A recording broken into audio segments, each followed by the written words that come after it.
All right, ladies, settle in. Requesting everybody to please take your seats. We'll start now.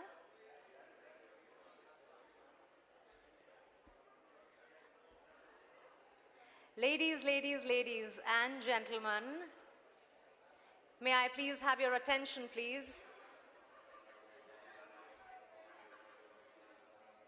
This is exactly how you should be reacting and acting on boards, not listening to the chatter outside. You're talking and you're just going to talk and not listen to anybody and push your agenda.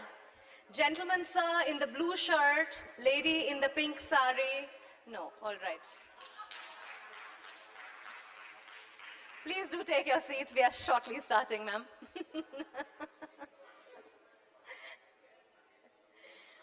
All right, ladies and gentlemen, esteemed guests, distinguished participants, welcome to Mentor My Board's third edition of the Women Directors Conclave. We are here to celebrate, recognize the outstanding achievements of exceptional women serving on boards in senior leadership management in various industries. And what we are truly celebrating is Nari Shakti. This conclave is not just about celebrating the women we are honoring today, but during the course of the day, we will also be engaging in thought-provoking discussions and panels to explore the vital question, why women should be occupying these spaces. Why should they have not just a place on the table, but also a voice on the table? What makes for a good board? And how women, once they reach that space, need not push their gender narrative. Because at that position, you're just a leader. So these are some of the themes that we will be chasing today. Get ready for a day filled with conversations, inspiring stories, and a collective vision for a future where gender equality thrives in the boardroom and beyond. As is the tradition, we start the day with the national anthem. May I please request all of you to rise up and participate.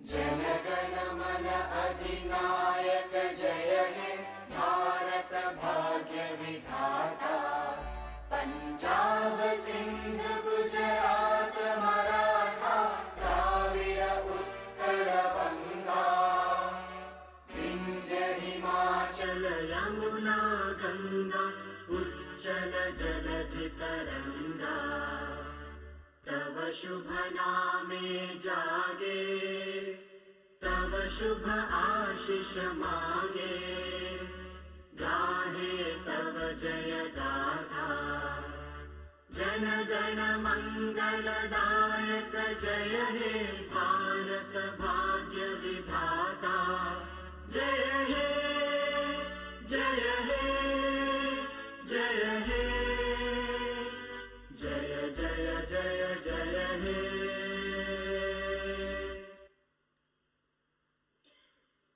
Thank you, everyone.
The ritual of lighting the lamp symbolizes the dispelling of darkness, signifying the triumph of knowledge over ignorance.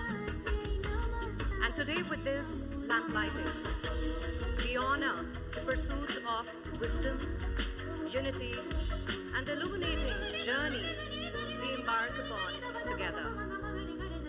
Asatoma Satmagamaya, Tamasoma Jyotirgamaya, Mrityurma Amrutam Gamaya.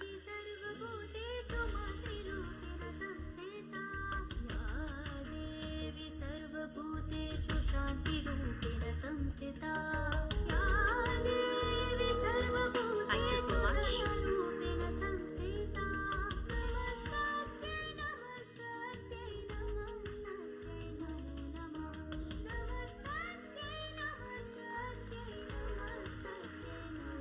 May I please request Mr. Balsara, Mr. Tarpana, Yogita ji, and Divya to please take their place on the dais.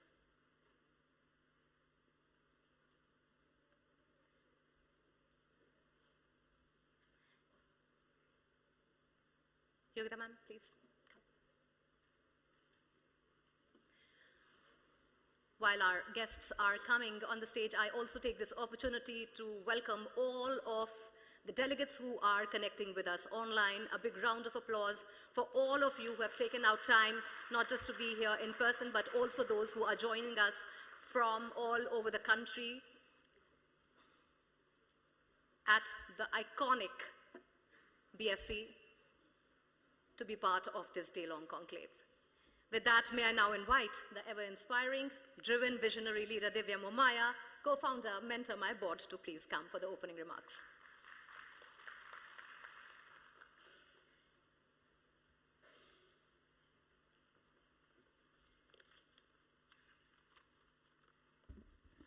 It's indeed overwhelming to see all of you here. Thank you so much for being here. Namaskar, good morning. After last year's successful second conclave, we are all here again with you, and I extend my heartfelt welcome to you all. Third edition of Mentor My Board's Women Directors Conclave, which we are hosting with our venue partner, Bombay Stock Exchange, BSc, that has been always a great support, Balsara ji here, and institutional partner, ICSI, CCGRT. And I must say, I mean, this support only makes us stand here in front of you and do these kind of initiatives, which is, I think, when I started it, it was just the idea. And today I really see the complete, tree which is shaping it up. And I still call it a sapling. We still have to grow in a tree, and more initiatives of this, will definitely needs to be taken. Now, before we begin this event, I want to express my gratitude to all of you to be here with us, especially the distinguished guests here, dignitaries, all women leaders, and who have been kind enough to give their time and being here with us. I am thrilled to introduce our distinguished panel of speakers, beginning with Srimati Yogita Jadavji, General Manager, SEBI, Dr. Kiran Bedi, who is going to join us, our governance evangelist, who is going to be present with us virtually, Ananya ji, who's here already with us, Deputy Director, Ministry of Corporate Affairs, amongst others, and all the distinguished speakers who are going to be there for the panels throughout the day. I thank you for your time and willingness to share the wealth of knowledge and experience with us today.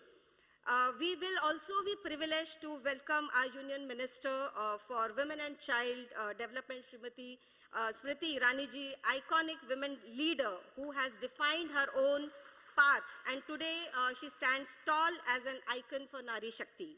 According to the report of Deloitte Insights, women occupy today 20% of the board seats globally and continue to be excluded from the highest level of corporate leadership a lot of times.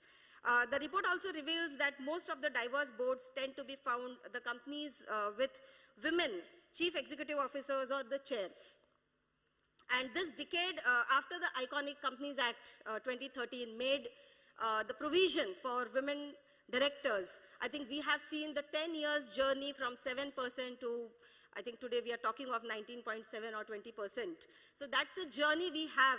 But yes, it's not only the number, but we also, kind of working on building up the competencies, capabilities. We already have huge capabilities. And I think last year, a lot of you might remember what, even Finance Minister ma'am said, that it's not the competency or the capability, it's the confidence and the hesitations, which usually restricts a lot of women to take up those positions. So I think that is something where we have been working very, very sincerely and aggressively with a wonderful support of our team, our mentors, our, all the well-wishers. I mean, I can't say, in words how much support I have been getting, all of you. I mean, I can see so many of you, whether it is, Vasundhara, who goes live and says, tomorrow is a conclave, are you joining in? I mean, that's the support, I always have been really, really appreciating. I mean, there are so many, I just, can't simply name everyone. But that's, I think, the most important support, what I really, really appreciate.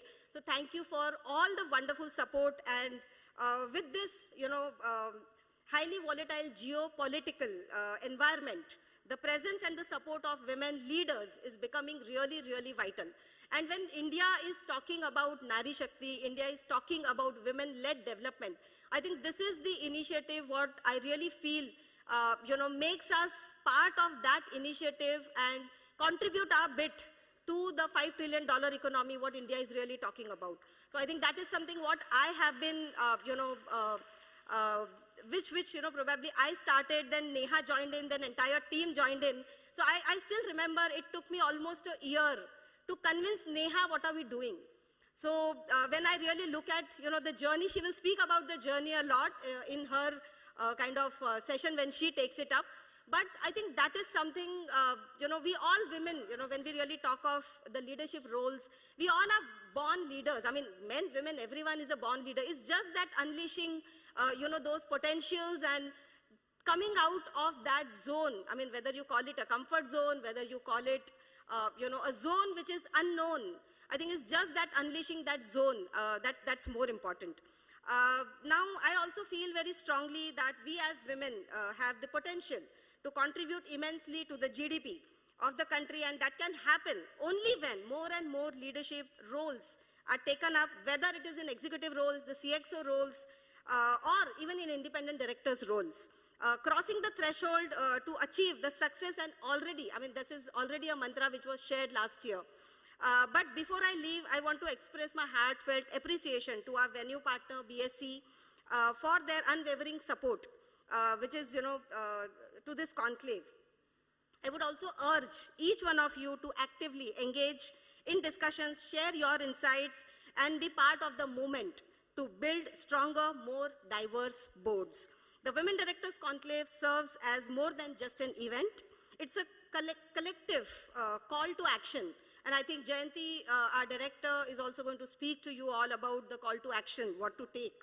By fostering a commitment to the gender equality, it aims to shape a future where equality for the women in leadership roles is not just merely a concept, but it's also a tangible and achievable reality. So with this, I welcome our esteemed panelists here.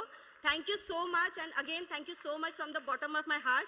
Before I move, I still want to, thank so many of you have traveled across the country. I mean, I know people from Bangalore, Hyderabad, Chennai, Aurangabad, Ahmedabad, Pune. I mean, I can't even name the cities. So, a shout out, please keep, this energy flowing. And I really see this as a movement growing and getting bigger and bigger. Thank you so much. Thank you.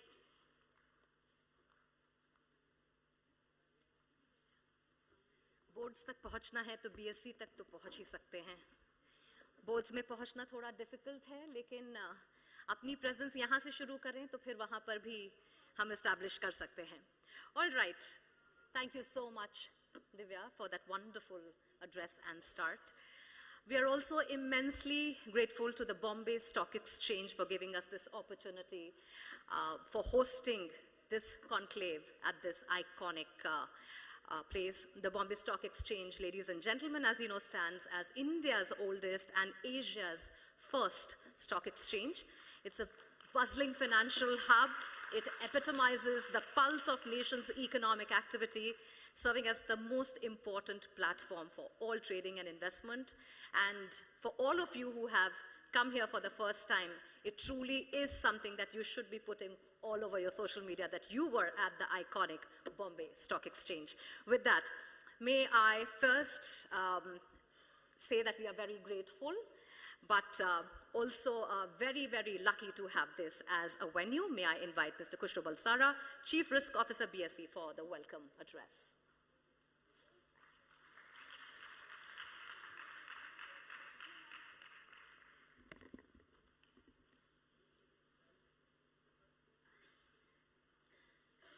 Thank you very much, ma'am, for those lovely and very kind words. Good morning and a very warm welcome to all of you. Madam Yogita Jadhav, General Manager SEBI, Shri Tarpara ji, ICSI, and of course the two V men power team of Divya and Neha, founders of Mentor My Board. Ladies and, well, ladies, thank you very much for coming here today. And a warm welcome to the womb or the garb of the Indian capital market, that is Bombay Stock Exchange. यहीं से भारत के share बाजार का जन्म हुआ था, इसलिए आज ये वंडरफुल हॉल में और ये super event women directors conclave event में और ये वंडरफुल ऑडियंस के साथ ये एक बहुत हसीन संगम है. At the outset, I'd like to thank Mentor My Board for inviting BSE to join in this event and for inviting me to address this conclave. I would also like to sincerely appreciate them for conceptualizing this event and making it an annual event to make women ready for challenges in this disruptive and agile world and carving the way ahead for women directors as a beacon for boardrooms of tomorrow, showcasing Nari Shakti. Women across the world are actively working as leaders and not only catching up, but surpassing others in all spheres of life. Women are known for delivering multiple roles effortlessly every single day and are rightly considered the backbone of society. Women play a wide range of roles such as caring mothers, loving daughters, nice mother-in-laws, I said it, so don't, capable colleagues and inspiring bosses. The best part is that they fit perfectly in every role. When women are living safe, fulfilled and productive lives, they can reach their full potential, contributing their skills to the workforce, and are able to help fuel sustainable economies and benefit societies and humanity at large. In recent times, everyone is discussing about the empowerment of women. Understandably so, as it is valuable for the development and advancement of family, community, and of course, the nation. Women should possess the liberty, faith, and confidence to ask for and choose their needs and demands. They should have proportional rights to contribute to society, economics, education, and of course politics, as evidenced by our wonderful chief guest for today's conclave, Srimati Smriti Irani ji, Honorable Minister for Women and Child Development. In the corporate world, women are playing numerous roles in fields such as medical, engineering, accounting, law, finance, technology, business, and so on and so forth. Apart from taking part in the sphere of technology, they are energetically participating, of course, with great encouragement from our government at the center, even in security services such as police, navy, military, etc. All these fields were hitherto male-dominated bastions, which are being stormed by our women warriors, and they are taking the community and our Bharat Desh to another level. Women empowerment is also about creating high-level corporate leadership for gender equality. A key part of this empowerment is through education. Girls who are educated from a very young age can pursue meaningful work and contribute to the country's economy later on in life. Women's equality and empowerment is in fact one of the 17 Sustainable Development Goals. SDG's fifth goal is to ensure women's full and effective participation and equal opportunities for leadership at all levels of decision making in political, economic, and public life. Companies should establish wide goals and targets for gender equality. They should ensure that all policies are gender sensitive, identifying factors that impact women and men differently, and see to it that the corporate culture itself imbues equality and inclusion. Education and financial awareness play a very big part in women empowerment. When women start managing their own finances independently, they get newfound confidence. While mostly it is women who manage the house, they manage huge budgets. But when it comes to investment and financial planning, it is usually left to the man in the house. Why? Probably some of it is due to our inherited cultural DNA and partly due to lack of financial knowledge. Hence, financial education and awareness is very, very important.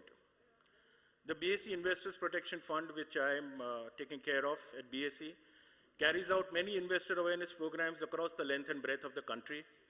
Last year, we did 223 exclusive IAPs or investor awareness programs for women. This year, we have stepped it up. Between April and November itself, we've touched 1,339.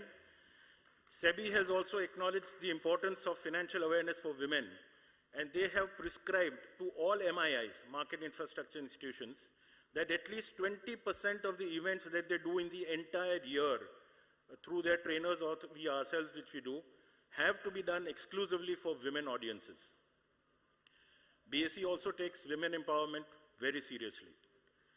BSE has tied up with UN Women to collaborate and launch FinEmpower, a year-long capacity building program to empower women towards financial security. We launched this unique initiative on Women's Day, 8th of March 2023, in this very iconic hall in BSE. This was followed by two landmark events, one at Bangalore on 5th of May with Ubuntu Consortium for Women Entrepreneurs. Ubuntu is an association of 40+ women's association in Karnataka and is founded by the ex-Chief Secretary of the Karnataka government. The event included financial awareness training, followed by panel discussions with 5 industry leaders, all women, witnessed 250+ attendees from Bangalore and neighboring districts of Karnataka.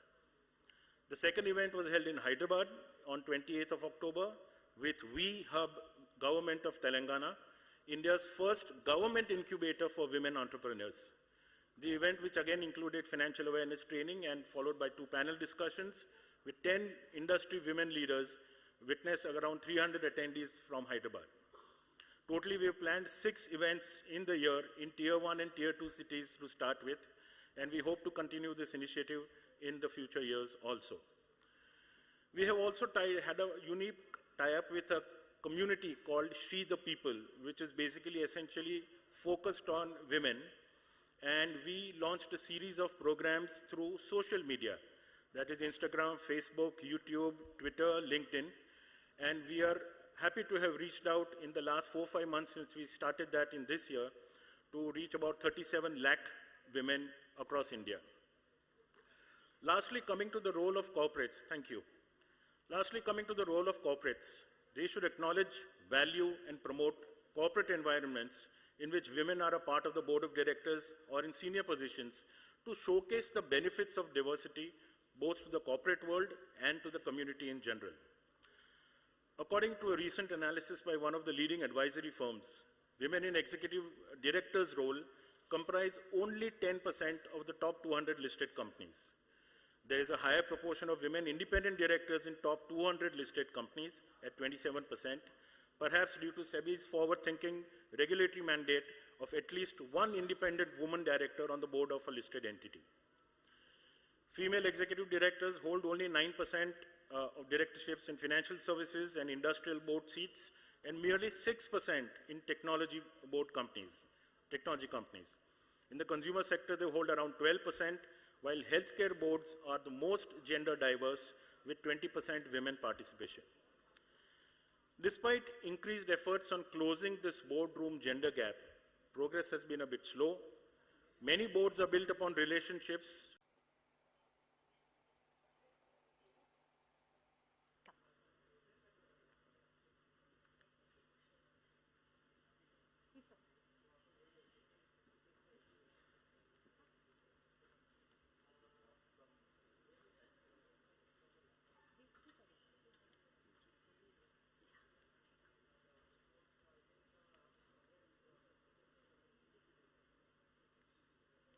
Yes, sir.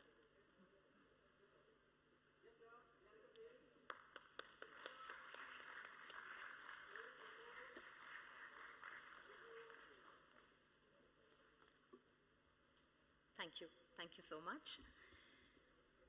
Now, ladies and gentlemen, let me tell you a little more about our institutional partners. ICSI-CCGRT, well, is actively contributing to gender empowerment by fostering inclusivity in corporate leadership and Center for Corporate Governance Research and Training, through its various initiatives, programs, and projects, is promoting gender diversity on boards, emphasizing on compliance and all the regulatory frameworks.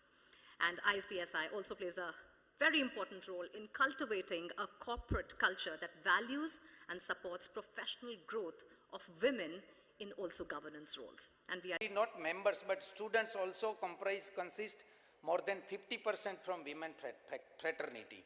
So it is an serving to the women in the nations. As reiterated by many speakers, and it will also be reiterated in the time to come, the economic role of women apart from the family role played by a woman is very important. Ancient period of the time that the woman is playing in the family, that is family governance and social governance. The man is dominating the words, as we are aware, but the man is ultimately coming from the family. And in India, all the family is dominated by women. So give huge round of applause to them, and directly or indirectly, whether in the board, whether in the war, or whether in the family, whether in the society, whether in the exchanges, whether in the partaओं की क्या नारी को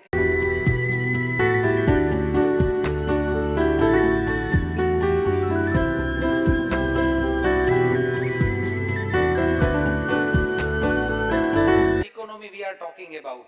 5 trillion Indian economy, 5 trillion economy to be achieved by India by 2025 or the near 2030, in which startups and MSMEs play a very vital role. And 10% of the startups are already owned by women entrepreneurs, and as per the research, the entrepreneur owned by the women and led by the women is more sustainable as compared to the male-dominated. Friends, in 2022, 250 Indian companies revealed that the share of women chief executives and managing director has increased by 55% in 1 year itself. The women empowerment. Because she has different viewpoint to each and every aspect of the challenges that is faced by the corporate. And yes, friends, with a contemporary example, मैं एक चीज कहता हूँ कि newly married couple था, उसका 2 साल खत्म हुआ था मैरिज का, सेकंड एनिवर्सरी थी. एट दैट मोमेंट इंट्रोस्पेक्ट किया उन दोनों ने कि पहले जैसी अब लाइफ रही नहीं हम दोनों की. अब थोड़ा मनमुटाव होता रहता है, हमें थोड़ी खिचमिच होती है, झगड़े होते रहते हैं. तो कहते हैं चलो हम इंट्रोस्पेक्ट करते हैं कि आने वाली थर्ड जो हमारी एनिवर्सरी होगी तब तक हम कुछ इम्प्रूवमेंट लाते हैं. तो उसके लिए हमें क्या करना चाहिए. तो एक दूसरे ने एक डायरी मेंटेन करना शुरू किया कि हस्बैंड भी एक डायरी मेंटेन करेगा कि वाइफ क्या क्या गलती करती है, एंड वाइफ भी एक डायरी मेंटेन करेगी कि हस्बैंड क्या गलती करता है. 1 साल बाद दोनों मिले, हस्बैंड ने उसकी वाइफ को डायरी दी कि लो इसमें आपकी गलतियां लिखी है. तो डायरी पढ़ते गई, उसमें लिखा था हस्बैंड ने कि आए दिन चिल्लाती रहती है, मैं लेट होता हूँ तो बोलती है क्यों नहीं टाइम पे आए, शॉपिंग पे नहीं ले जाते हो, फ्रेंड्स को विदाउट एनी इन्फॉर्मेशन घर पे लेके आके खाना बनाना पड़ता है, ये करना पड़ता है. That's what everybody, everything is and so on return. फिर हस्बैंड ने उसकी डायरी खोली जो उसके बारे में गलतियां लिखी गई थी. उसने पहला पन्ना खोला, ब्लैंक था, दूसरा तीसरा, हर एक पन्ने खोले, सब ब्लैंक थे. उसने सोचा यार ऐसा तो है ही नहीं कि मैंने तो गलतियां की थी, बट इसने वाइफ ने लिखा था वो सब कन्फेस किया कि ये सब इससे ज्यादा मैंने किया था गलती. लास्ट में लिखा था कि प्रियतम प्रति प्यारे, ऐसा तो था ही नहीं कि आपने कोई गलती नहीं की, बट मेरा प्यार ही आपके प्रति इतना हैवी था, इतना ज्यादा था कि मैं आपकी गलतियां कोई देख ही नहीं पाई. तो this shows the power of सहन शक्ति. सहन शक्ति की नारी है, सहन शक्ति की मूर्त है तो वो नारी है. पत्थर को पिघला सकती है तो वो नारी है. पति को परमेश्वर और घर को स्वर्ग बना सकती है तो वो नारी है. तो फिर कॉर्पोरेट सेक्टर क्या है, उसको भी वो प्रगतियों से और फूलों फलों से कमलों से खिला सकती है तो वो नारी है. Thank you friends, and I am sure that today's seminar will be very fruitful, and all person, not only female but male also will get empowerment from today's program. Thank you madam, thank you guest, thank you. Thank you sir, thank you so much. परम ईश्वर is परमेश्वर. अब वक्त आ गया है काम को परमेश्वर, boards को परमेश्वर, साथ साथ में बनाने का पति के साथ. But I have to say that nothing is possible without men as allies. If we don't have our men force with us, we can't do anything. And that is the reason why we need our men force to guide us. We need our men force to understand and empathize with us about what are the life's circumstances for us back at home and what we bring to the table. And unless our colleagues and our men force do not empathize with us and understand and see the world from our lens, nothing is possible, and that's the reason why we need them as our biggest allies and supports. Thank you so much, sir. May I please request Ramnathji and Sridharji to please come on the stage and give a token of our appreciation.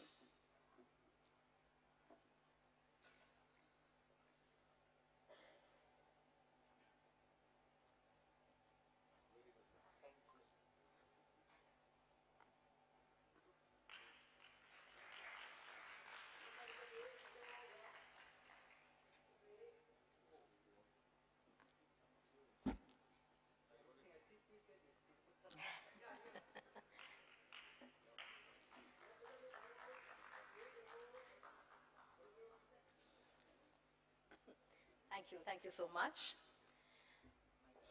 Ladies and gentlemen, we are also extremely delighted to have the support of SEBI, Securities and Exchange Board of India, which is for the first time headed by a woman, Madam Madhavi Puribush, who has at many occasions spoken about the tokenism of appointing women directors on boards and how that really needs to change.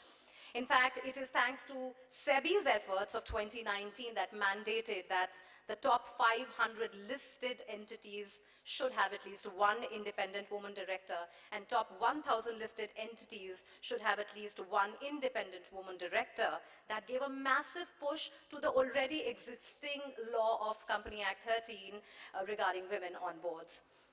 Put your hands together for Yogita Jadhav, General Manager, Securities and Exchange Board of India. Yogita has been serving SEBI with unwavering commitment and adeptness, and currently the vertical head of the Corporate Finance Department's political vertical. She plays an integral role in shaping the policies for the enhancement of financial inclusion and landscape. Ma'am.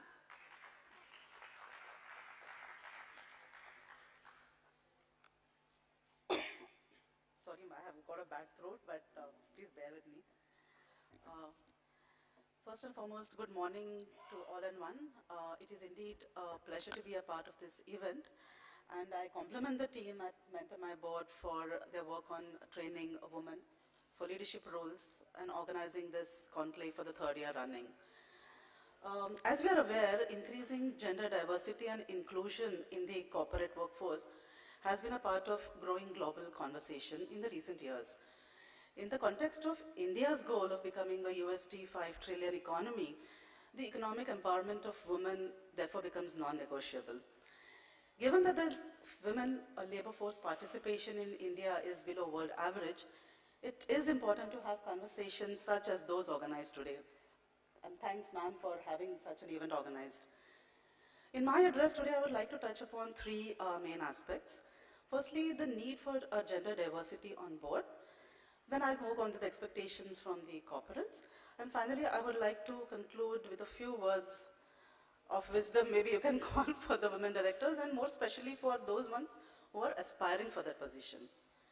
Now, when we come to the need for diversity on the board, as a thumb rule, like many of them here said, one would expect women who represent half the population to be as much represented, if not full, if not half, at least somewhere to that number on the board of companies. However, as we all know, the reality is the actual figures are nowhere close to that intent. Here I would like to say that it's not merely a social issue, but there are several economic and governance benefits as well for bringing a greater gender diversity on the boards. Better gender diversity across their boards have generally outperformed financially those which do not have such diversity. So diversity is merely not a buzzword, but a definite strategic necessity. Given these benefits, we are witnessing an increasing push from both regulators and investors also for greater diversity on the boards and more disclosures on diversity policies and diversity-linked matrices. Let me briefly talk about these two driving forces.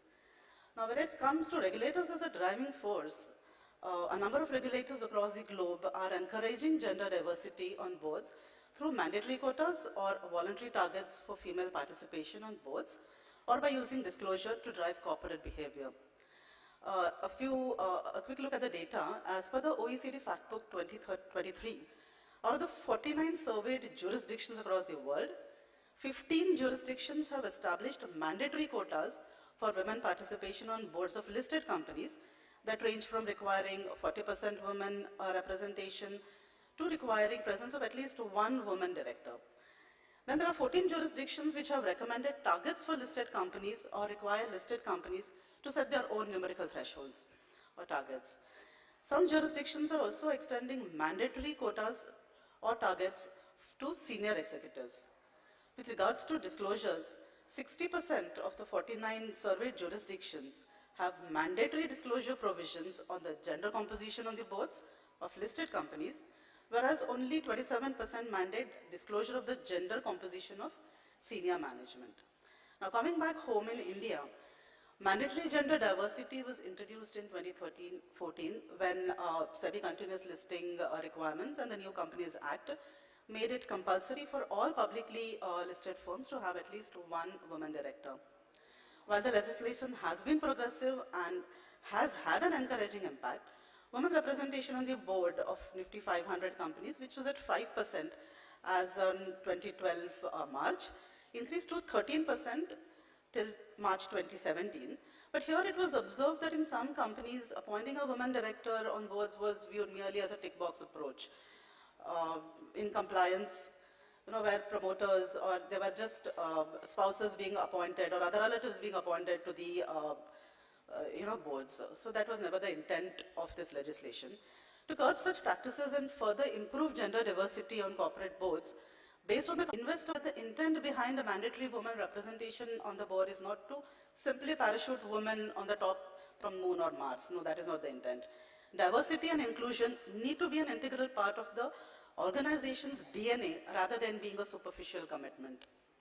And why I'm saying this is because when we see the share of Indian women in the workforce, which is roughly just 20%, one really needs to pause and reflect on how we are performing and how we might get better to achieve the goalpost of women over meritorious men, but to create gender-neutral workplaces in which the barriers faced by women are recognized and addressed, such that both men and women have employees, etc. So many professionals talking about India.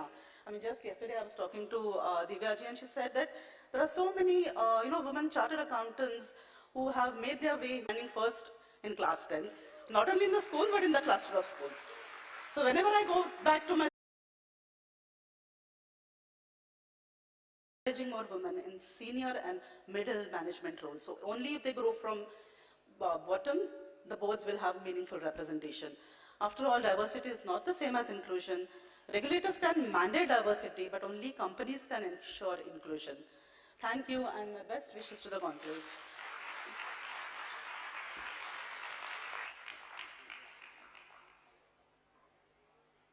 May I please request Ramaji and Sridhar to please come for the felicitations. Thank you so much, ma'am, for sharing your personal journey.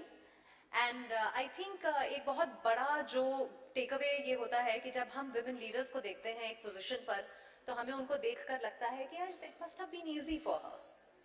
And that, if she has gotten to this place because she was at the right place at the right time. Behind personal stories is also when you meet women who have the challenges and yet are at the positions that they are holding. And that just goes saath aage badhe hain. So women at top do not have it easy, if that is what one assumes, but they handle their challenges rather well. Thank you so much to all our guests. And before we move on, I am going to race through some thank yous that are in place. First of all, ICCGRT, our gratitude for our partners, Pink's event, Religio Dr. Biz Ventures, Queen, We Do, VWC, Sales, We Mentor, social media posts. And I'm sure most of us who come to events like this in today's world of Google have done enough research about us. So we decided to kind of do away with the formal introduction. You can still continue to do that when you have your question 1 in the examination. And the answer to that 1 is, great boards become great if you have board members who see the membership on a board as a responsibility, not as a recognition. And if you agree with me, ladies and gentlemen, what we are trying to often do is we love to put it somewhere in our visiting cards, which I know are becoming a little outdated, but somewhere or the other in the LinkedIn profile that we are sitting on the board. And I would say after the whole nation and the whole world has come out of the VUCA world, the volatile, uncertain world that we have come out of after the global pandemic we all have seen, it is important that company embrace the art of corporate endurance so that they persist and continue to have the competitive advantage across difficult times. But along with the corporate endurance, what is important for the companies to embrace right now is corporate resilience, so that there's a harmony between that. And if there is anything adverse that comes, so the companies know when to step back, pivot and bounce back in action. So that's why it's, I say that when we are having this conversation of what makes a great board great, is this is when you embrace this corporate endurance, corporate resilience, because this is not a time to just remain compliant, just be the checkbox company, just follow what the MCA is saying, the SEBI is saying. This is the time, and this is not a time for you all to become a, as I say, token director or a trophy director.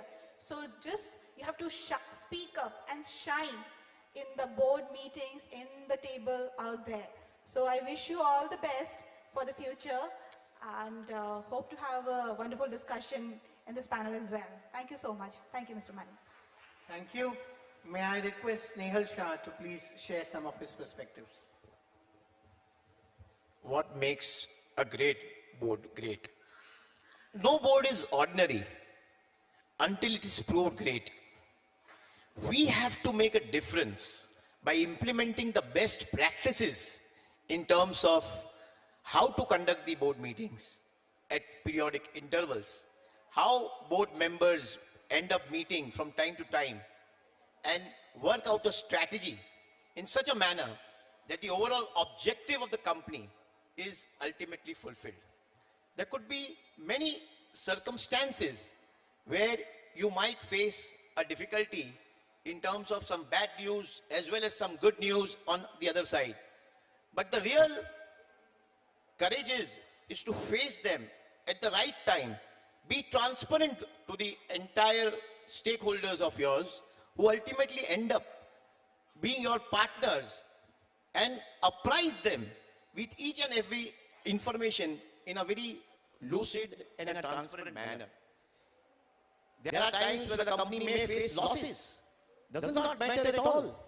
There has to be justification for losses, and this is how one board has to conduct itself, with absolute principles of ethics and code of conduct. That is what matters as far as running of boards are concerned. When it comes to,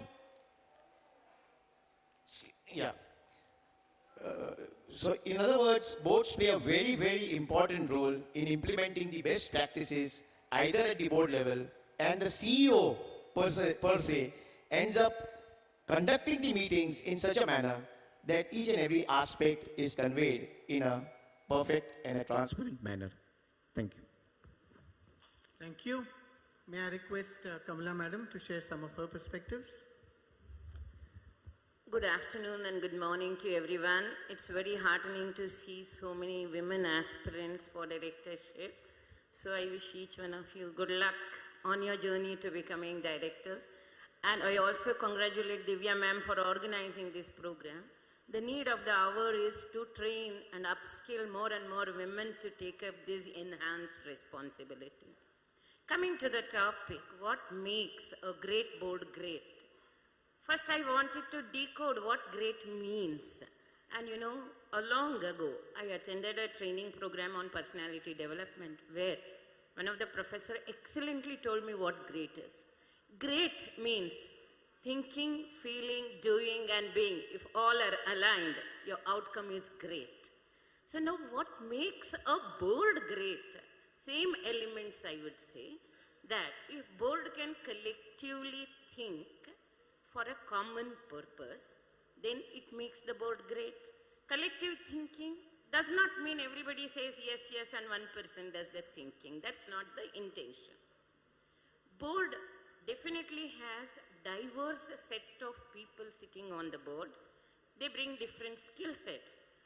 Though they come from different dimensions, keeping the purpose in mind, they are able to apply all dimensions to a decision-making process and come to a conclusion based on what is good for the prospect of a company, then that is great thinking on board's part. So strategic thinking and also execution thinking, everything becomes important at a board level. And just now we heard, Yogita Jadhav talking about board diversity and all. Real good boards don't wait for regulator to be mandating that I should have diversity. And diversity does not mean only gender diversity. It also means cultural, it also means geographical, it also means age-related. So diversity itself is a diverse topic. So collective thinking for a common purpose is one aspect of it. We conduct board meetings once in a quarter, we come and contribute once in a quarter. Is it end of all so far as role of a director is concerned? If I have strong feeling for the company on whose board I am sitting, I will be thinking of the company round the clock. I won't be thinking only when I sit in the board meeting. Suddenly, all of a sudden, I discover my company is hitting headline for some reason. Do I really pick up, own up, and try to figure out what is happening? I, as an independent director, engage with external world in various capacities. Have I got my ears to the ground? Do I keep registering and acknowledging what the world is thinking about our company? So the feeling factor also becomes equally important. Then doing, that is whatever I capture, am I able to effectively contribute as a board member in the decision-making process? Sometimes in a board, we have all heard, sometimes you have to lead in the front and sometimes you have to let the company perform. So when to occupy what position, when to be silent, when to express. If there are critical decisions that are happening, if I don't have anything to contribute, it is okay to be silent. But there may be areas where you feel something is not going good. Then keeping quiet is strictly no-no. So am I able to contextually contribute through my silence or through my expression or through influencing the decision making is also an important portion of making board great. And effective boards allow space for people to express. They're not intolerant to questions being asked. At the same time, they don't go on allowing questions to be endlessly asked, even though there is no substance. So the real trick for an effective board is how to balance between various opinions and viewpoints that come in and then conclude on what is in the best interest of the organization. After all the three components, being the company, wherever you walk, your talk, wherever you engage, what you talk about the company also becomes very important. So these four principles which I learned as a personality development, I think equally applies to the effectiveness of the board. And also, at BSc we have been reflecting these days what makes companies sustain over a long period of time. That is in the context of our company getting into 150th year in the next year. So we are thinking, and when we studied the global statistics, some 13 companies out of Fortune 500 companies have continued beyond 150 years, which means that companies, if they have to sustain on a long-term basis, products come, products go, people come, people go. Are there core values that have been defined from the top? And is the culture flowing down till the last mile? does board have a role in setting tone for the culture in the organization? Obviously, the answer is yes. So, overall, if I have to say, great boards think of long-term success of the organization.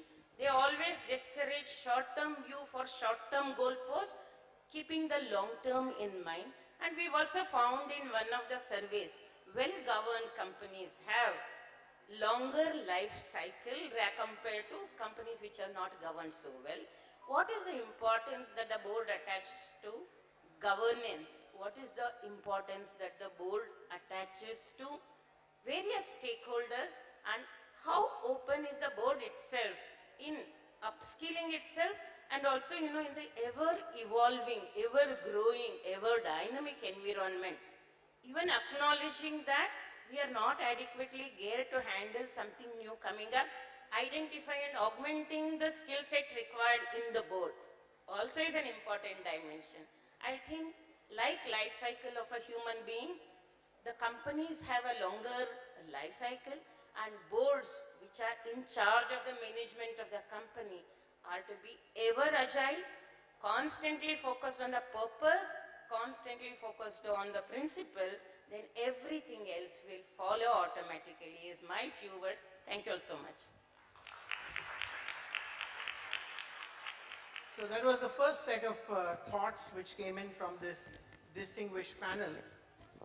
Looking at areas like governance, the importance of resilience, the continuous search and pursuit of excellence, the need in current scenario to be agile, and of course this wonderful thought process that are we as board members seeing ourselves as trustees of the organization?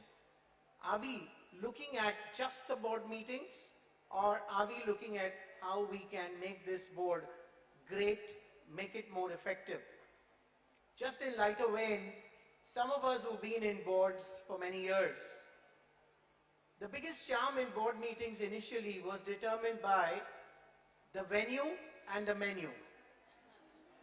I'm sorry, things have changed, so don't make that as an excitement factor anymore, because I told you somewhere already, our responsibility is huge on the board, because the governance as mandated also holds us responsible for anything that happens in the organization.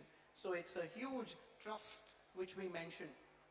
I'd like to just move back to the panel and ask them to reflect a little on, we spoke about effectiveness, and I think in any corporate world, effectiveness is often evaluated through some performance metrics, some quantifiable, visible parameters. Would all of us please share some perspectives? Would you like to begin, Snehal?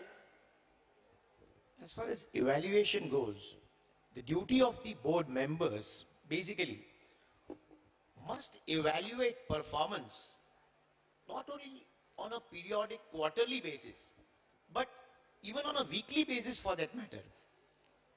Ultimately, as the turnover of the company increases, the expenses also increase. And after having invested a lot of money into tangibles and intangibles overall, facing difficulties at times of working capital, one has to plan in such a manner that one comes up with a collective decision based on collective wisdom of the entire board in terms of taking the decision further.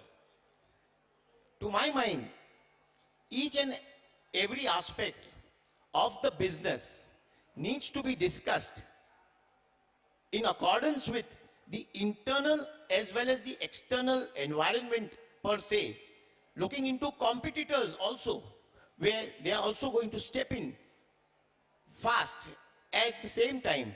So there's a lot of responsibility which is involved at the board level, whereby every particular member of the board has to consider as if it is his own company, and ultimately his own funds are getting involved.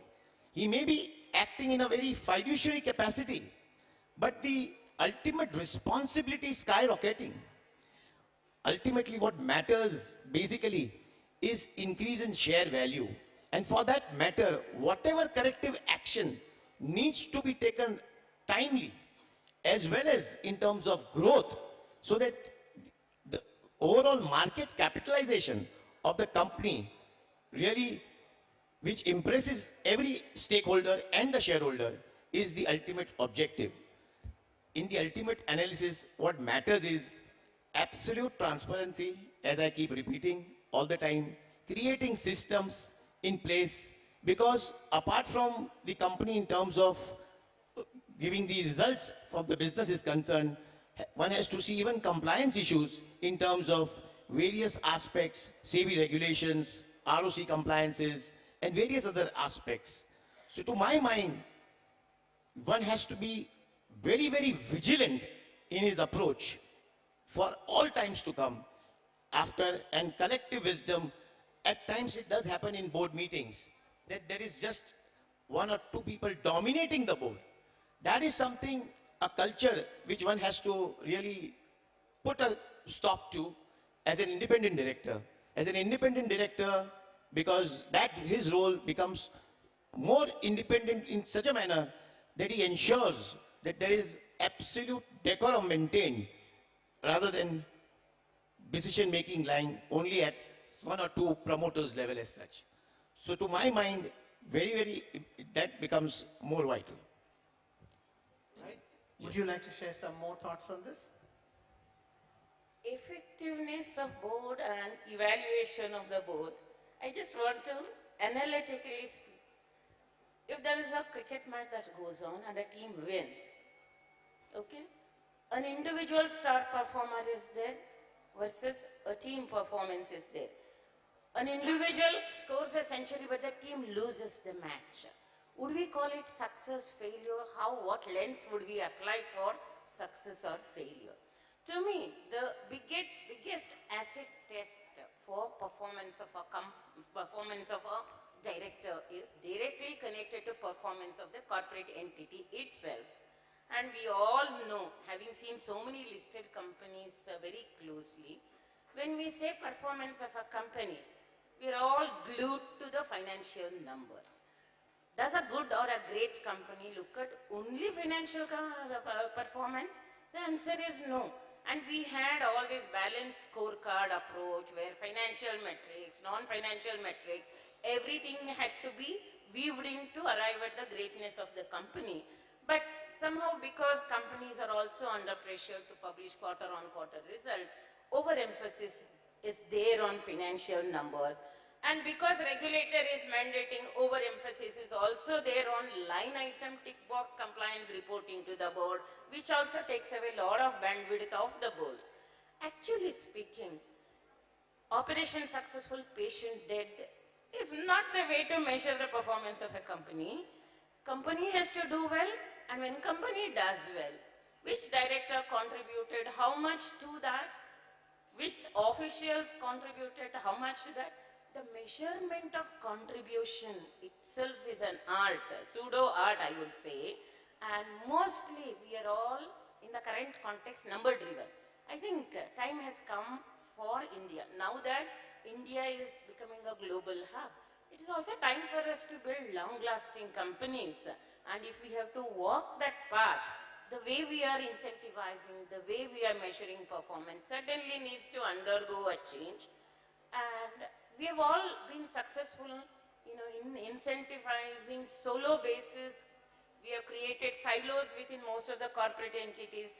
How to collaborate, how to encourage positive aspects of success, and that is not to suggest that inefficient people should not be dealt with. That is also part of the game. But can we start rewarding collaborations in different way than what we do currently? Can we shift away from number-driven evaluation to purpose-driven evaluation? How many lives in society we have touched? Have we impact? And also, I just wanted to respond to Mr. Snehal. He said, of course, share price is important. In my mind, share price is a consequence of all our actions. And can we be focused on rightful actions on a long-term basis, not be too worried by what is happening on the share price? If governance and company performance is good, shareholders know how to reward the company, and excessive focus on these numericals should go away. Today, the situation has gone so much that companies are compelled to show better performance. It is okay once in a while not to perform so well. If you talk about health, once in a while it's okay to have headache. We are all, after all, human beings. Similarly, once in a way, if the performance dips a bit, it's okay, but we are all constrained. We want to say last 35 quarters we have seen growth of X%. I think they are far from truth. The more we encourage transparency, the more investors also become responsible and acknowledge once in a way drop in income is fine. Then we can create better organization is what I would appreciate. Great, some very great thoughts, and I was just reminded of what we always end up doing, and that is the jugaad when it comes to presenting what we wish to show to our shareholders and what you may. Over to you, Ananya. Yes. So when we talk about board evaluation or any evaluation, what does a student ask? Syllabus kya hai? Right? So if there's a test going to happen, किस पे test होगा? Is it clear? Whether the board is clear on the factors on which the evaluation is going to happen. Okay. So this is where when we talk about the concept of shared vision, mission for the company, and communicating that vision throughout the company, throughout your value chain, that becomes important. So the board, before you talk about evaluation, it has to be very clear what the board wants to evaluate, on what parameters they want to evaluate, what they want to achieve finally, what is the final goal. So for that, as ma'am has explained, it has to be a mixture of quantitative and qualitative aspects. The KPIs have to be qualitative and quantitative as well. Yes, it is a statutory requirement that you need to have an evaluation. Companies Act direct you, mandate you, that in the board report you have to mention that on what parameters, how the board was evaluated, what were the results. So it is important, but what is more important is for you to have a clear idea in your mind that what exactly you are going to evaluate. That's it for now. Can I also ask the panel to reflect on what are some of the best practices or pillars that you have come across in your experience, which really makes great boards great?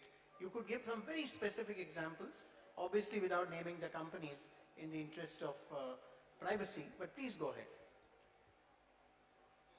Anyone can take... Trade practices, as far as CSR goes, I have seen basically, when it comes to CSR, the end use of funds becomes extremely important. So I think the CSR committee plays a very, very important role in any board meetings as such. The CSR committee comprising of these independent directors, one of them is always there.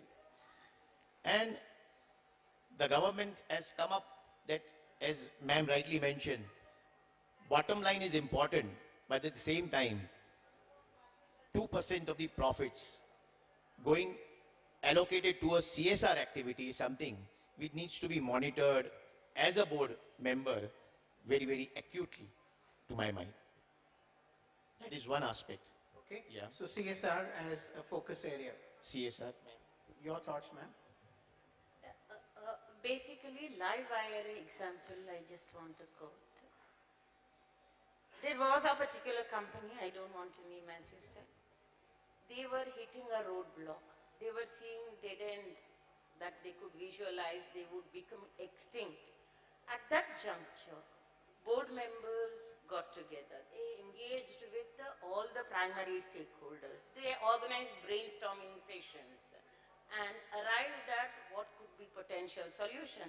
And that solution got implemented, and it was a very complex project which included influencing regulator to change their mindset, etc., etc. And the outcome was that the solution that got implemented is working even today, even after 20 years of its existence, which helped the whole community survive and contribute to their existence. So I think the real key takeaways from that experience of mine, I was also part of that board. Key takeaway from that experience was that Firstly, when a problem occurs, do we have the magnanimity to accept that there is a problem? Half the problem is solved when you acknowledge a problem. Then can you look at alternatives available to you, not restricting to the select set of people, but go to a larger base and figure out innovative ways of your meaningful existence, then solutions would always be there. Every problem has a solution, it's just that we have not yet discovered. So if we are able to take a rightful approach to problem solving, then boards can do great work and contribute to the continuity of the organization. Sure, I think there's a very important point to note that very often boards spend a lot of time trying to identify problems. And here what we are saying is, can we also contribute towards finding the solution? As we often ask our teammates, are you part of the problem? Are you part of the solution? I think that approach is what she mentioned, which was something very, very significant to board effectiveness too. Your take? My take is, I would say, a little different from what Shazan said. It's, of course, CSR is a very important topic. And now, after conclusion of COP28, ESG conversations going across the world, it is important. But in a machine, if all the limbs, all the parts are not working properly, then the whole machine will not perform. So I would not say only CSR committee is important, NRC is important, nomination remuneration committee is important, audit committee is important, why not? So I would say the board will function properly only when all the committees or everybody is performing what they have to do. So if I would bring back one example from when we conduct investigation, one question that I also ask, because that's where the company's fault. We have to ask a question saying, who was the key decision maker in the board? Why should I have to ask that question? There, in a board, why should be a key decision maker? That means the whole board is not functioning properly. So, in a effective board, in a board which is a perfect board, a great board, all the decisions will be unanimous. All the committees will do their research, come back with their research, present it in front of the board. And then the board will take a decision which is, there is no dissent. Everybody is agreeing to that. They're having a, conversation, fruitful conversation. They're listening to everybody and creating a space that where everybody can express themselves and not fearing that their voice will be, shut down. So that's when the boards shine and that's when the boards become great. Right, that's a wonderful thought process again. Before I check with Mugdha if there are any questions from the audience, which she'll let us know, I just have one question to ask the panel. As all of us have already realized and applauded the efforts of Divya, Neha and the whole team of the wonderful work that Mentor My Board is doing, along with the fact that there are so many aspiring director candidates sitting out here. No, this is not a recruitment process, don't worry. All I'm trying to ask is, what would you distinguished panelists believe MMB can do more so that they can add value to this entire approach that they've taken to not only build a community of skilled, competent directors who could be available not only to the larger corporations but organizations of all sizes. So what would be some of your advice to them to focus on certain areas so that they could contribute more meaningfully considering all the wonderful work that they do? May we begin with you? Yes. Again, bringing back from my work of corporate investigations, I, as a woman, feel very bad when we summon somebody or we question all the directors. Directors for us are equal in front of us. When the male director comes and says that the woman director is just my wife, my daughter, my mother or somebody, uska statement lene ka zarurat nahi hai, uska statement mera statement hi hai. So that is ridiculous. I say you cannot do that. The law also does not permit it. I am not going to take her statement on oath based on your statement. That is just not going to happen. So, and when those ladies come to me, of course they have to come, but when they come, I make them realize that, see, being in the board and how of course, some of them are not so literate also, but whoever is literate.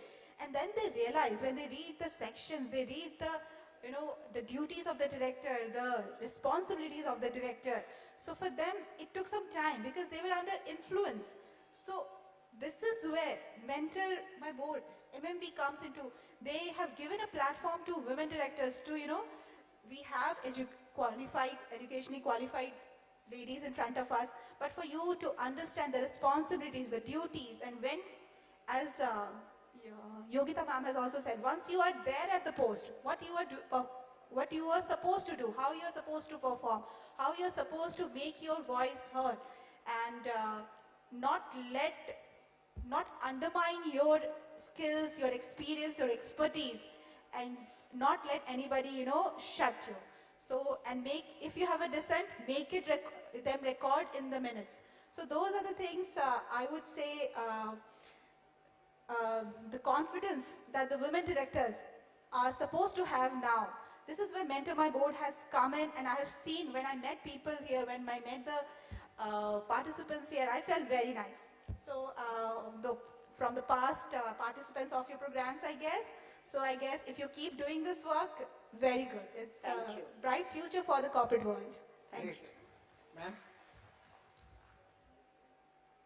Actually, in today's context, there is a huge shortage of people who can be on the boards.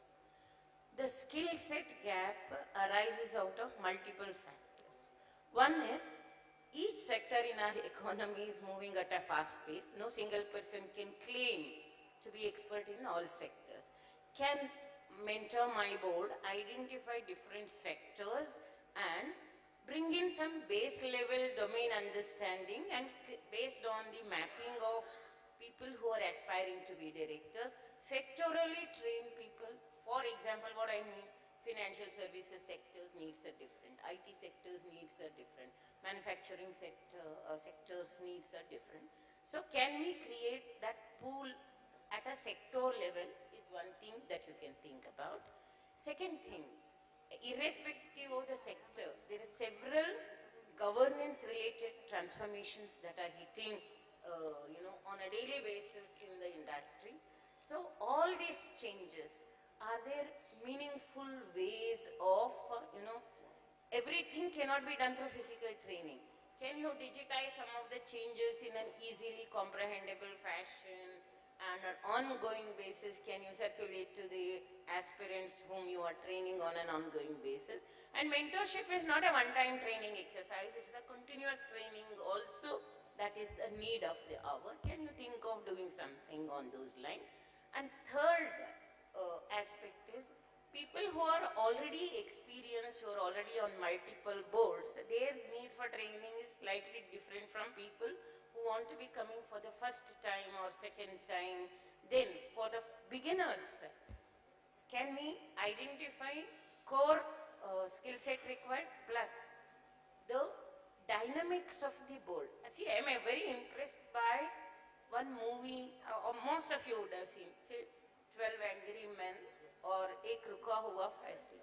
The conviction with which one person who was strong on the purpose could persuade everybody else to make the right decision.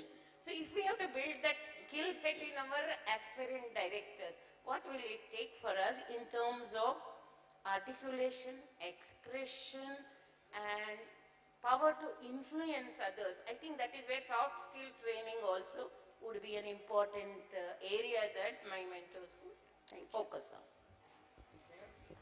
Yes. Mentor My Board is doing a wonderful job. But what I would further recommend is basically, if MMB could work out a campaign by reaching out to various companies as well, and basically reaching out and making them their clients, in my opinion, I think there is, everybody knows everything over here, but at the same time we find that all the companies which are normally, although they are so-called listed companies in the listed space, we find it's still run like a promoter-driven company, the maximum shareholder-driven company.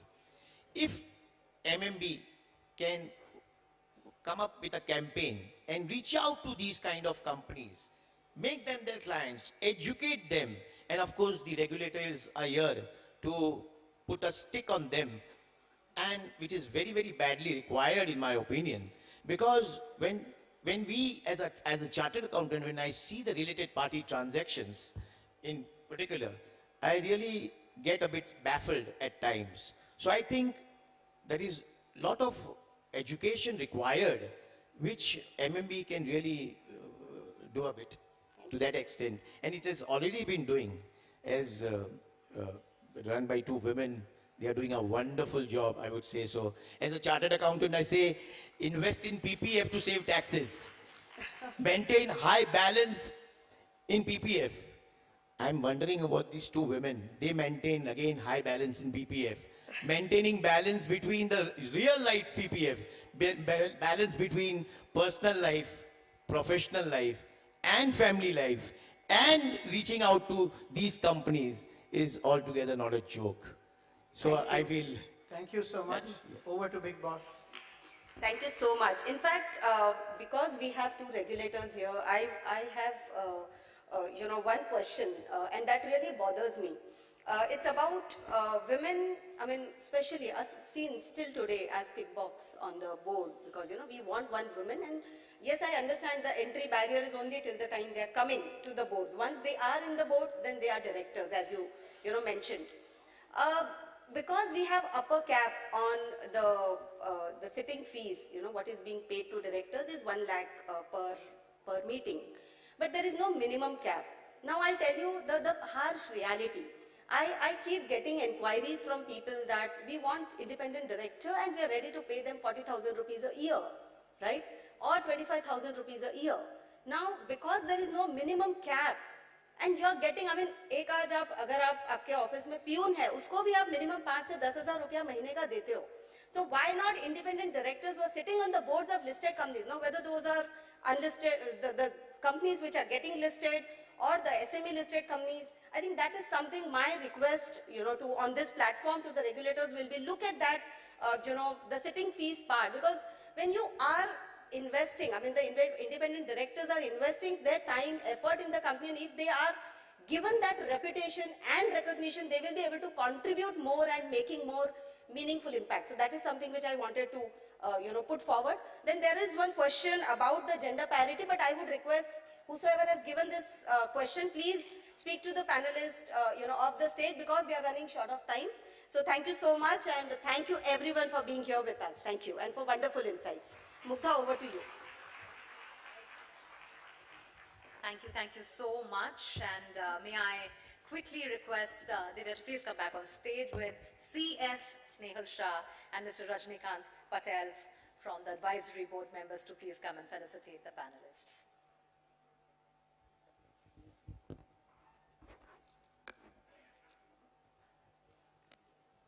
Divya? Hi, please.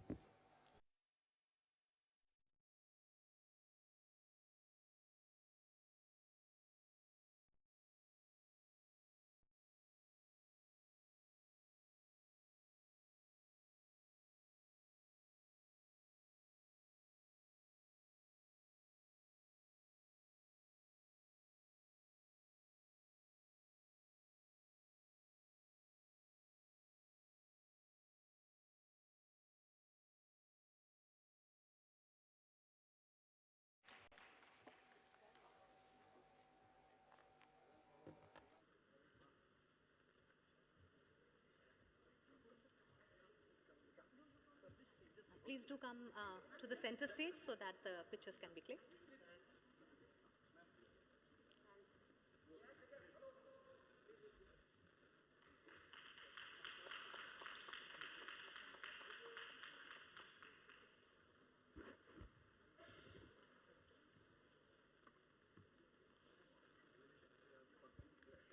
I think simultaneously this can happen.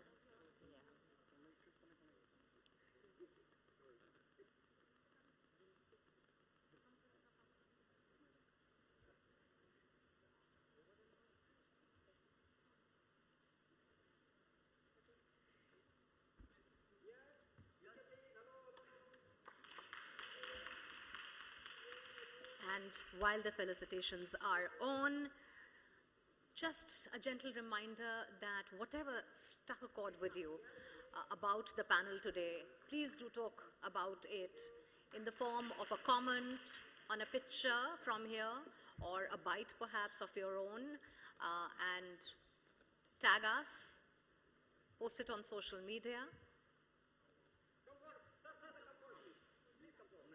with the hashtag WDC 2023.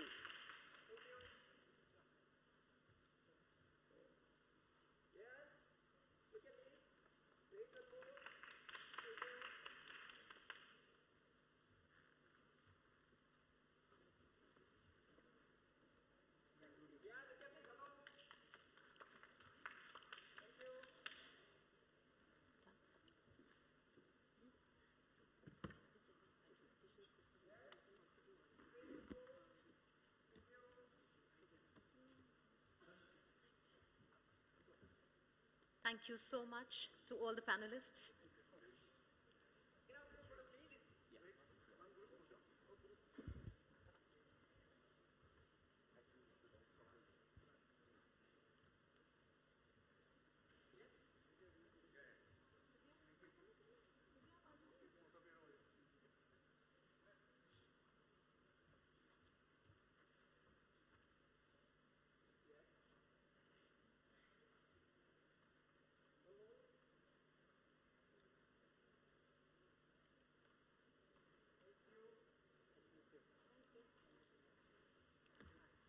Thank you everyone.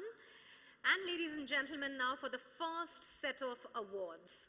But first, let me tell you why these awards are special. Because they are one of a kind in the country. These are awards that are cutting even through layers of leadership. They are recognizing women who have not just made their places on board, but are also using their voice on the table. These are women who perhaps carry, so to say, legacy of burden, because they have to be there, they have to do a legit job, they have to show up every time for other women as well.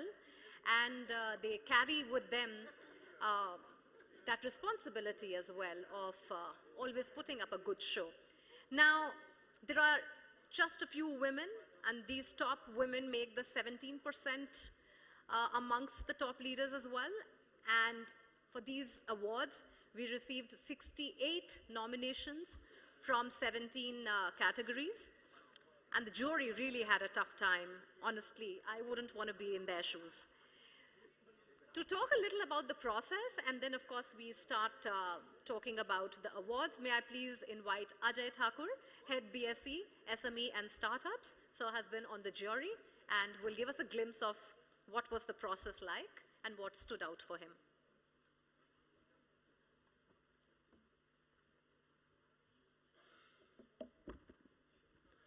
Very good morning to all of you. First of all, I would like to compliment and congratulate Mentor My Board for doing extraordinary job. I think this is the first time someone has thought of recognizing the contribution of women directors in the board, whether it's a listed company and unlisted company. After meeting so many promoters and seeing so many companies, I know how much difficult it is to run the board and keep the balance between everyone, and not only that, but also to run the business successfully. Only when the business is successful, then only you can do rest of the activities and have the best of the practices into the company. So I'm quite sure that all of the nominees who have been selected, they were excellent. Let me tell you, it was very tough time for the jury to select them, select the winners. And most of the times, it also gives us the impression that whether we are the competent people to give the award or not. So it was really very difficult, and I request all of you to have a big round of applause for yourself. So for us, all of you were winners, all 68 were winners. Really, it was very tough time to select out of them. And whoever has been left, they have been left with a very thin margin. So still, we have to leave some and we have to choose someone. And with very heavy heart, we have selected the winners.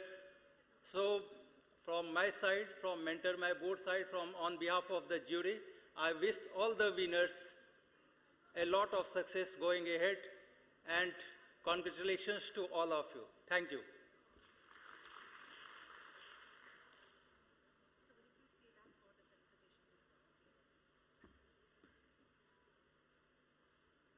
May I also invite Mr. Ashok Shah, Chairman VTrans, to please join Mr. Thakur here for the felicitations. All right, let the drum roll begin, and to give away the first 4 categories, our guests are here. The first category is Women in Family Business. And the award goes to Nalini Pable Chaskar. A big round of applause for Nalini.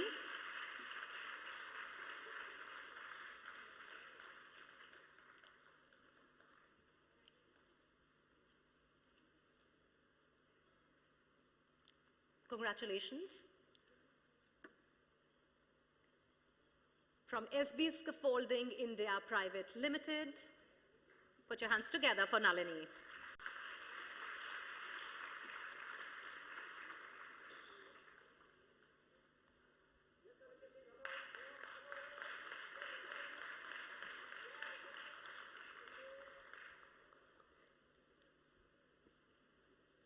The second award in the same category, Women in Family Business, goes to Usha Rani.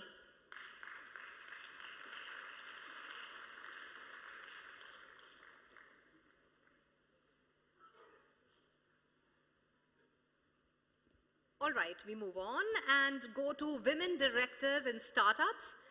Put your hands together for Prachi Jain Shah.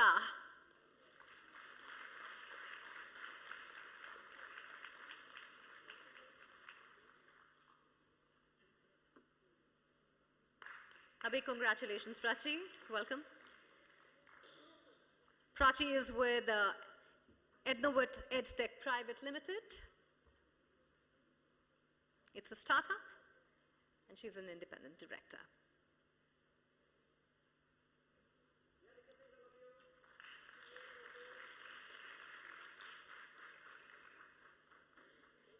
In the same category, which is the Women Director in Startups, our second winner is Megha Paradkar.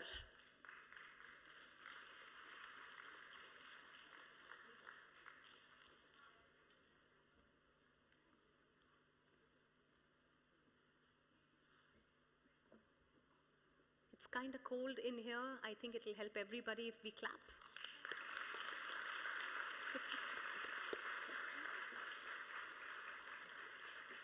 Megha is with Avenir Inc.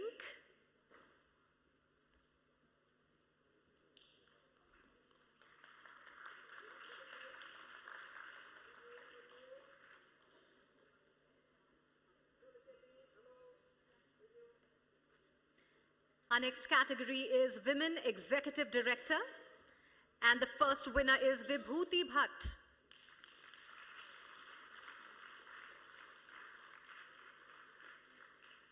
And the second winner in this category is Kalpana Bhatpadekar.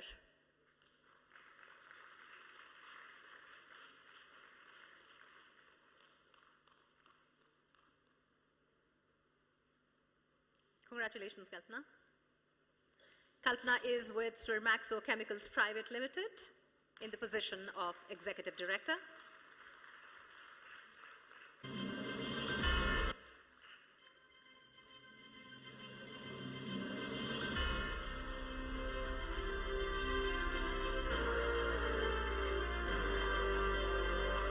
And now for a very special jury award, which goes to Dr. Sumitha Nandan.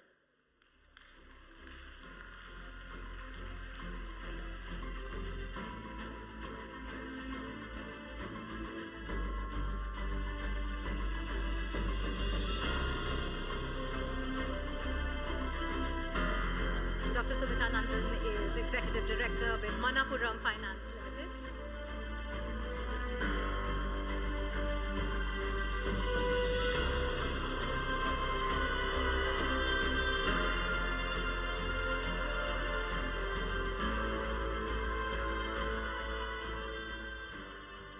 Congratulations to all the winners. And thank you, sirs, for doing the honors for us. Thank you, sir. With that, we will move to our second panel of today, and we will be intermittently doing the award ceremony as well. All right, it's time now for the second panel of the day, which is Perceived Board Skills and Strengths, where a diverse assembly of experts are poised to delve into the nuanced dimensions of board competency, shedding light on the evolving landscape of skills crucial for effective governance in today's dynamic corporate environment. So put your hands together for this particular panel, which will be facilitated by CS Praveen Soni, who's the Center Council member for the ICSI, and the panelists are Roma Balvani, Independent Director at John Cockerill India and CEO, Indian Deaf Cricket Association, Anita Ramachandran, founder and CEO at Cerebrus Consultants and Independent Director as various corporate boards, Vikesh Walia, Managing Director and Editor at Board Stewardship, Inc. I request all the panelists and the moderator to please come on the stage. Thank you.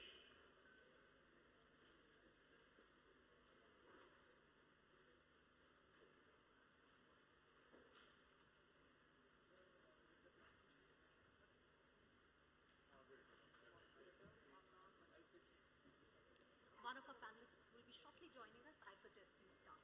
Okay. We'll get her in when she comes, so she can take us.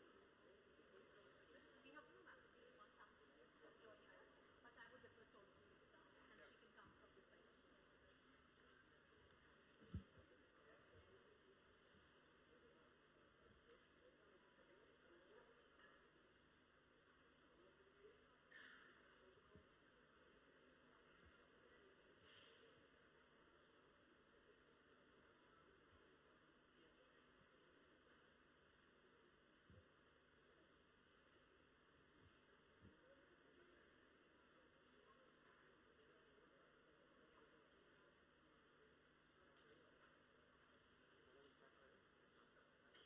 Good afternoon.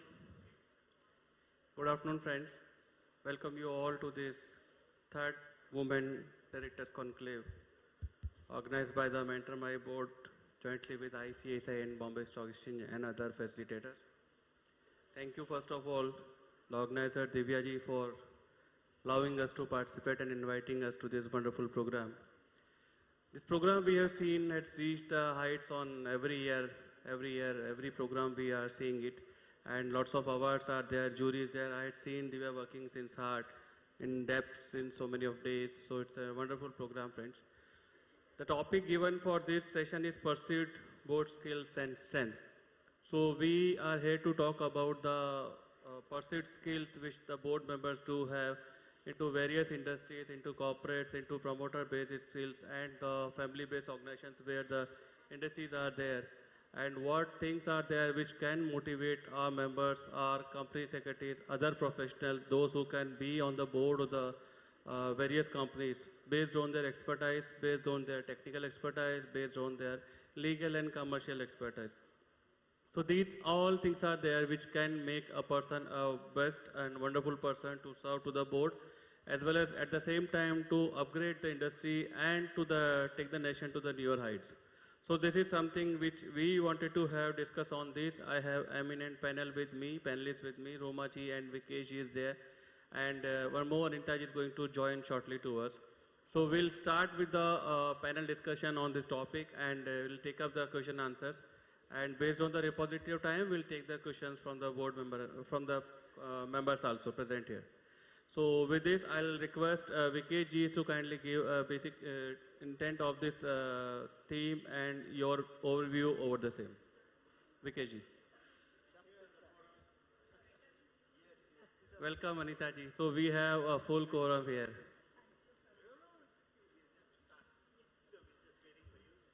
Yeah. Well, I don't know how Divya calculated this day, how Mentor My Board, Neha Shah calculated this day to be today, when we have the stock market at its peak, $4 trillion, $4 trillion, I don't know if they knew this in advance, that is going to happen on this day. $4 trillion of market capitalization is also very close to the $4 trillion of GDP. It's not far away, it's going to happen soon. What does this mean for the people sitting in this room? It only means, not only for the people sitting in this room, we are so very blessed and happy to be here this day and to be in the planet on such a lovely day, when there is all kind of prosperity, happiness, booming, Christmas is nearby, the going is good. What does this mean for the people in this hall? It means opportunities. The stock market high means there is greater appetite for capital. There is greater opportunities in the making. Greater appetite for capital, greater demand for capital means what? It means greater demand for corporate governance. Greater demand for corporate governance means what? Greater demand for independent directors. So this is the meaning of this day to be here.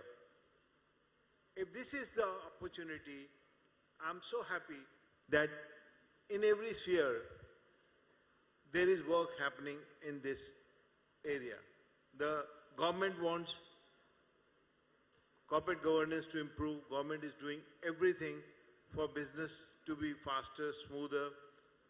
Regulatory authorities are facilitating the corporate governance. The committee under Mr. Kamath has already recommended their needs to the SEBI, and all that is happening. So government is working, regulatory authorities are working, corporates are working towards corporate governance because they know that without corporate governance, without ESG, attracting capital is going to be very, very difficult. We know one of the largest IPOs last year had to be delayed a couple of weeks or a month only because their ESG certifications were not in place. Very big company, I don't want to name. So corporates are also working, and the biggest good thing is that individuals are also working towards this capacity building. They are all wanting to become independent directors. And more than anything else, we have reason to cheer up this hall. The women are coming forward and wanting to work in the domain as independent directors. So big hand for all the women present here. Thank you, Vikaji. Thank you. Thank you. So how is it going to happen? And why it is getting delayed? More women on boards has happened in Europe in a faster way. In many other countries, as Yogita was saying in the beginning, that different countries have a target now of 40%. Europe has a target of 40% women on board. Why it happened faster in Europe and why it didn't happen in India? Only one thing that went wrong was the notification, regulation that came for women directors on board through Companies Act 2013 and later by SEBI. It was the number. Had it been in percentage, this would have been much bigger number today. Because they said there should be one woman director on the board and every company just ended up having only one. Now that's not fair. The biggest company, the biggest multinationals of the world are in India, and they also subscribe to this thought that there should be only one woman director. I don't want to name any of the companies, but the biggest company, the biggest consumer product company of America has been in India for so many years, for 2 decades, 3 decades. They had not even have one woman director, but half a woman director, one woman director on 2 of their company boards. So had it not been for this Companies Act mandate that there should be a one woman director, imagine even this would not have been possible. Where we went wrong was only in terms of giving it a number, not a percentage. It should have been 10% of the board, it should have been 25% of the board. Today, the mandate has to change. It has to become 25% or 30% to begin with, and then gradually head towards that percentage of 50%, then only the numbers will change. Then only scenario will change. Even this one woman director on every board is not happening even on the government company boards. So this has to move towards numbers. So I think this is what leads to the next step, which is the skill that are required for being independent directors. I think Mr. Soni will carry it forward through our panel discussion, and others will also contribute, and we will have Q&As also coming in from the participants. So over to Thank you, our Vikesh. moderator. Thanks for the wonderful oversight and over the topics. I would request Roma ji to kindly give your views on the topic, then we'll go with Anita ji. Thank you, and I'm very glad to be here to see an audience of really the Nari Shakti, as the mentor my board has mentioned it to be a theme. I think it's very important to have these kind of interactions, because this really signifies or signals that today we have really come of age. I know when I got into a board position about 10 years back, it was not so often that you saw professionals coming on boards. And I came on a board of a manufacturing company because I had a background of manufacturing, which brings us to the fact that what are the perceived strengths, what are the skills, and what is mandatory required.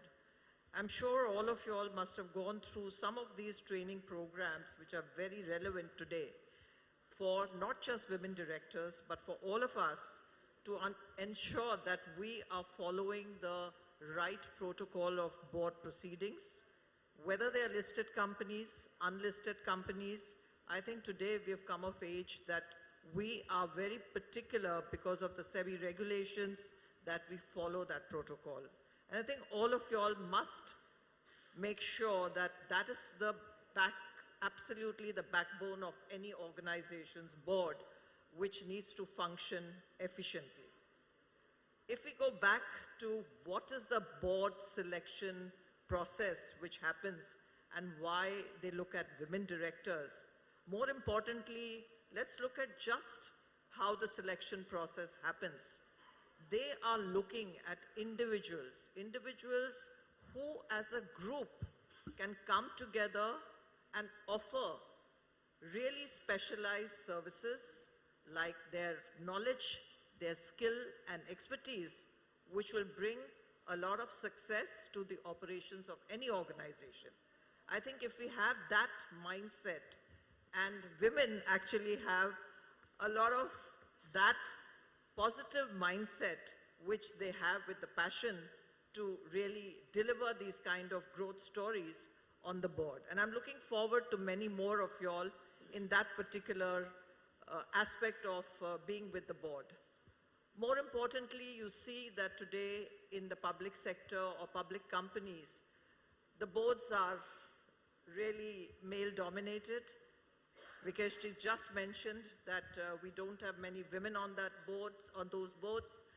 I think more important is what is it that we bring to the table.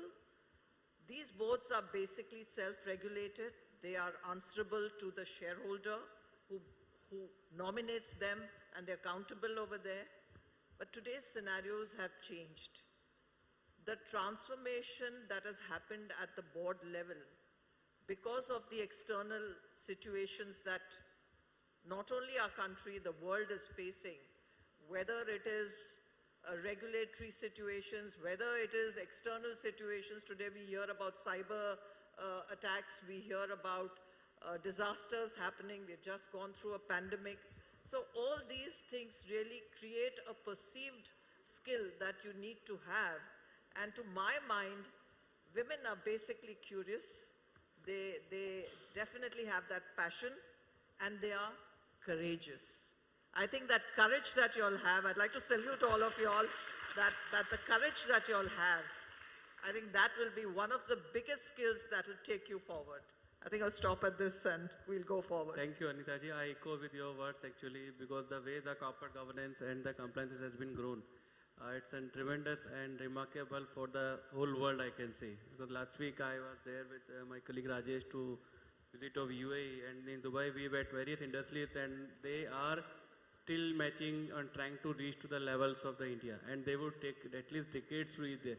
Because the corporate law compliances, there is very low, very easy, but now they are thinking of RPT, related parties, transactions, arm's length and all that, because they are from the rich families and king's families, and they are distributing the funds to themselves only.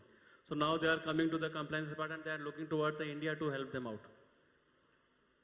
On this footnote, I'll come to Anita ji, request you to kindly give your briefs and your brief address on the topics, and then we'll go forward for the question and answer. Over to you, Anita ji.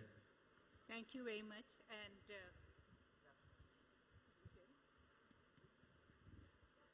thank you. Is it on? Yeah. All right. So first, thank you very much, Divya, for inviting me. It's really my pleasure to be here. I'm probably one of the oldest women directors. I've been on boards, not able to hear.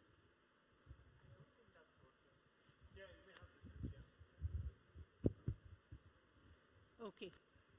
Is it working? No. Sorry. Okay. Hello. First, thank you, Divya, very much for inviting me here. And it's really my pleasure to be here with such a large number of women.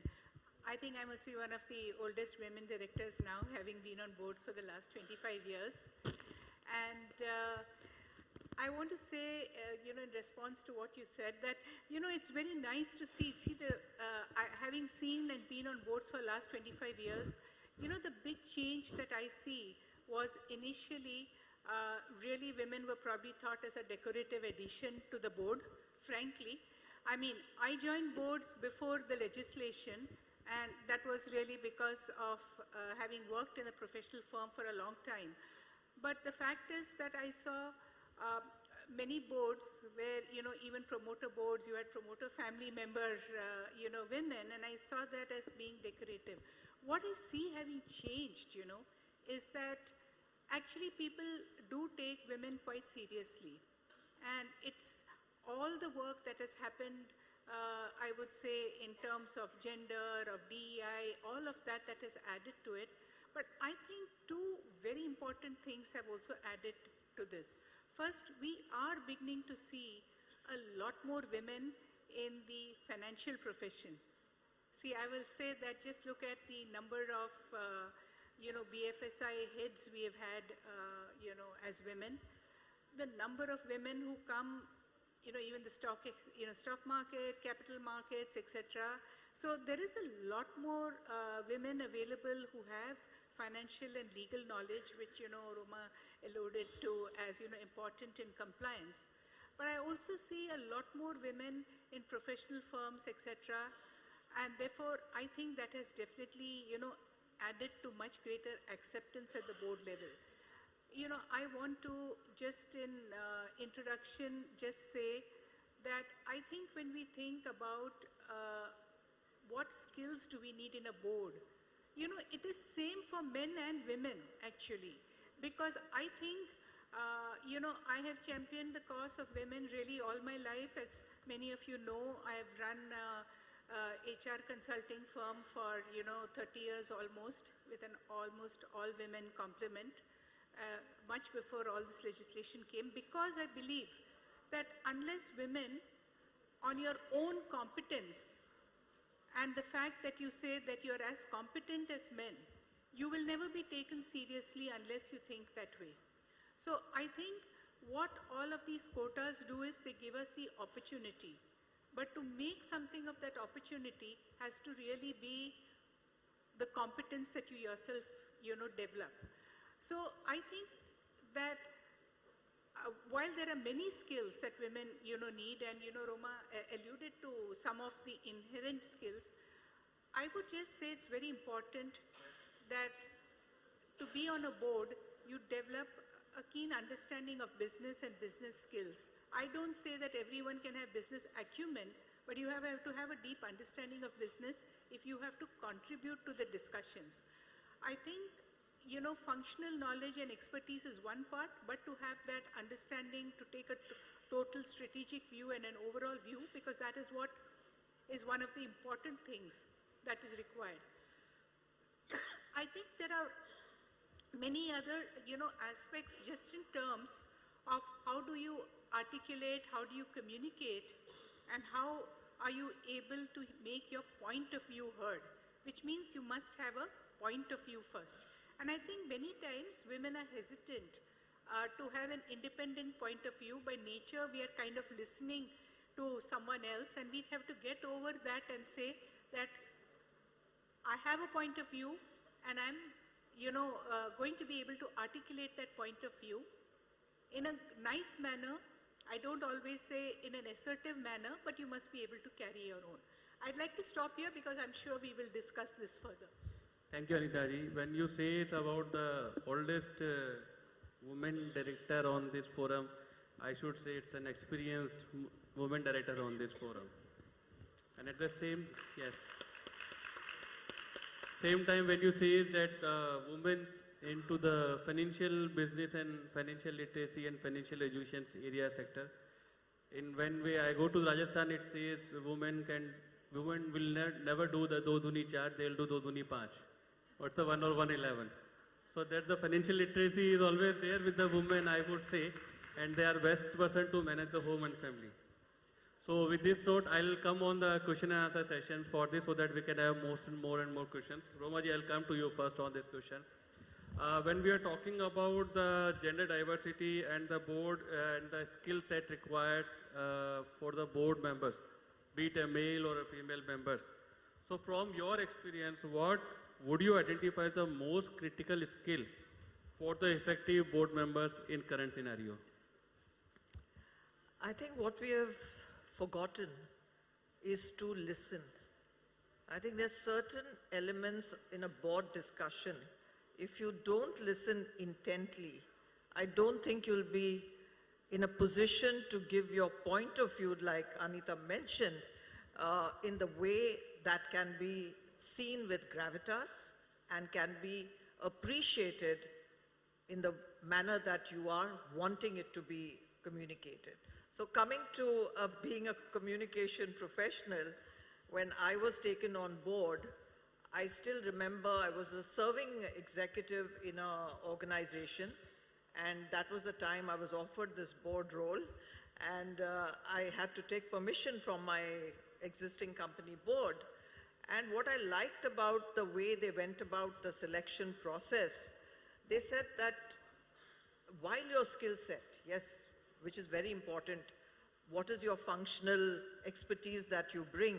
Because that particular board was having members who had the right kind of financial acumen. They were people who came from manufacturing backgrounds, but this organization was trying to create their brand value in India.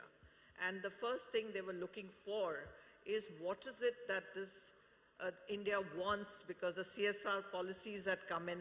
How is it that we can translate that? What is the brand value that we can bring? I said, for a B2B organization, asking me to come on board with these kind of functional skills, which did not discount the fact that being in the top leadership, your journey starts at that time. As a communication professional, what I had to learn, like Anita mentioned, the business first. If I didn't know the business, I would not be able to communicate that business effectively or credibly. So with your functional expertise, enhance that and make sure that you are able to communicate that, articulate that in a manner that you are adding value to the board.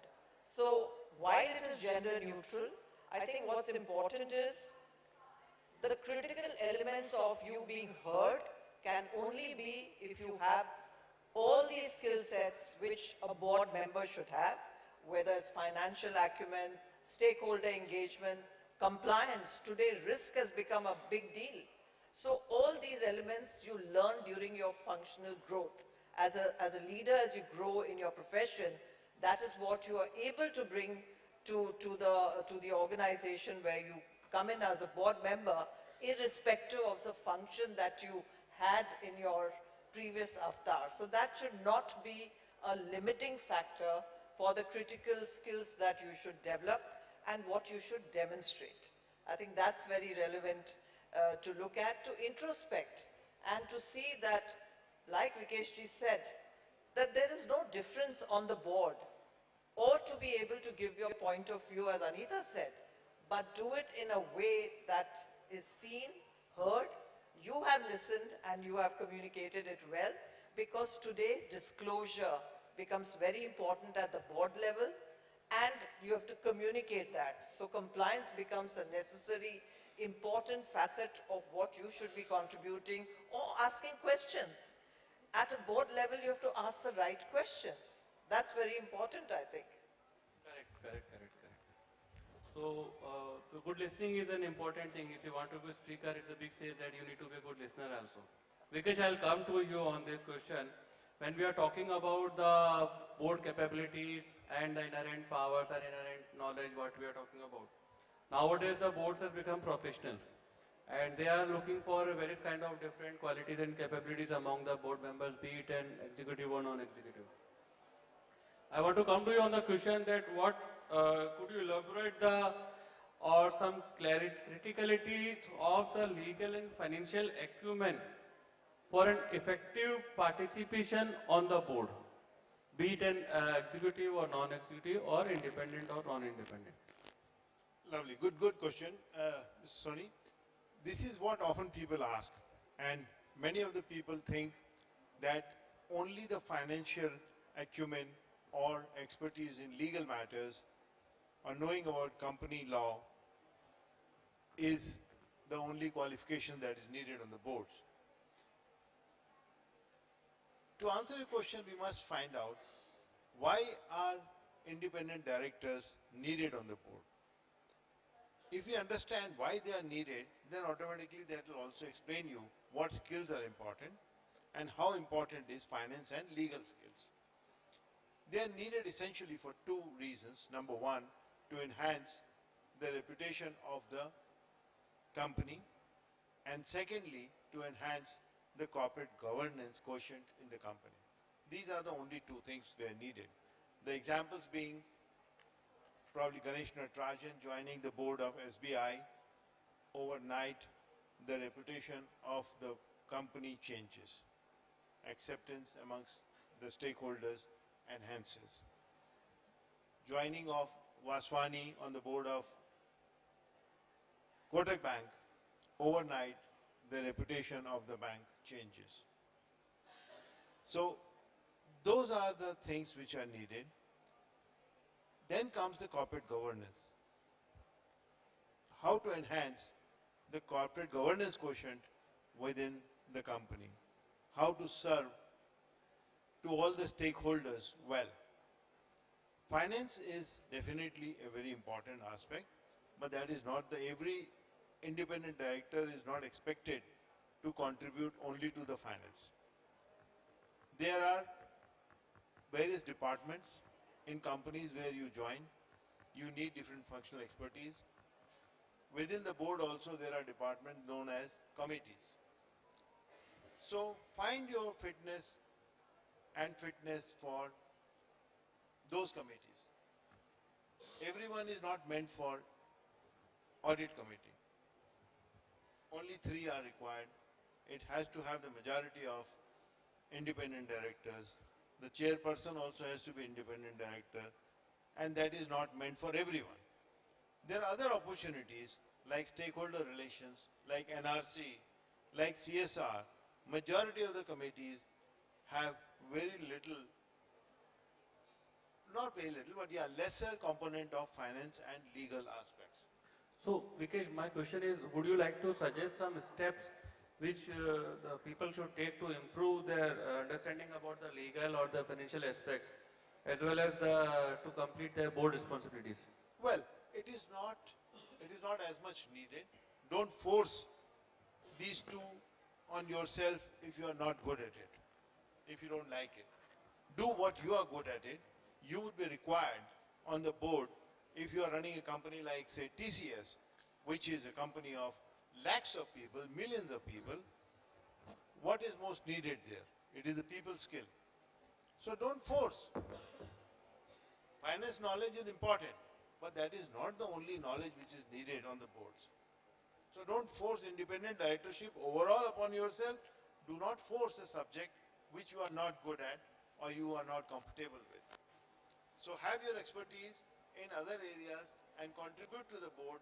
You would be required, you would be invited on many boards where these skills are important and related. So Coke requires stakeholder relations. Environment is becoming such a critical issue today.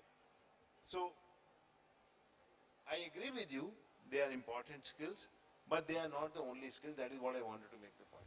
I just want to add to Yeah, please, what you please. said because this was really good. See, I just want to tell you that, I am, the chairperson of 8 NRCs, right? Now, I come from a human resources background and I can just tell you that, over the last 20 years, I have seen actually, even at the board agenda, talent is always the second one after finance that we are always talking about. And there are many, issues, whether it is, having the right leaders in the place, whether, there's attrition, you saw what is happening in COVID. I'm also, chair of, CSR committees in 6 of the companies. And again, I will say that the entire thing, a lot of CSR committees today also handle ESG. And a lot of companies really have to have a lot of focus on ESG, as you said before. I'm on some companies which are strong marketing companies, Nykaa for example. We have got 4 women actually on the board. And the thing is, we have people who are actually strong marketing background. Roma here, as she said, is a communication background. Why I'm giving you these examples are, see, you may start from a functional area. What you need, is a appreciation and understanding of business. And I think that the moment you say that, basic understanding of financials, intrinsically, I'll say we all manage our house budgets. Just take it to many scale, you will understand what it is. Really, I mean, when you say, because I think if you have a common sense approach and a strong sense of right and wrong, I think there's values of right and wrong. To me, a lot of, matters on compliance and governance. You agree, sir? Absolutely, absolutely. Yeah. So I think it's very important that you should not get intimidated by what is all this law, what is all this legal, because you can always call a lawyer and say, please explain to me in simple matters, which is what you will do. Sometimes there are very complex financial transactions. And I will just give an example. I was on the Kotak Life Insurance Board for 10 years. When I had to join the board, life insurance is a complex and a different subject. And Uday Kotak said to me that don't worry, I will have my people educate you. And I will say that the company on its side, had the CFO and company secretary, not just at the beginning at induction, but before every board meeting, come and, spend 2-3 hours and explain, because, the way you, I have a finance background by my initial qualification, but still, how do you calculate embedded value, etc. and insurance, a very different topic. And how that would happen, they would explain to me every time. Now, as I said to you, I've spent so many years in professional services firms, 25 years working on various boards. So, of course, over the years, I've picked up a lot of financial knowledge. And what I'm saying is, you must have a mind to learn. You have a mind to learn, you can pick up whatever subject to a working knowledge. You don't have to be an expert, but you must know, as you said, to ask the right questions. And, to also know when to call the experts and say, hey, I don't understand, please explain it to me. I just wanted to add to, what you said too. Correct, Anita. I think that hand-holding is a must thing which is required, and rest, Romaji says, we are courageous. So I'll come to your question, Romaji, on this perceived skills. When we are talking about the perceived skills and actual skills, or what are the expected skills, these all things are there where we are struggling between the board, be it member into the, again, as an executive or non-executive, I wanted to say. I just wanted to understand from you, how can board members effectively communicate their authentic strength without falling into the trap of showcasing the perceived skills?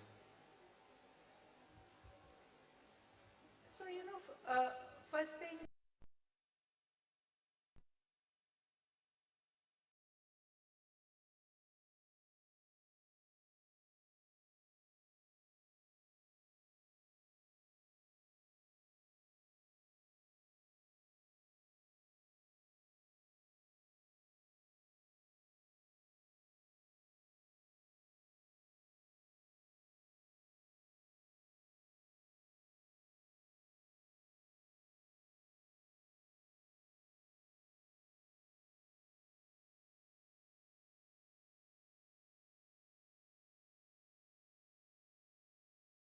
to ask good questions. And that comes with a lot of preparation. I mean, you have to go through board papers, you have to keep and read, about the industry, about the subject, all the companies whose boards I am on. I actually, track their competitors.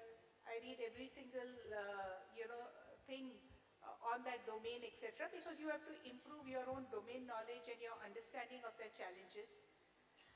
I very often, off the board meetings, call for senior management team members and I discuss with them because I'm just giving this an example of how do you improve your ability to ask good questions is by making yourselves more familiar.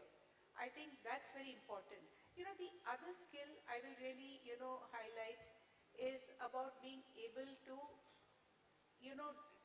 discuss means participate in a meaningful manner.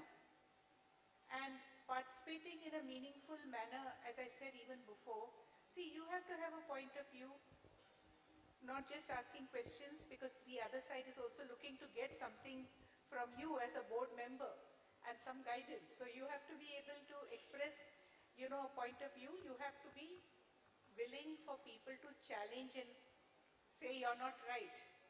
And listen, I think the one thing we should not also think that, oh, because I'm the board, I have arrived and, I can just throw my weight, right? You have to remember that the management team members are today very accomplished. In fact, they are more current, they work in a more challenging environment. So I think you have to be able to take their response and criticism in a positive manner and look at a discussion as a discussion amongst equals. Any anecdotes you want to share from the board skills? Any anecdotes? So, I will talk about,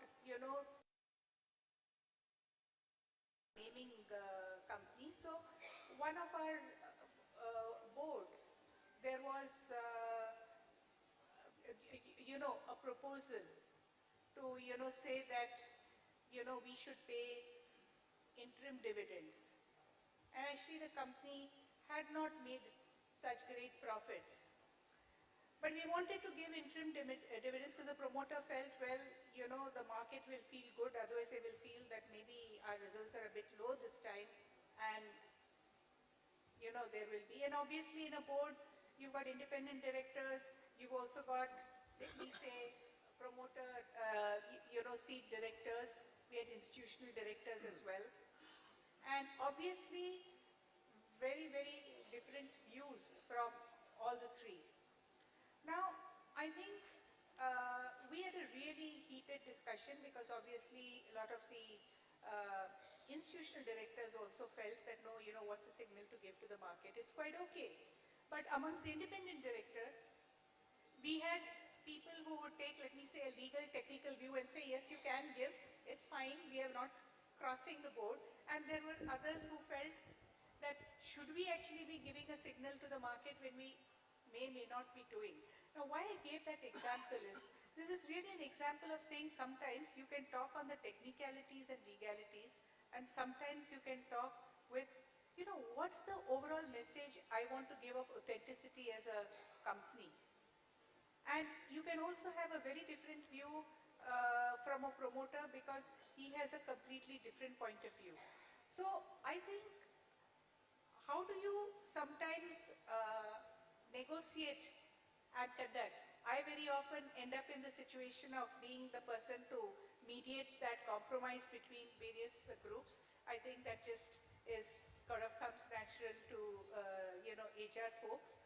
But I would say these are some of the interesting and challenging discussions that have happened. I will give a totally different example that I've been on company boards where we are extremely demanding of performance, and sometimes the management team is being, I will say, ripped apart by the directors for saying that you have not achieved performance and so on. And then where is the balance of the other directors? Do you watch that going on, and how far? And those are instances when you have to decide, your own position to say. Like, I have called a stop sometimes to saying that fine, we have beaten management enough now let's be constructive and say, what are we going to give them in terms of guidance to help? Because it's easy to ask 20 questions and say why you failed. Do we have some 5 suggestions to say, how am I going to improve? So you must, know the balance. So I just, mention these. Thank you.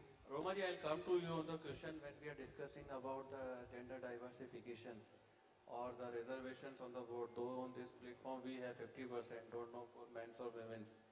But I am talking about the gender diversity or gender biasness when we are looking at the board levels and the growth comes into the impediment of it. So have you observed any instances where gender-related bias instances or assessment or recognitions of skills in the aspiring women directors are there? Well, this is interesting. Yes, there is an unconscious bias. That is something which we women face. First, we need to address that unconscious bias because maybe we are triggered from the fact that we are not sure of what we can contribute. In our work-life balance of family, our careers, we're not sure how our career advancement will happen during our course of our career. That's when we start questioning ourselves. And we don't want to really get to our true potential. I think that is a limiting factor. When I said courage, I also meant that please do not have an unconscious bias for yourself, first of all. Because on a board, you're equal to the others, but why are you limiting yourself with this bias? Bias comes in many forms. It is one within. Yes, you go to a male-dominated environment, then you feel that should I have masculine kind of attributes to be able to be taken effectively, seriously on that board. Please don't look at it in that way. You come with your own emotional intelligence, you come with your mindset which can influence the culture of the organization. You will be actually influencing the growth and the effectiveness of the board. Please have that faith in yourself that that is what you're contributing and not really limit your career aspirations to come on the board. Because this unconscious bias that we have in our mind or we feel nervous about is not going to really give us the opportunity to see what we can contribute to the board. There are different skills now that are very open for all of us to explore. Please understand the whole business is transforming. So the board transformation has become so fundamentally different because of the external factors. Today, business will be looked at with new technologies. So digital skills becomes a very important facet. All of us have to start educating ourselves, reskilling ourselves, because what is the business going to use? It's going to use data analytics, machine learning, artificial intelligence. If we are going to contribute effectively to boards, look at startups today. They are primarily getting all these kind of insights before they get into their business. And all of us can contribute very effectively over there. The second thing which I'm driving in my own board is ESG. Like Anita mentioned, business performance, that's important. So in the audit committee, one of the board members said, we can talk about ESG later. I said, no, we have to bring it to the forefront. Let us talk ESG.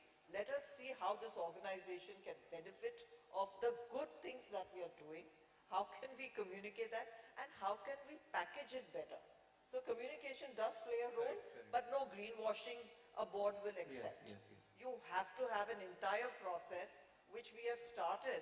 So what we are trying to do, we are having a subset of the CSR committee, which will now have ESG as a subset, so that you have focus on that committee.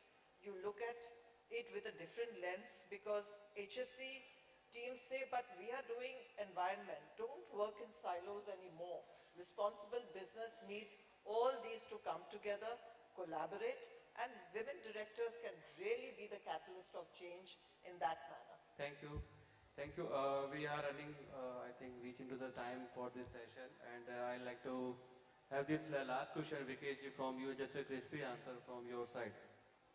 How can the platforms like this Mentor My Board specifically aid in preparing women directors for challenging the boardroom responsibilities? A very crispy answer, please. Well, it is basically the board-related skills which should be taken care of. So the board skills are different than the executive skills. The non-executive role and executive role, these are two different roles. In executive role, we have been directing. In non-executive roles, we have to influence. In executive roles, many times we compromise on emotional aspects. Emotional intelligence at board level is far more important. Collaboration is much more important. It is not competitiveness. While we are in the executive roles, we compete with our peers, with our other departments and functions. But in the board, it is not about competitiveness, it is about collaboration.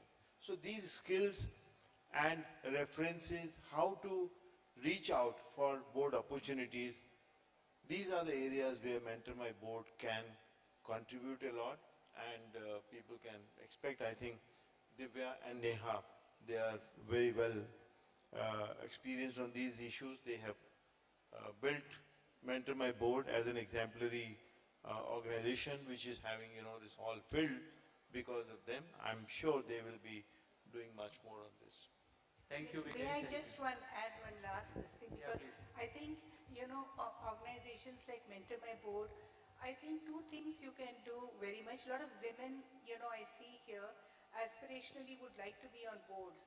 See, I think how to, network and how to be visible is actually the two, biggest issues that women have. I think by just providing a forum, more often for women to network and build that confidence to network and see that we are not only women but also a large number of men into that forum. Let women present on various topics so that they can get visibility. And I think providing that opportunity will help people both build skills and get that visibility. I think it's wonderful to see that so many women are out here, but I think that would be good. I think, thank you so much for wonderful suggestions. Now, let me tell you, when you speak about networking, I think, that is what today's session or today's conclave is all about. Creating a platform for women to come out and speak and interact and network. And I'll tell you, when we circulated the emails to a lot of companies, one person emailed back to us and said that this is a women directors conclave. I'm a man. Why are you sending it to us? And my reply to that person was that when you're talking of inclusivity, when women talk about inclusivity, that, when there is a men's circle, women should be there. And when there is a women's circle being created, of course men should be there. So I think that is something, over a period, I'm really happy to see the change, which we are able to drive. Thank you so much. And amazing insights. Thank you so much, everyone. Over Thank to you, you, Divya. Mukta. Thank you for being in guest speaker at a sudden and giving insight on the topic. Thanks to all the panelists, Roma ji, Anita ji, Vikesh ji, for a wonderful discussion. Over to you, madam. Thank you. Thank you so much. We'll do a few group pictures, and also may I invite C.S. Abbas Lakrabala here for the felicitations. Also, if C.A. N.B. Shakti is around, we would like him to come here along with Neha, co-founder, Mentor My Board.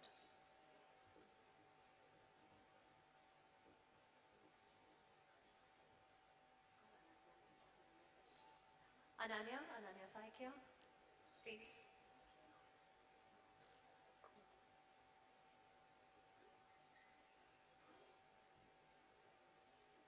So just request all of you to come a little forward ahead of the table. So.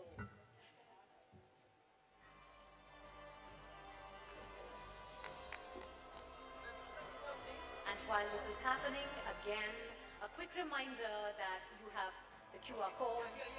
Please get onto your social media handles and do deliberate on what the panel spoke about today, which was perceived board skills and strengths.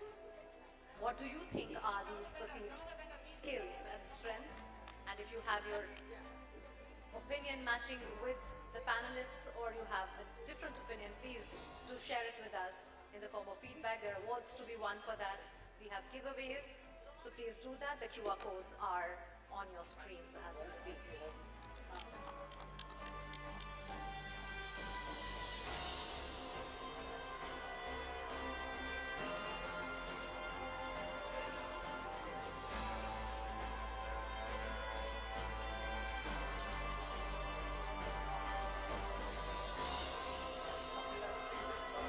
We will shortly break for lunch. That's also the time when you can network and also use all the standees that are here to send us your feedback. Thank you so much.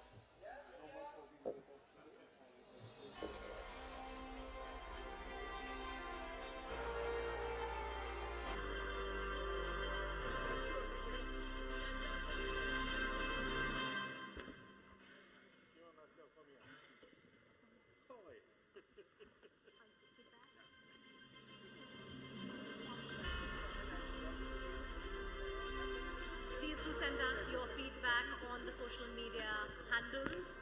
Please use all the standees that are right here to record your reels, your bites, whatever you may want to share with us. A big round of applause again for the panel for the day.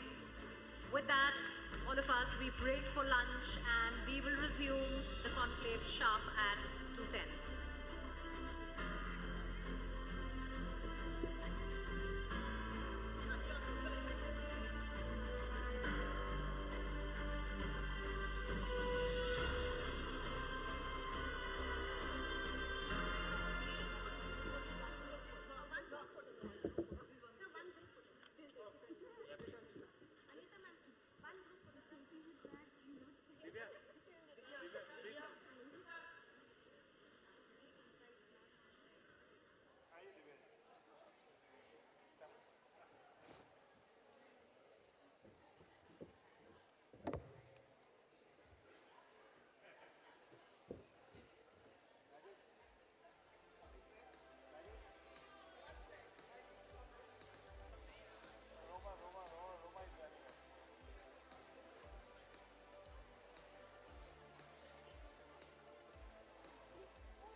should now be ready to get into the board to play your role. That mental, breaking off that barrier is what is the first and a big step in training.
All right, ladies, can we please have you all back?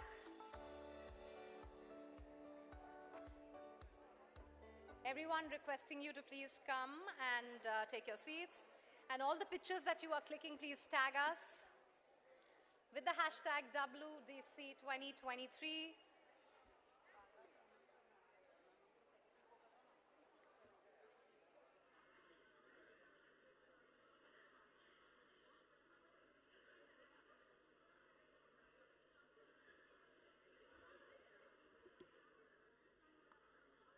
We are starting the second half of the conclave with the next set of awards. So may I please invite C.A. Snehal Shah and Ms. Harini Balaji, CGM SEBI, to do the honors, to please come on the stage.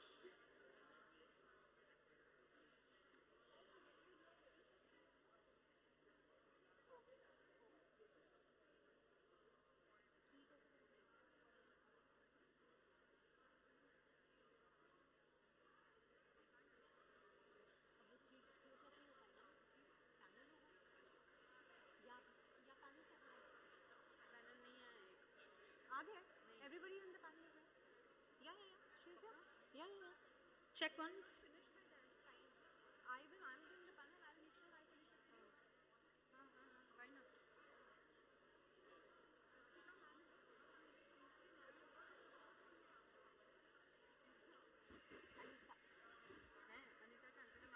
Yeah, that's what I'm saying. Anita is here. Amita is here. Yeah, all right. Okay. All right, ladies, can we please have everybody back on their seats? Everyone from here. I'll have to start identifying you by what you're wearing then. Yellow sari, grey sari, green. Come on. Everybody, please come in.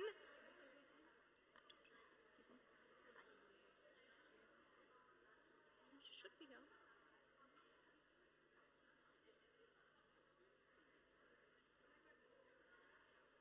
Should we then have her later?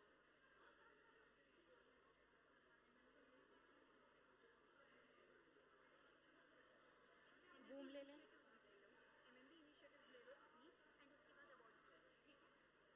Okay जो अभी मैं मेरे आवाज में बुलाती हूँ सबको आप आ जाओ नीचे आ जाओ नहीं गड़बड़ हो गया क्या हो गया baby is number 3 why because तो अवार्ड्स ले लेते हैं ना पहले अभी हाँ तो अवार्ड्स ले लेते हैं तो अवार्ड्स के बाद फिर क्या लेंगे क्योंकि वो फिर बूम सर्कल ऊपर ले लेते हैं नहीं हाँ, वो अभी ले लेते हैं हाँ डन ठीक है तो उससे करना शुरू करें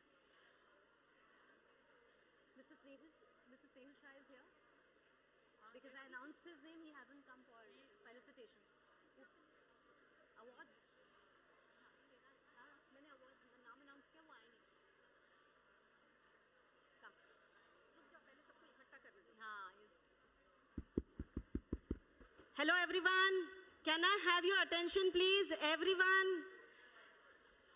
We must ensure that as we started on time, we also end on time. We have lot of things on platter.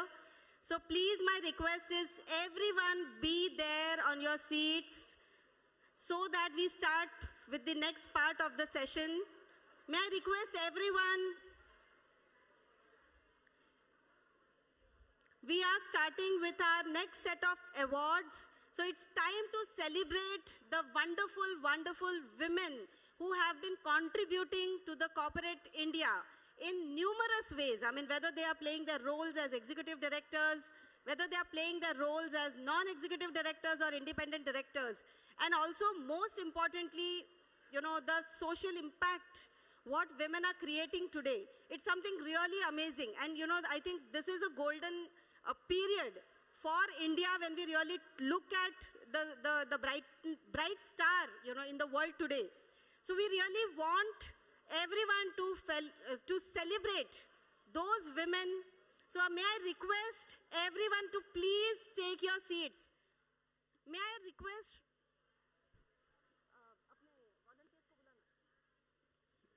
the volunteers here, please, to make sure that everyone is taking the seat.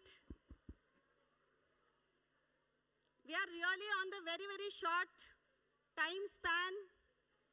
May I request the volunteers to make sure that everyone is sitting? Thank you. And over to you, Mugdha. Thank you. No, we'll do this, we'll do that, we'll finish her, then we'll awards, the orbit, and then, yeah. All right, anybody standing now will be fined $500 to Mugdha collection account.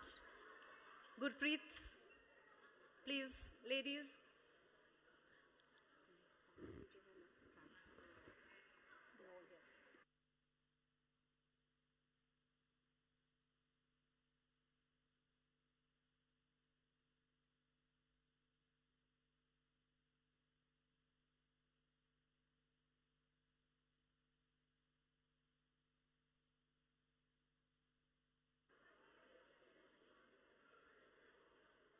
All right, for the next 4 categories, may I quickly invite CS Nehal Shah and Ms. Harini Balaji, if they are around.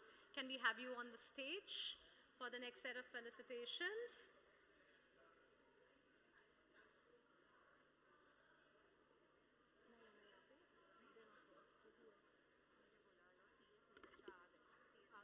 All right.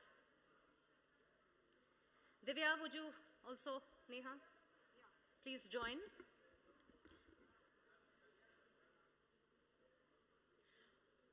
All right, the first category we are taking after the break is Women Director in Institutes, Not for Profit. And the winner is Anisha Sharma.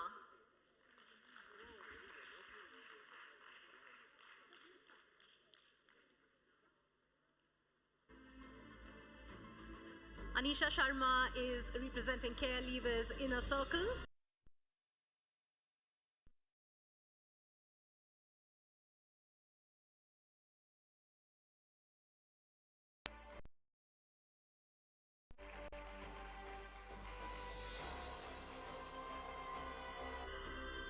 The second winner in the same category is Soumya Lashkari. Put your hands together for Soumya Lashkari.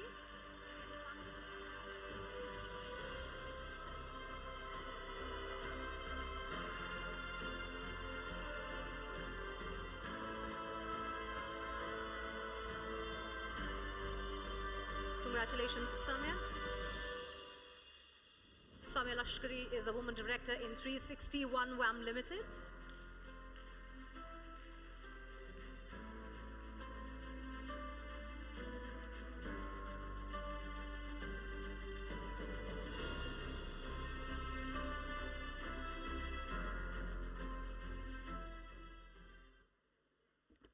Our next category is Women Director in Social Impact, NPO. May I call upon Purvi Shah.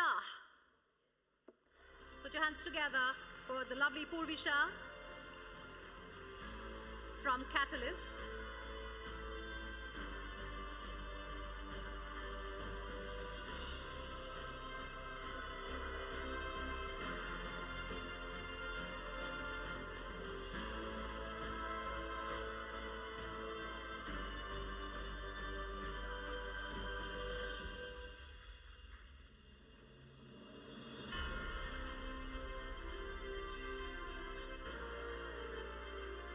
next category is Women Independent Director in PSU, and the winner is Dr. R.H. Lata.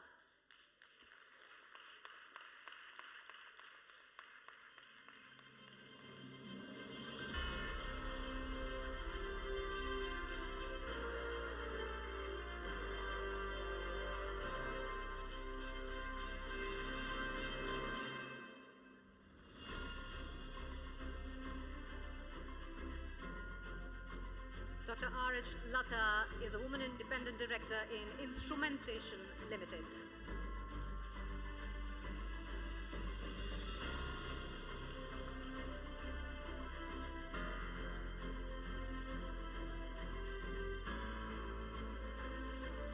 Our second winner in the same category, which is Women Independent Director in PSU, goes to Pooja Suri.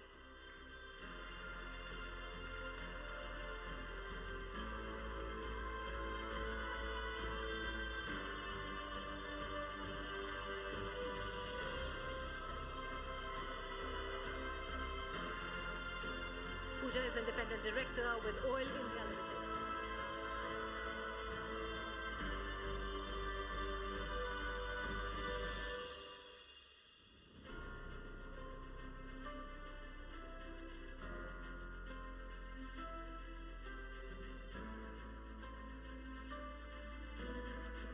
Now for the next category, which is Women Executive Director in PSU, and the winner is Nirja Saraf.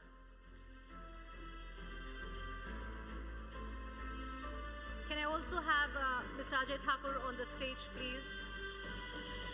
One of our jury members.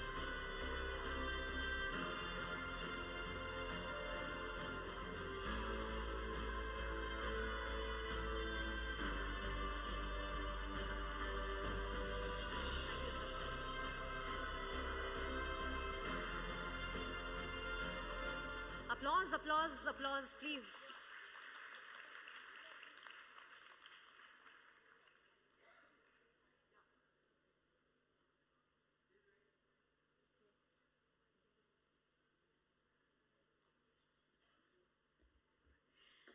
Women Director in Social Impact, we also have our another winner, Meenali.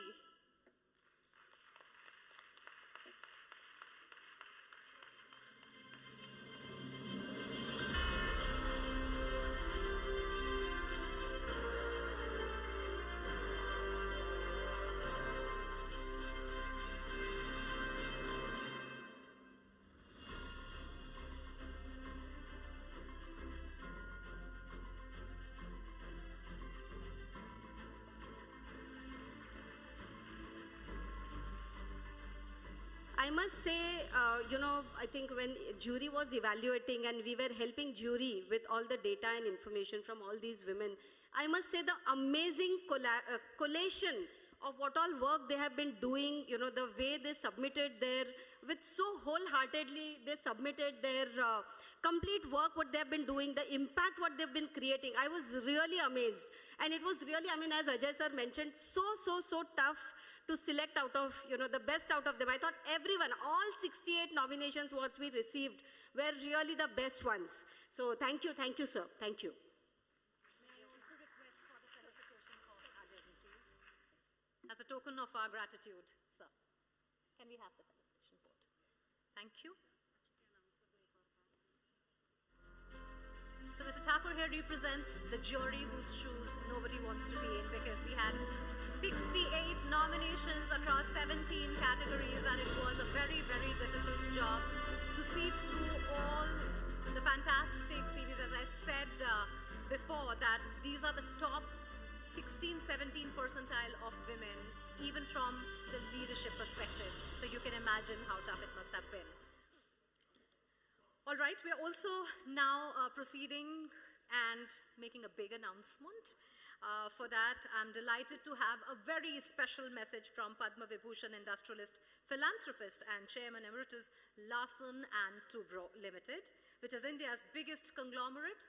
And Shri M. Naik, he has been truly an ally for women. We have had seen multiple projects in diversity, equity, inclusion started under his guidance, and L&T is one of the biggest champions of the gender equality cause. Let's listen in from him.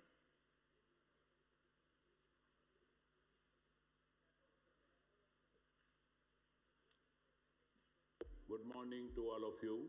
I'm delighted to see all of you in such a large numbers, and your presence and contributions are vital to the evaluation of corporate leadership. Embrace your unique perspective, skills, and experiences as assets that enrich boardrooms and drive innovation. As you navigate your journey toward board position, cultivate resilience, confidence, and a commitment to continuous learning. Challenge the status quo, champion diversity, and advocate for inclusivity in corporate governance. Your leadership is not just about breaking glass ceiling, it is about reshaping the entire landscape. I have been mentoring the senior leadership for the past 25 years. Initially, of course, most of them were men, but of late in last 10 years, we have some female employees who have come up to the level who can potentially go to the board in near term. In addition to the existing women director on the board, likewise, I also think you should seize the opportunities to mentor and uplift fellow women leaders, fostering a supportive community that propels everyone forward. Remember, you are a voice of matters, and your vision can inspire transformative change. As you ascend to the board roles with the belief that your leadership can redefine success. Wishing you continuous success and empowerment on your path to leadership.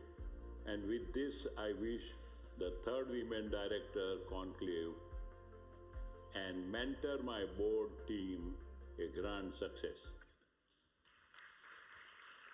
Our gratitude to him for that message. I'm taking the thread forward and inviting the founders of Mentor My Board, Divya and Neha, for very special two announcements. One that includes what Sir just mentioned. Over to you. Thank you. Thanks, Mugdha. Can we have the PPT, please? So, when we met and last so many years, I think now almost 5 years, 5.5, or I think almost close to 6 years now. Next month will turn 6. Yes. So when we've been speaking to so many people, and there's so much of rich talent in India when we talk of women, and then why everyone says that we don't find women. So that was probably in our minds for a long time. And a lot of times, the corporates and all, or even, women who are very, very eminent, they say, oh, you're training aspiring directors, so probably, we are not a right fit for, what you're doing. But I definitely, that was in my minds for a long, and I said, we must create that ecosystem that, create that, or co-create, I say rather, where we are not only nurturing the new talent, but also creating a pool wherein we are able to bring that talent which is already there in the boards and bringing that talent for all of us. So I think WOM Circle is a place, so this is something, is going to be a circle which is going to be launched today. And this circle is going to be very, very exclusive circle. Can we have a next slide, please? If I can have a pointer or a slider, that will be better. So the most important here thing is, empowering the leadership exchange. And that's something, which I feel is very, very important. Strategic networking, as I think the panelists also in the morning mentioned about importance of networking. So why not to create that strong network amongst ourselves and creating a sustainable impact. That I think, what we are doing, it's not just one initiative or one day or 1 month. The impact what we really want to create is, the sustainable. So that's kind of the background for this entire womb circle. The next slide, please. May I have a pointer, please? Next slide. Yeah. So what's the current situation if we really talk about the exclusive forum for experienced women directors and leaders to network and sharpen their board skills and abreast with the regulatory updates relating to the role of directors in whatever capacity, whether executive director, as also ma'am mentioned, the industry expert domain, industry domain, that's where also you need a lot of expertise. So if you're already on boards, still you need that upskilling and continuous sharpening. Now, what makes womb circle as very, very important and a must-have solution is that we've designed this completely for the role and which aims to foster the environment for the insightful dialogue. It's not only a training, but it's a dialogue. We come, we learn with each other, we take back those best practices with us to our boardrooms, wherever we are, and also fostering empowerment and growth amongst the leaders and create an ecosystem where we are mentoring other fellow women. So the outcome, what we really are looking at is immediately creating 1,000 women network, a womb circle. And, in next 2 years, and I'm sure this is going to be a very, very unique initiative where we will not be allowing any aspiring director to enter. Because definitely, aspiring women have their own network. That's what we are also creating very strongly. But this circle is something where we really want to bring the best talent in the industry in the form of already on boards women. So yeah, I'll over to, Neha for the information ahead. Please, Neha. Thank you so much. So when we talk of the objectives, so as she already mentioned, that we want to welcome the women board leaders who are in the boards and who would want to come ahead, network at the right time and right place, because we've been hearing since the morning that, it is networking that creates that kind of difference for women.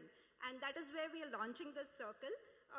Not only the circle, but it is an exclusive network for, women who have an insightful dialogue, and of course the platform which emerges, the platform of Mentor My Board which emerges as a one-stop solution for facilitating this entire, discussions. The facilitating exclusive board opportunities for these women. So if you are on one board, maybe 2 or 3 or 4 board positions that you want to take upon, and learn amongst each others, learn, unlearn and relearn is what we follow. And that is what is essential in the boardrooms too. Yeah, so what to expect in this is, most important thing is be the delegation to various national, international conferences on corporate governance, nurturing hobbies, over networking. That's something which we have really been, thinking for a long time, and I think wonderful people like Jaspreet, who have been creating amazing communities. So that's something, where we have been working together on. Monthly interactions between the members will keep coming. Getting a mentor on call. So if you are on a board and you really want some guidance, hand-holding, or some, information, you have a complete mentor pool available with you. You can join the pool as mentor and contribute. And it's also kind of a platform, where we are creating, always I mention about co-creation. We are creating a system where it's going to be a win-win situation. It's not only going to be a GYAN session that you come and, contribute, but also earn out of it. And most important thing is, research initiatives. I mean, I was speaking to IIM and, they said that I think 2012 onwards, there is no stronger research on women directors. And whatever I think probably research and all we see in news, those are probably a very sample taken, and not very, very strong. So, and being, also a voice to, a voice of matter, as also Mr. Naik mentioned, that something is going to be the expectation, from every one of you. So, how do you contribute to it? And what is it that you gain from this circle? So take part in the initiatives, in the various initiatives, the research initiatives that we would be starting henceforth. Become a voice for the women board leaders. So we've seen that, a lot of times women in boards face a lot of challenge. They cannot speak up. They cannot open up their mind with fellow women. So this is a place, this is a forum we are creating for you to come, become a voice of matter, so that we can have an inclusivity and so that we can grow together. Taking part in the monthly engagements, interactive meetups, maybe online, offline, so we can have those facilitated through the platform if it is online, and otherwise we can have monthly engagements which are offline, networking over hobbies, as she mentioned. Offering yourself as a mentor. So if you are already an experienced director on boards of various companies, please come guide other fellow women directors on boards. Offering yourself, as a resourced, skilled person, specially curated for skills which are specially curated for the members of the community. Connect with fellow women board leaders and sponsor other women, most important. So we always speak of companies maybe, nominating their women directors or even the men directors for board trainings. We strongly believe that board trainings is very essential for every director. And hence we want you to become a sponsor for a fellow woman whom you feel is aspiring and has that capability to reach to the boardrooms. So that is your contribution towards the circle. Yeah, and this will be having the exclusive committee, and it will have also a nationwide committee.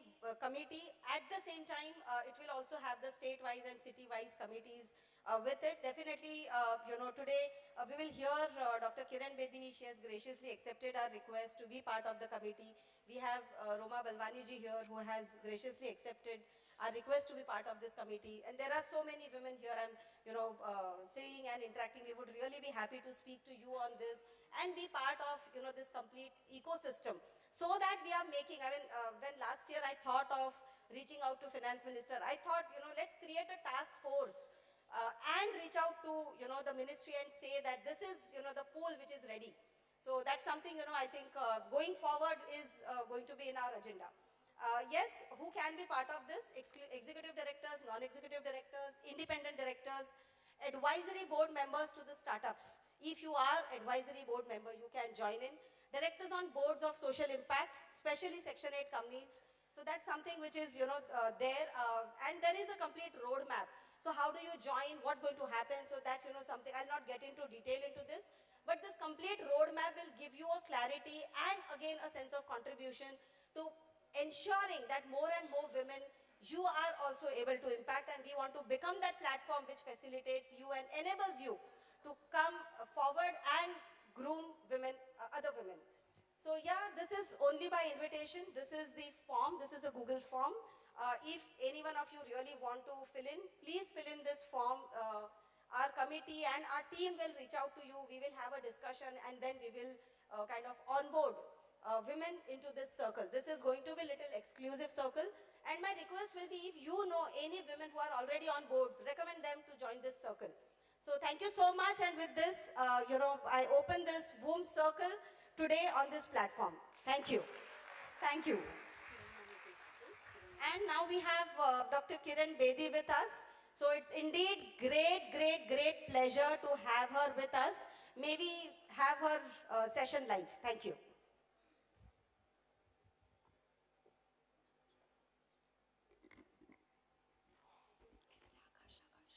Good afternoon, ma'am. Can you hear us? I can hear you. Yeah. Ma'am, the room is full with audience and we are ready to... Just a second. Just a moment, ma'am. We are just setting up. Give me a minute.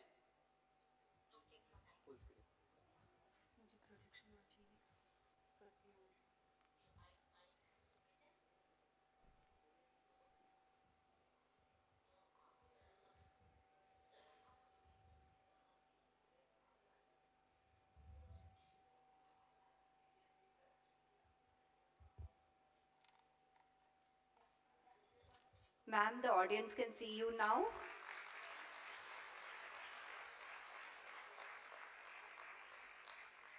Can you hear us, ma'am?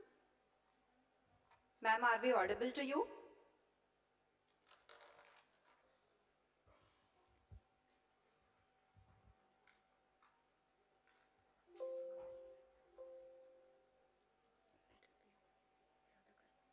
Ma'am, are we audible to you?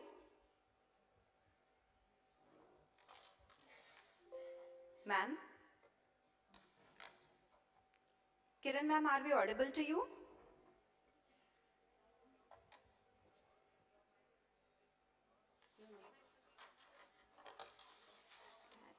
This has to go on.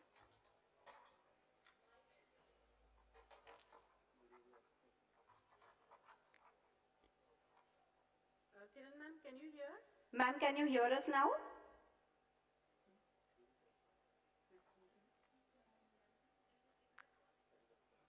Ma'am, can you hear us?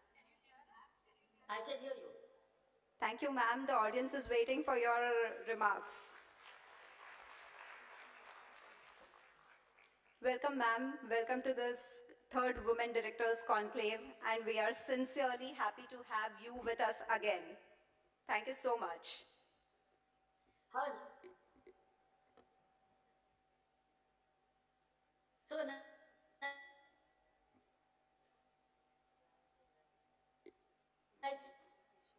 to see you both. Thank you, ma'am.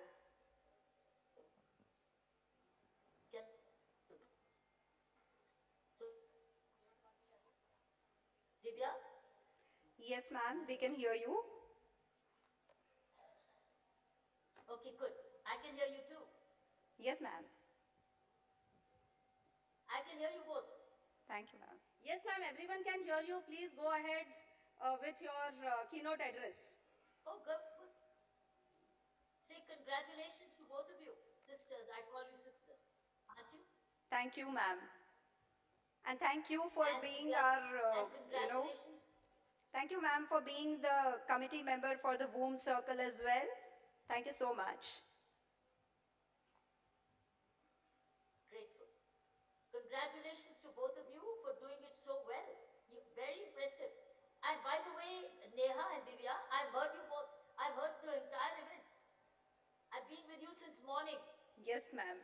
We know that. Thank you so much. We are blessed. I've heard the eminent panelists. I've heard all the guest speakers so far. Wow. Because I was wanting to learn. Thank you, ma'am. I've heard some wonderful statements like being a director is a responsibility, not a recognition or a trophy. I liked it. I also liked what was said that it's a trusteeship. It's a trusteeship. It's a very, very good. And also when I heard that being at the director's board meeting, it's not a venue and a melimore. True.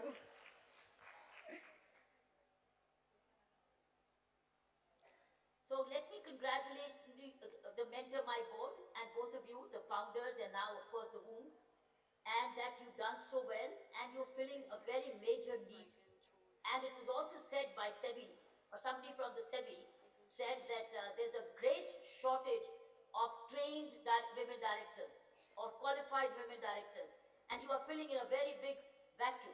You're filling in a major need. Well done.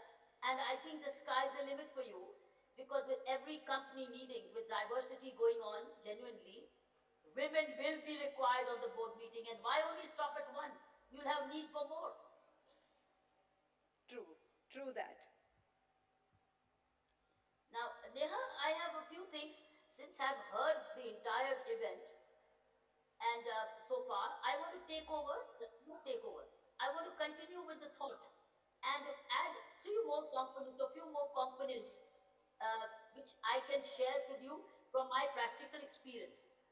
Because I have governed as a board, I've worked as a board, even though it was a government employment, but ours was exactly the board culture to make the transformation. So may I add a few points? Please, ma'am.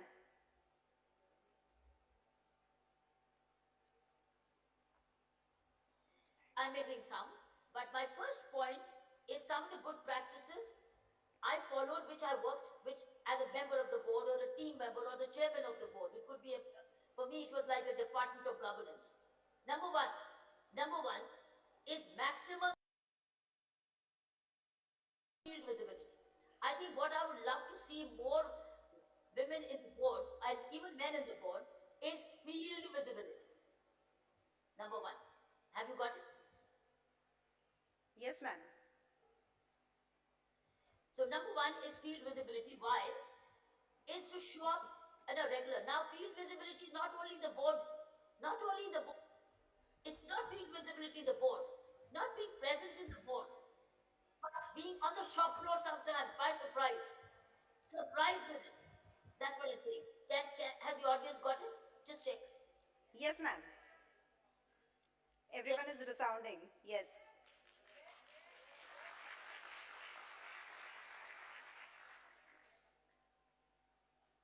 No, check.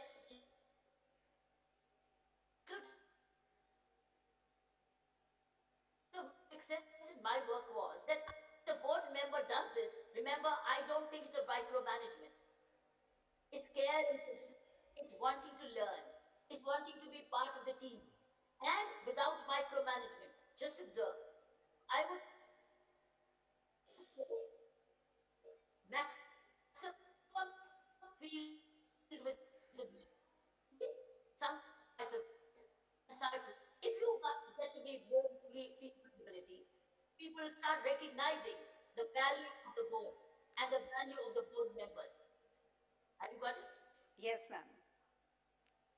If the audience would acknowledge, I would now then carry on because I have not seen the audience. It's a thunderous applause, ma'am. I'm not looking for an applause. I only wanted to know if you heard it. Yes, ma'am, we did hear it. I'm just going off the camera so that it focuses on you, ma'am, please.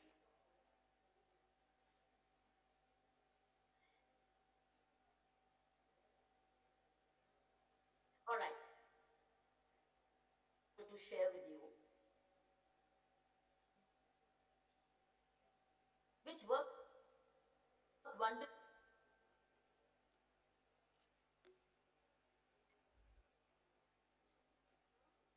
which should come. Some women collect.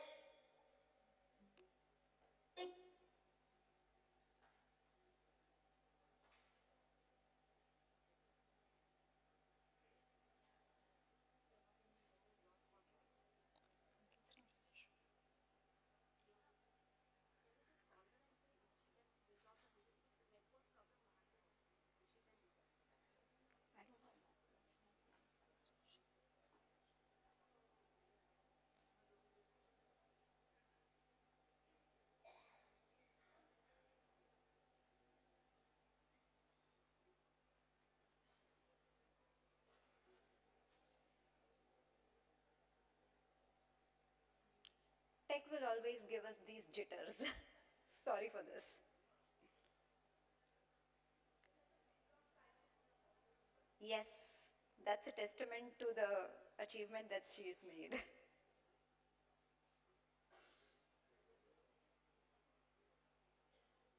So we're requesting her to switch off the camera because there is a network lag from her end.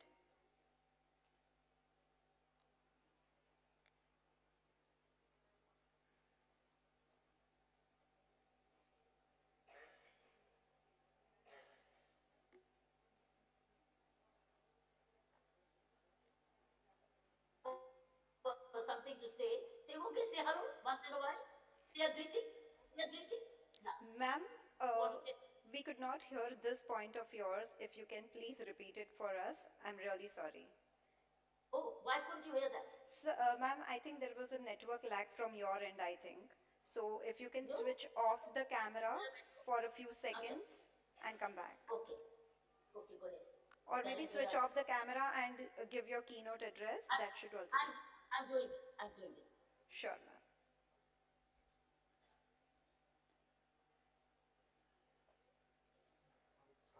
Huh?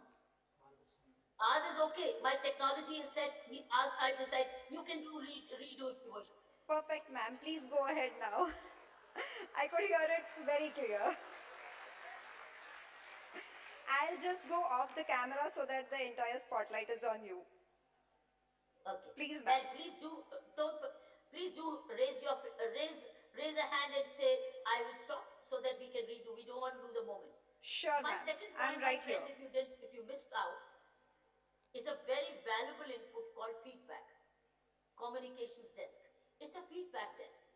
We must open up our channels to the last mile and create an email where members of the board, directors, members of the board, the leadership has equal access.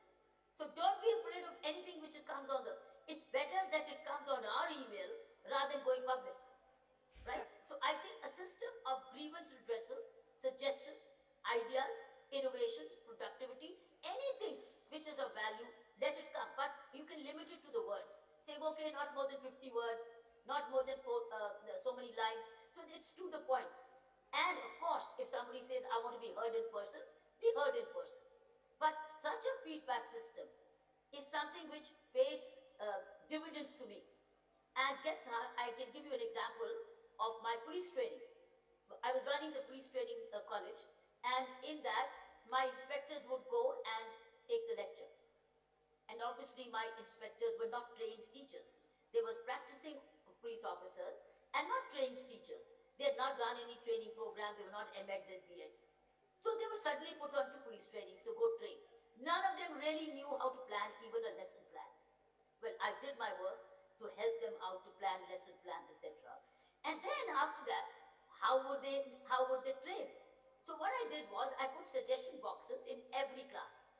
Every class had a communication box called the communication box. And I told all my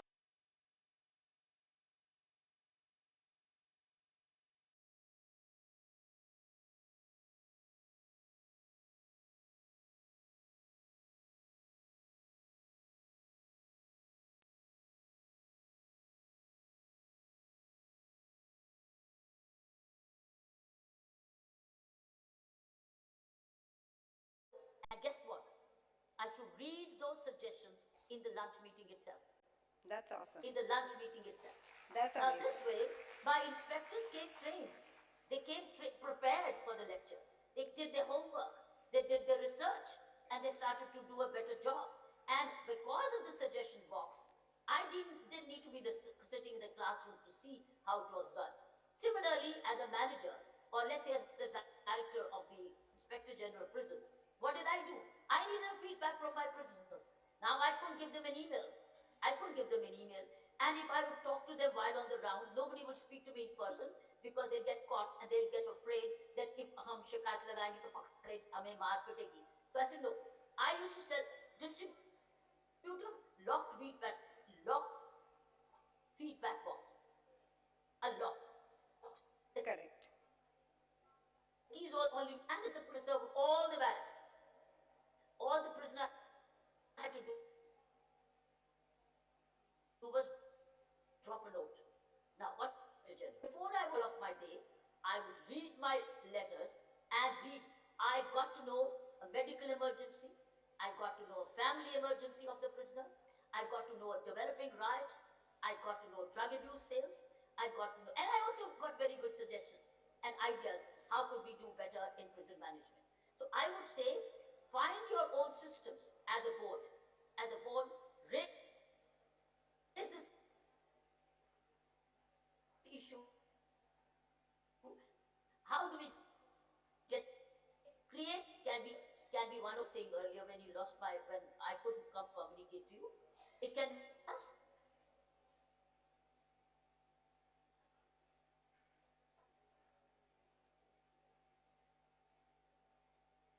It can be shop floor, but that's it. And then living, my friend. Seeing and hearing directly is the real evidence of the feeling of an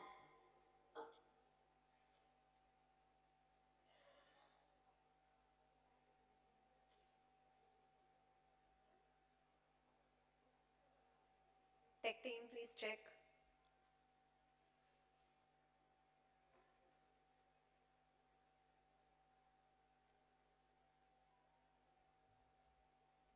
Did you hear?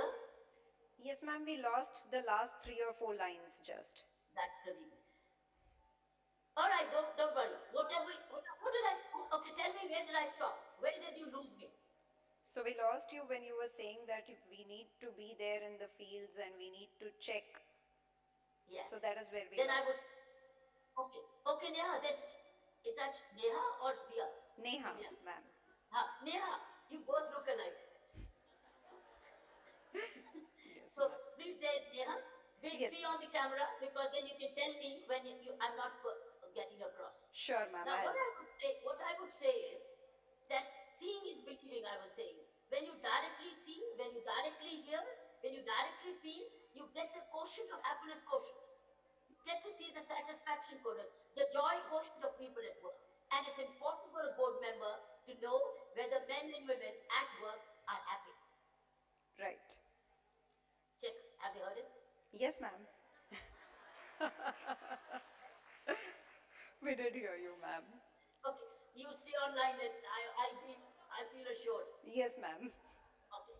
My third point, my friends, coming from for the directors of tomorrow and directors of today, is that women's entry should lead to a lot of welfare of the staff. Should lead to a lot of welfare policies. A lot of welfare policies. Have you heard me? Yes. Now, presence of women, it's going to take, that means you bring in empathy. You bring in compassion. Empathy and compassion. Remember, COVID was the major thing which always said we need more empathy, we need. Women's entry should mark a turning point in the way we manage our factories and offices. Is compassion and empathy. Now, in that compassion and empathy, I'm not talking of only women, family welfare. I'm talking of male. Some of them are single fathers. Some of them may be single fathers. Right. Who may need help. Why not? We are for all. A woman is for all. That's the best. Woman has heart in the right place. Has humanity at the right place. Has healing component at the right place. These are the three things. You see, as you wanted me to say that, men's quality is mobility, money, and muscle. These are their three qualities. And woman's is healing, heart. You haven't got me now? You got me now? Yes, ma'am, we can hear you. Okay, good. So the woman's quality is healing, heart, and humanity. When all the three M and the three H merge together, you are the best director. You are the best director. Because you got mobility, you got money, and you got stamina, which is called the muscle. But now, you also have the healing, you also have the heart, and you also have the humanity, which is the emotional quotient. So you are bringing together intelligence quotient, emotional quotient, and add spiritual quotient.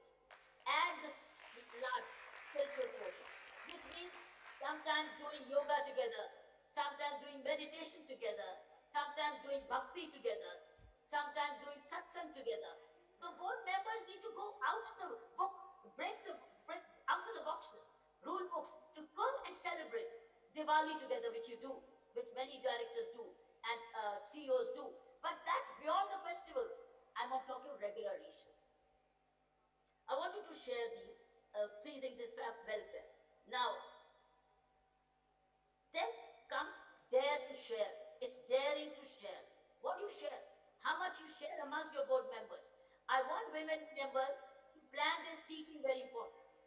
Seating should not be on the edge of the table. Their seating should be right either in the center of the table or facing the chairperson directly. Directly. No seating in the corner. No. Either you sit in the center of the table, because then you can see equally, or you face the chairperson directly into the eye contact. This is how a woman board member should be seated on the table. Have you got it? Very well said, ma'am. Thank you. And last but not the least, you've got corporate social responsibility. Every organization which comes within the Companies Act has CSR. You have CSR committees. And normally women are involved in the CSR. And I can tell you, if the wealthy companies do a good CSR, good corporate social responsibility, nothing will get unattended in India. There are enough causes cause you can espouse. All you have to do is work with credible, needing NGOs which need you, or individuals who need you, and take care of. That means dare to share. By being seated well, right in the center of the people, right in the eye contact with the person, dare to share. And number three is your corporate social responsibility. That's what I thought. I want to say thank you so much. I'm with you all in all my knowledge and capacity that you succeed. Thank you so much, ma'am. It was a really powerful address to the conclave. We took away the points from you of being on the fields, giving those surprise visits on the fields. Macro management and micromanagement, both simultaneously important. The robust feedback that has to be taken back so that we can improve on it. Also, the grievance redressal that you mentioned about. So, yes, we take back compassion, emotion, and sharing, and also about the CSR that you mentioned. And the welfare, staff welfare. Yes, all the time, welfare. staff welfare. Right, Listen to the staff. Well, if you do that, means you will reduce your attrition. You will continue to upskill. True, ma'am. So we I say the remember human when I asset was- capital. What I was saying is, sometimes some are misplaced. Somebody is qualified for something else, but is doing something else and disappointed. Find out what's happening. Is he enjoying his job? Is he qualified for his work? How does he feel about his work? So do a little conversation while doing the shop floor chat. It's not micromanagement. I'm not looking at micromanagement. I'm looking at communications. I'm looking at conversations. Yes. So the human asset capital, as we say, for the organization, and the compassion which binds them together. Thank you so much, ma'am, for such a lovely address. All I'm saying is bring heart and soul.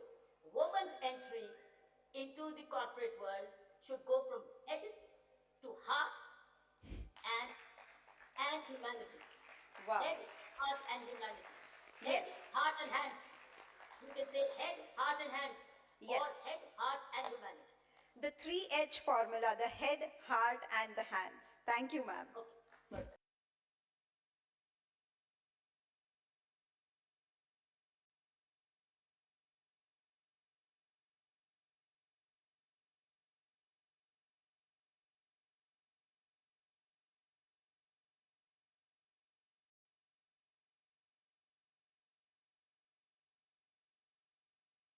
I will also look forward to continue to listen to her.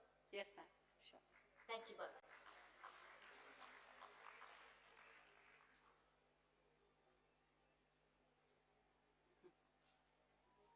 All right. Even through the technical glitches, I hope you were able to get the sense of the message that Dr. Kiran Bedi was giving to us, and it will also be, the notes of it will be made available to all of you. So worry not, whatever you've missed will land in your inboxes. All right, with that, we are moving to the next panel of the day, which is a very interesting panel because we are always, all right, let me just go there and then start talking so we save time. Let me have my panelists here. Radhika Haribhakti, Independent Director on Corporate Boards.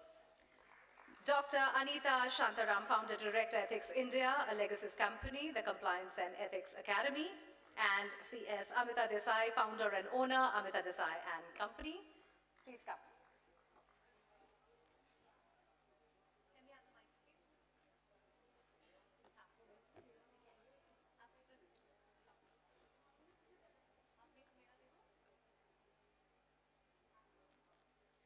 And let me take the honors to introduce Mugdha Kalra.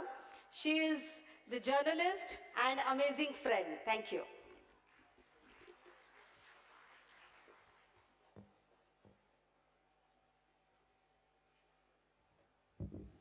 That was just the right introduction, because that is what I identify as, and of course believe in the sisterhood, and that's what gets us all here. So हम सुबह से बात कर रहे हैं कि हम boards पे क्यों नहीं पहुंचते हैं, और what roles do corporates play in it, what role does patriarchy play in it, but we never really question ourselves. And that is the next topic, which is ambition versus trade-offs. Now, why is it important for us to really identify the intricate balance that goes haywire? And that is one of the things we always say, that when we go to boards, board members ये कहते हैं कि भाई हमारे पास में आपने members भेजे हैं लेकिन वो केवल नाम के लिए जुड़े हैं हमारे साथ में, वो मीटिंग्स में नहीं आते हैं, वो बिजी हैं या उनको ट्रेन करना पड़ता है. A lot of women, when they are given that opportunity, also say that, I have family back home, I will not be able to do this, I have problems in reading through papers, getting to those places. So that is one, that, do we have lack of ambition? Or do we have too much to balance that is the reason why it's happening? Or genuinely do we feel that as you climb the corporate ladder, things become difficult for you to handle it all? एक तरफ है ambition, एक तरफ है your other part of life, which only, it seems like only the women are balancing it. So let me open the floor with you, ma'am, and I want this to be anecdotal, and I want to understand from your experience that was there ever a point in your career where you felt, I have to choose between the two things? And if you chose both, which you did, what were the things that you kept in mind, or what was supporting you in your journey? First of all, I must say that as a board member, we don't have to struggle with this balancing because we get to that stage when children are grown up, responsibilities at home are of a different nature, and it's very, very manageable. The real challenge for most women, and I think it may resonate with many in the audience and of course on the panel, is at the earlier stage of your career, when you have a young child and you may have support or lack of support systems to support you to go out and achieve your professional ambitions. So, and I would say personal responsibilities for women, at least I would say that for me, was largely with motherhood. And as things happened to me, it was unique in my situation, may not be true for others. When my daughter was very, very young, three of our parents, my mother, my father, and my mother-in-law, went through major illnesses and they passed away in a matter of a few years. So that was a time when I said, not only my support systems were not there, but I had additional responsibilities, even to look after my father-in-law. So I switched from a full-time job to a part-time job, and I knew very well the decision that I was making and the price that I was going to pay for it. But I tell you what, sometimes you have a blip in your career. So either your career growth goes linear or it plateaus and then picks up later. So everyone has to make their own personal choice based on their situation, and there is nothing like right and wrong. Do what comes to you from within and what you are comfortable with. That's what I would say. Wonderful. Easier said than done sometimes, because you mentioned the age factor. एक बहुत interesting study जो अभी निकली है वो ये है that a lot of women, and a lot of women in the audience, that women are delaying starting a family. And so when you are in your 30s and in your 40s, your children are hitting teenage, unlike how it was in the past. And so very typically when you are climbing the ladder, your biology is also climbing the ladder with you, whether you are hitting perimenopause, menopause, or you are caregiving, or in general you are handling a lot of things as a woman. When you know all of this because of the experience and insights that the ones who are before you leave for you, how do you suggest then do you move with that clarity in your head कि मेरी life में ये breaks आएंगे, मेरी life का ये trajectory है? What is it? Is there something that you would want to tell your younger self that I wish I had done it then, or now that you would want to tell to the younger women who are perhaps getting there? Thank you for making me feel old. No, not at all. Wiser. Okay, first I just want to say that I feel humbled, privileged to be speaking on the same podium as Dr. Kiran Bedi. In the youth, she was one of my role models. Those who have seen Udan, I don't know, that was another time that I completely wanted to get into IAS. And so I'll just talk of, yes, I'll just talk of one point about trade-off was I have not felt I needed to trade off anything till now, but I did it very early on in life without even being aware of it. I think we are brought up with being accommodating, you'll compromise and all of that. And I wanted to do, inspired by that, I wanted to do my IAS. I started preparing for it. My Bihari genes, I think, came up also. So because of that, I think IAS was and IPS was something I looked at. And my husband, current husband, who current means ek hi hai abhi tak, was my boyfriend at that stage. And I didn't even talk to him about it, but I actually gave up the thought of it because I knew that he comes from the entertainment industry based in Bombay. They have been for generations here. They're not going to be moving. I subtly just gave up thinking that he's not going to follow me because IAS and all of that would make me travel. So I'm saying that we, our age generation, women, have been brought up with a certain amount, and I think we ourselves have created it. My dad was very excited about me wanting to do IAS. No one told me not to do it, but I chose it myself. So I feel that sometimes be aware that are we sometimes compromising without even being asked to do so. And during this whole phase that I admired my dad for bringing us up the way he brought us up. Later on in life, I think when we get married, we really realize the role our mothers have played. And my mom was only a 7th standard pass, but she could have easily told us, you need to make round rotis, you need to come into the kitchen, but she said, go out there, win life, get educated. My brother's a chartered accountant. I'm the youngest, I have a sister, and we both are PhDs, she in leadership, me in business ethics, and I think that credit goes more to my mom than my dad. So I wanted to share that. No, wonderful that you mentioned that because every time we talk about figures, mother figures or mentoring figures that we need to look up to, and recently when McKinsey and Deloitte came up with their reports about what women miss in corporates, one of the things they said was, we do not have women we can look up to. And so it makes us feel that maybe it is so difficult that there are very few women out there. Otherwise, if it were that easy, there will be so many of them. But I think the role of mentors, the role of role models is very underrated, but is very important. You need to have those figures. And I think a lot of narrative is changing now where people used to say, competition केवल अपने आप से होना चाहिए, अपने अंदर देखो, लेकिन इसके अलावा ये भी बहुत ज़रूरी है कि आपके वर्ल्ड में जो लोग सक्सेसफुली चीज़ कर रहे हैं वो किस तरह से कर पा रहे हैं.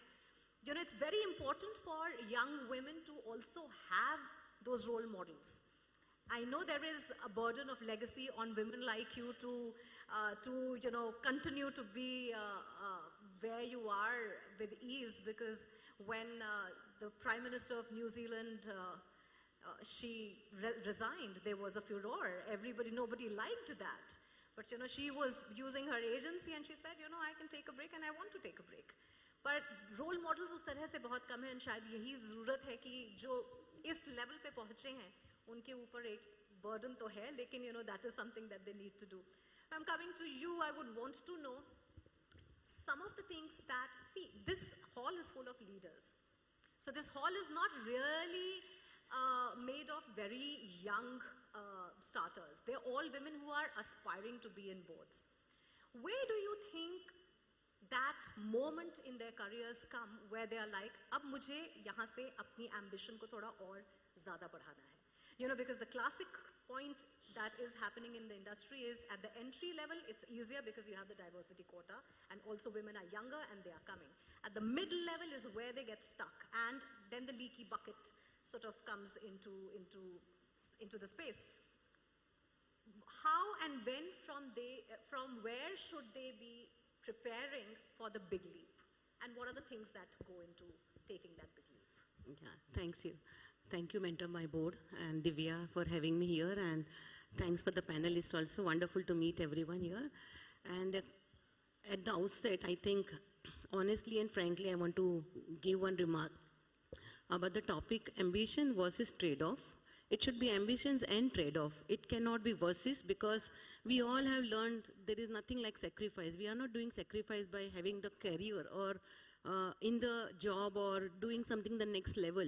We are balancing. I think instead of the trade-off, it's a balancing act, which for the woman it comes very naturally, I believe, because of a lot of responsibility, societal and family has put on the gender role, and we all are aware of that. So I think that's what the the balancing act comes, and women are more for the time management because of this reason only. That's a trade-off. They manage their time because we don't have all the luxury of time with all the responsibilities and our personal pursuits also, which we are having. And so that we manage our time wonderfully with prioritizing and also with the more of the support system to create.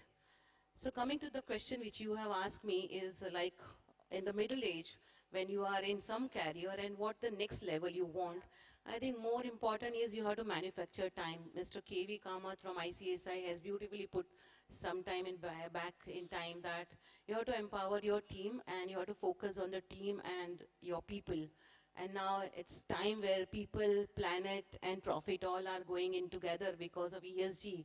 So if you empower your team, whatever you are doing currently, I think that can be given to them, hand over to them, and slowly you can go to the next level without touching, without sacrificing or adjusting or trading off with your growth in your career.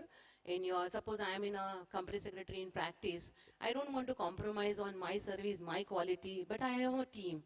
If I want to decide that I want to go for a sabbatical for 2 months for a mountaineering, which I like and I did. Similarly, road drive, I do quite often, but my business, my practice, the critical assignment which we are handling doesn't get affected because of the empowerment given to team and system to be developed. That's a trade-off which in a practice or a people who are in the mid-age should do so that they can take the next level with the research and with the networking. And I think that's the next point for the panel. I would say that the start of your career, you have to work harder than anyone. That's true. It's not, waiting, because I feel that today I can take some leeway, I can do, balance it out better. But the start, I know Narayan Murthy's 70-hour thing created furore, but I felt when I counted the hours, I said that's what we did in the start of our career, 6 days a week, 12 to 14 hours minimum. And there is no easy way to get to the top. You can't say that I will start with lots. So don't give up. Don't start with the attitude that, oh, ye ho jayega, so I will leave, this will happen. We start off with that. No. So I felt that I was privileged that work giving up was not an option. It was not a thought which crossed our mind. Then everything else also falls into place. I feel the whole support system that we so much talk. I was, moderating a panel discussion and I asked, is it mentor, networking, or family support which has helped you succeed? Most women said family support. So it will come if they see that, you need it. Ask for it. Don't hesitate. Don't think that, oh, I have to prove that I can do it all. You need help? I asked my husband for lots of help. So he had no choice, but to give it. So that's how. Can I share one anecdote? I'm excited to share it. My daughter is moderating a women's panel on Monday. It's the Embassy of Netherlands, which is having this event. And they have got a photographic exhibition. And that's, they're talking about it and about women issues. So one is I'm so excited that, my conversations and my being with her has also put her on, similar kind of, while talking, so I said, I'm doing this tomorrow, and she said, I'm doing this on Monday. She shared a very very interesting data. She said, lesbians tend to earn more than heterosexual women in marriage. How interesting is that? And I said, what would that be? And 9% more, less than men still, but 9% more than other women. And there are many factors, so I won't get into that, but fundamentally what it indicates is that the housework is more equally divided at home when both are women. So that means women do end up having to do a trade-off. Very, very well point. And you know, it's an interesting data set to go back to because it is easier for women in Europe to work better. American women still struggle, but women in Europe are able to do that because A, the paternity leaves, it's parental leave and it's not maternity or paternity. You know, there is a, because in India what happens is आपने 6 महीने की दे दी है maternity leave and paternity leave is only for about a week at max. And so at the policy making level itself, you have decided who is going to be the primary caregiver. And there is no question then asked because you are the primary caregiver, so it is your responsibility to do that. Having said that, we do want that responsibility because we can take that responsibility and I want to be there if I have a child to be around for my child. Having said that also, I don't need to fall in the trap of mom guilt. And I think that is something that every woman sitting here with a child will sort of understand that, you know, when you are getting into the leadership roles, when you are climbing the ladders, your children want your attention. They are teenagers, they are moody, they are hormonal, they are all of those things. Then you have universities and schools, etc. Caregiving, it could be for a child, it could be for a family. How do you navigate yourself in that environment while chasing your ambitions? Any tips, any learnings, any viewpoint? I would say that in continuation with some remarks made earlier about women having to work very hard, I think everyone who's in this room, the women have worked in domains which are male dominated, and we've all faced some or the other form of gender bias, some kind of stereotyping. And we have also been subjected to a lot more scrutiny in terms of how we perform, what our output is, quality of what we do. So in a way, it works towards your being absolutely on top of your game. Because otherwise, you cannot do well in whichever field that you've chosen to work in. So it's a disadvantage which can become a leverage to do better in whatever field you are working in. And I also feel that once you have a seat at the table, make it count. I mean, I just share that when I joined my first board, there were well-meaning friends who said, first few meetings, don't talk, just absorb. And I said, I don't agree with that. I will of course absorb, I will of course learn, but if there is something on the agenda where I have a point of view, I'm not going to shy away from expressing it. And I would urge everyone to do that because you need to be heard. And if anyone reached out to some of us, and I have other friends on the board, thinking they were just going to tick a box, they were in for a surprise. I in fact found that a lot of men would just go along with whatever is recommended by the chairman or by the management team.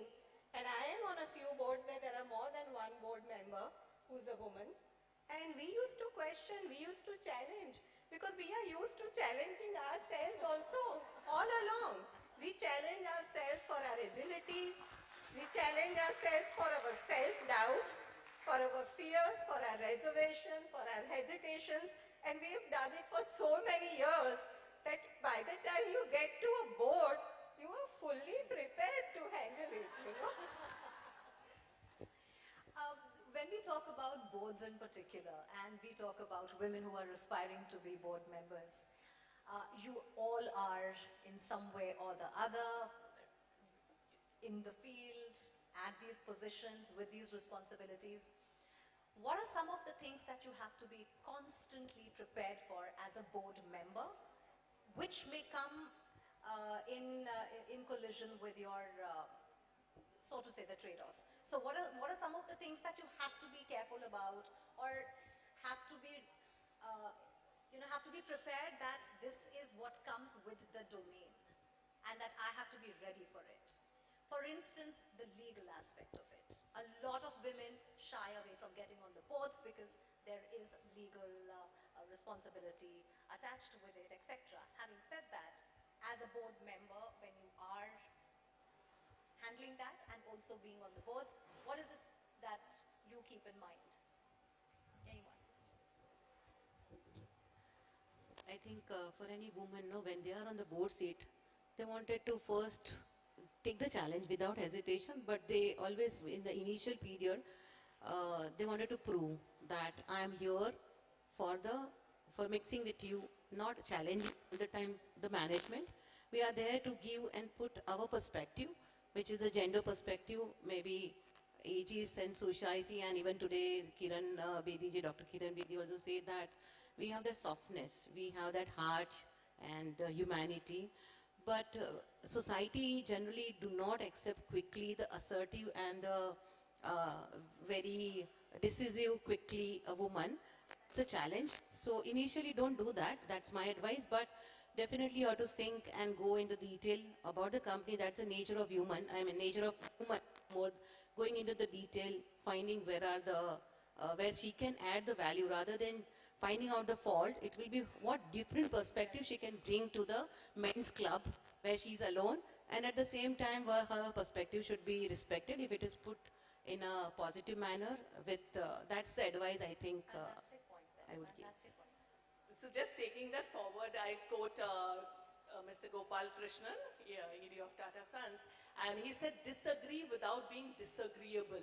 Absolutely. And I think that, that's what she was trying to emphasize. And even when Radhika said, not be silent and absorb, if you have something, you have to say it. And if you don't say it in the start, that image gets created, and then you might fall into that trap of not, continuing to say that. So I would say. And the point you asked about legal and compliance, connecting the dots, in hindsight, you realize everything you did made sense, and it somewhere comes full circle. When I set up the company in '92, my dad, I was an art student in industrial psychology, and my dad said that you have a company, you don't know finance, your company is going to go. So I sat and learned. I know that Mr. Vikesh Walia said, you don't know, it's okay. But I feel that it helped me that he pushed it hard, learn finance, so till balance sheet, I've done it by hand.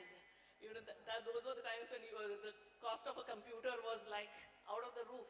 So did that, and I feel that today when I'm on the board, it has helped me understand that better. If I had not done it at that time, it would have been a little more challenging. Sure. I did my PhD in ethics.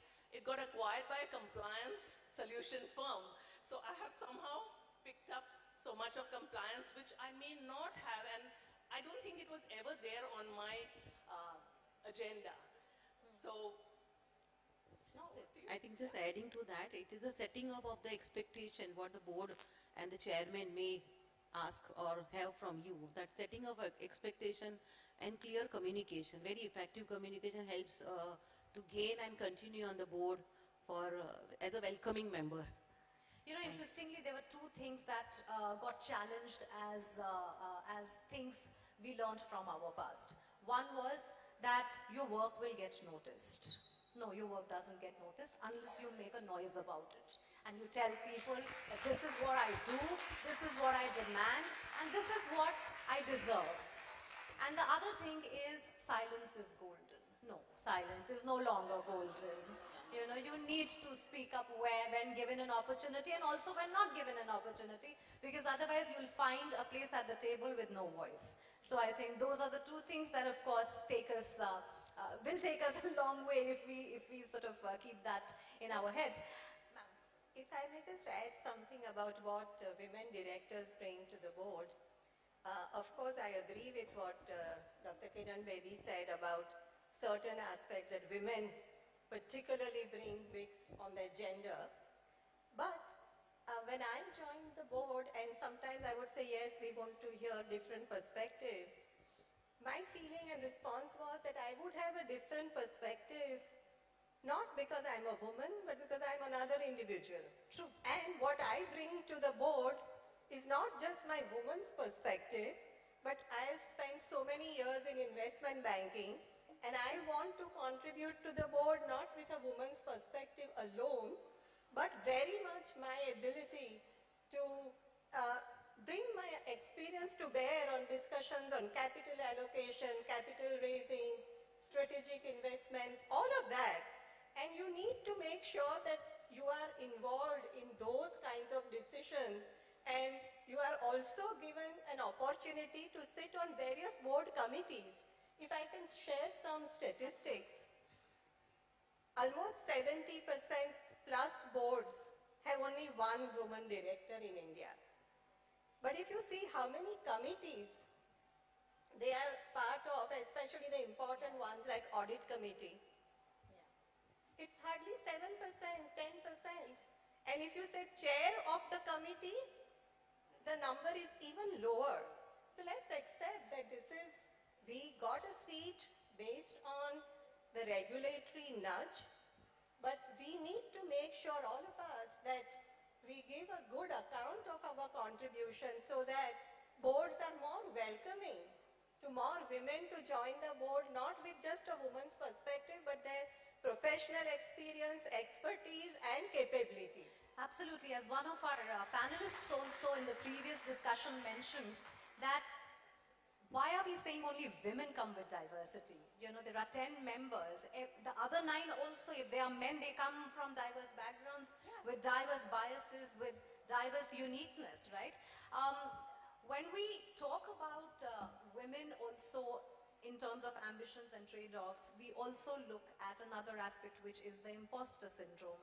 You feel you are here because of your diversity. Or you feel that I am here because, I had to be put here. How does one fight the imposter syndrome? Because that is something inherently absorbed by women right from the start. Can I respond? In fact, when I was first approached for this opportunity, I said, I don't want to join because I'm being approached as a woman director. I'm an independent director, not a woman director. Yeah? And then a good friend pointed out that even independent directors were brought on board because of regulations. It's not as if right from the beginning boards wanted independent voices to be heard. It was a close club of friends and family, and it was regulatory requirement to have independent directors. So I was made to appreciate that regulation plays a role, but once you take it up, it is for you to do what you make out of it. And I would really encourage women not to hesitate to take up board positions. You know, one of the things when I speak to a lot of male members, they tell me is, do not bring your gender to the board, which is very important. Because once you bring your gender to the board, then they are like, we are not equal. But when you come in at the same position, all right, you got there because of your ability, all right, you got there because there was a need, but ऐसा नहीं है कि need थी तो किसी को भी लिया, आपको भी इसलिए लिया है क्योंकि आप उसके काबिल थे. So you have to come in with that confidence, and then once you are there, then gender shouldn't matter, because at the end of the day, whatever you are working for is gender neutral. As we wrap, what would your closing comments be on for women who are balancing everything?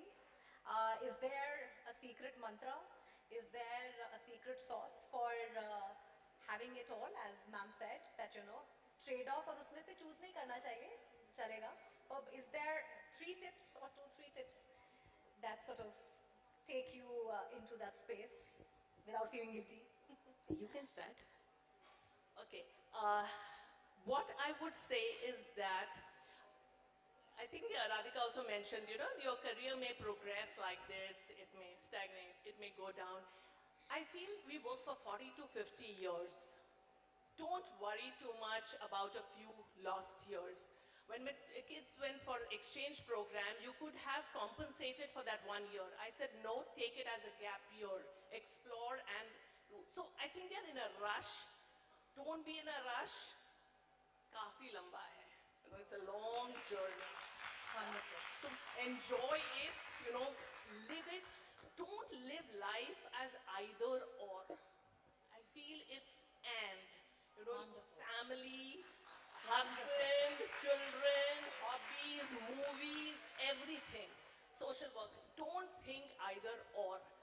So that's fundamentally what I would like to say. Again, I'm quoting because I did read up a little bit, so I want to make sure that I share that. The power of occupity. What it says is that your goals may not come directly, they may come indirectly.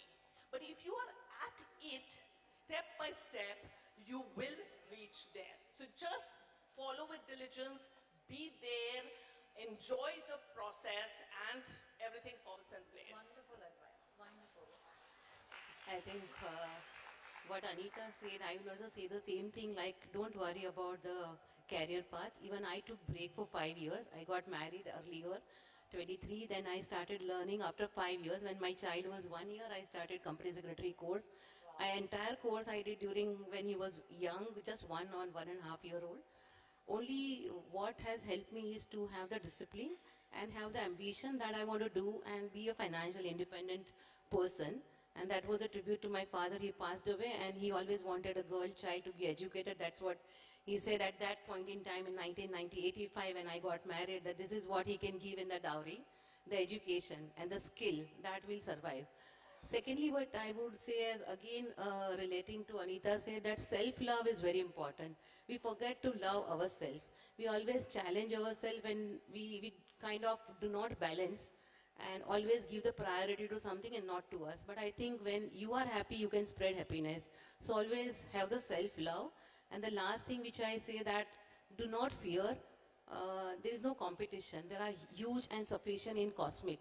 You just prove yourself and you put the best what you like to do.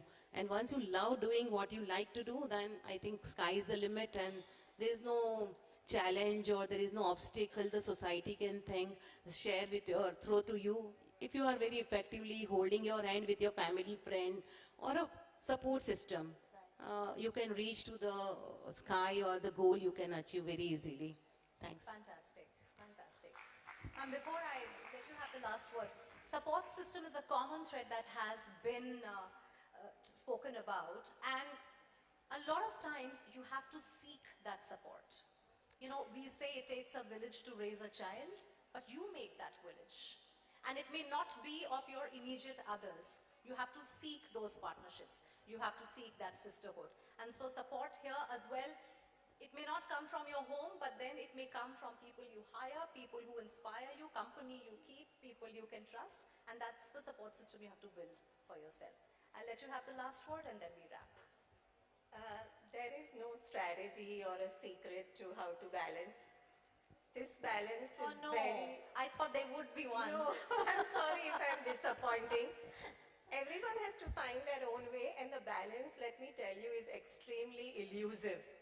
And you have to, at different stages and different situations, juggle the priorities.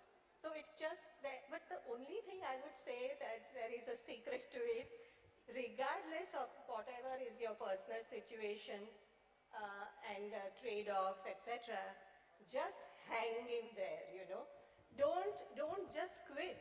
Maybe, as I said, you could have a couple of years, a few years when your career is not your top priority, but hang in there. And then comes a time when you can just go all out and achieve what you have set out to achieve. So that is the only, and of course, support system, I would say, have good staff at home. I often say that they say that behind every successful man, there is a woman. Behind every successful woman, there is a maid, Thank you ladies, thank you so much. May I please request you to come forward for the felicitations. Divya and Neha, can I have you on stage, please?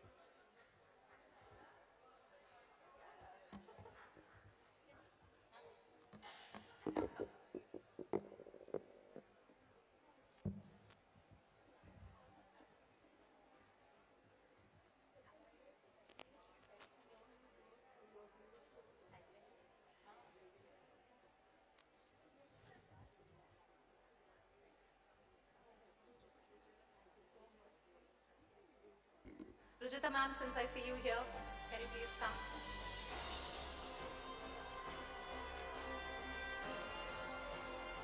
Join us in doing the honors.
All right, before we go to our next thing on the agenda today, we have another set of awards. May I please request Divya to please come on stage for the felicitations.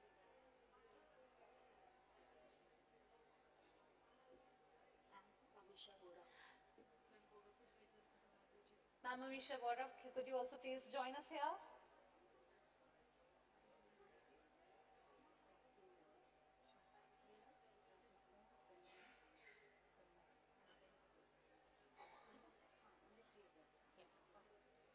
All right, now for the next set of awards, we start with Women Director in MSME Micro. Put your hands together for Purvi Sandeep Shah from Paper Chase Accountancy Private Limited.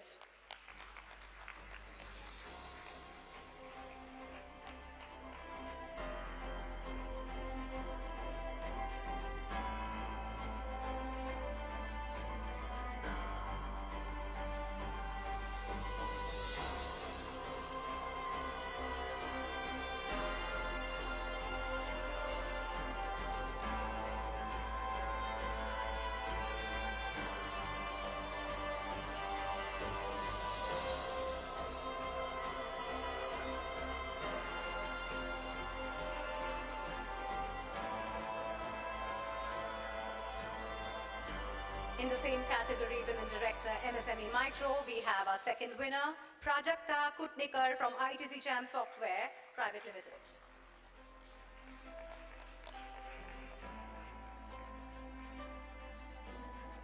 Prajakta comes from IT Champs Software Private Limited. A big round of applause for her.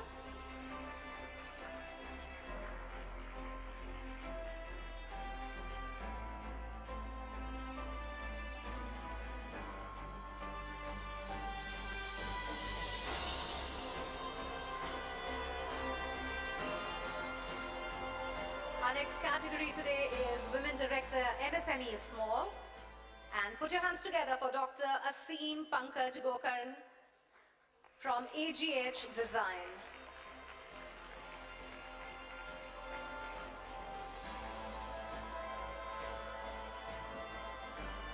I mean, I know Dr. Aseem, she's been amazing, person when it comes to landscaping, and she's been completely changing the design of our cities. So congratulations.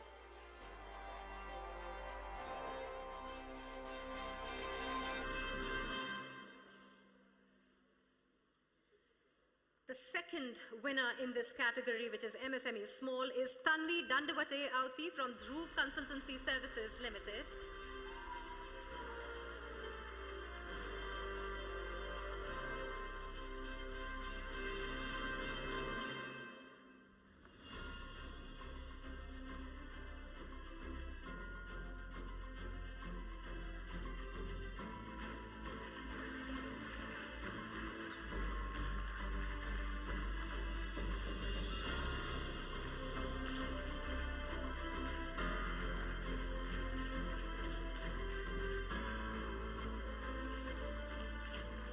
Our next category is Women Director in MSME Medium.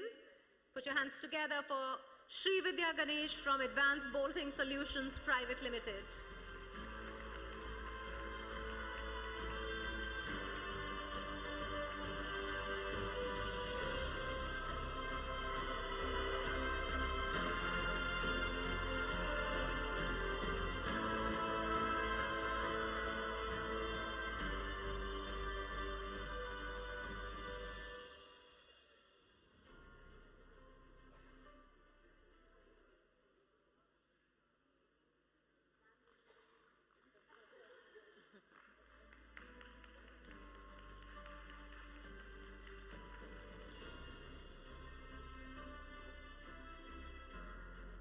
Our second award winner in this category, which is MSME Medium, is Ms.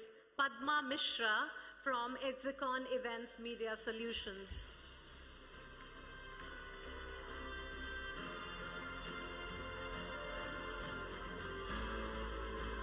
The next category is that of CXO role. Put your hands together for Rajya Lakshmi Achanta from Suzlon Group.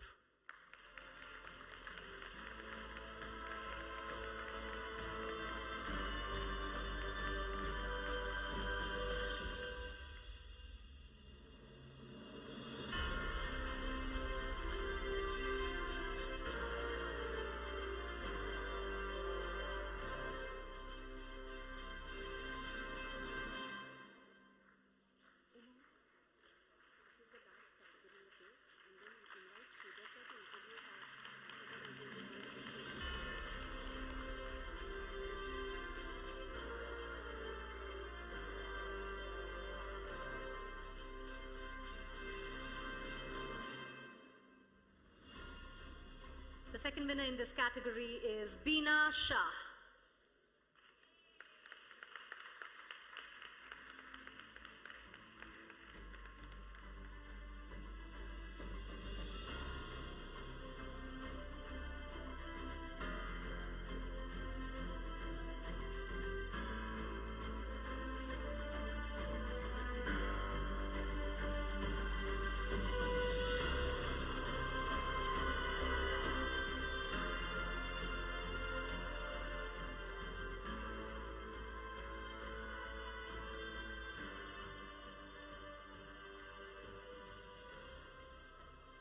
Congratulations to all the winners thus far. Moving on, I do have one bad news and one good news. The bad news is that Smriti Irani ji got stuck in a cabinet meeting, so she is not here in person. But the good news is that she is live with us and she will be addressing us virtually shortly. May I invite Mr. Sridhar for the opening remarks and her introduction, please, and to welcome her.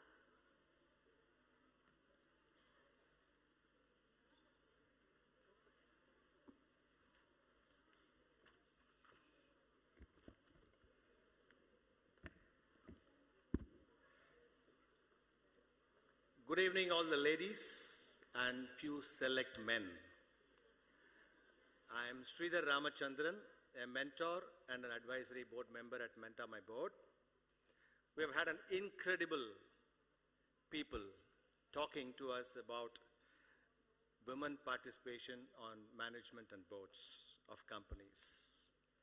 Now comes the most awaited address by our chief guest, Honorable Minister Srimati Smriti Irani, Minister for Women and Child Development and Ministry of Minority Affairs.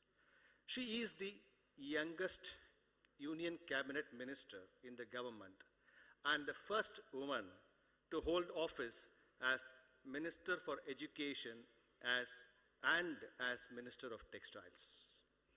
I would be doing injustice if I'm going to just repeat what Google Acharya gives her about political career.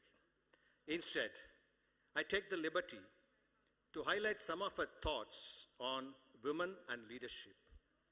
She is one of the most followed on social media with over 1 million, and her quick wit and humor enthralls her fans. Me too is an ardent fan of the minister. In a conversation with Sadhguru on women in leadership, she said, I think if I had a choice in terms of my gender, I would choose to be a woman again. The reason why I say this, because leadership is an inherent skill for women. I would not look at leadership as a status because you are in a particular position. It is actually a part of your everyday life. For me, every woman is a leader because if she is a mother, she leads her child to school every day, she leads her own economic life, and so on. In G20 Young Power address, the minister made an impactful statement. If you want to get your future right, if you want to be future ready, make sure that women are at the center of the discourse and that women are at the center of your decisions. I love it when she said, women are not pleading, they are leading. Smriti is also very humorous. Let me quote you two instances. A netizen asked if she ever did a TikTok video. No, by dancing and singing, I did not want to create an earthquake. Another one asked, can you give an easy pasta recipe? And true to herself, Smriti ji said, make Maggie, add cheese. With this short introduction, I now present you Honorable Minister Srimati Smriti Irani, who would address this august gathering. So ma'am is just joining in with us, and I'll take 2 minutes here.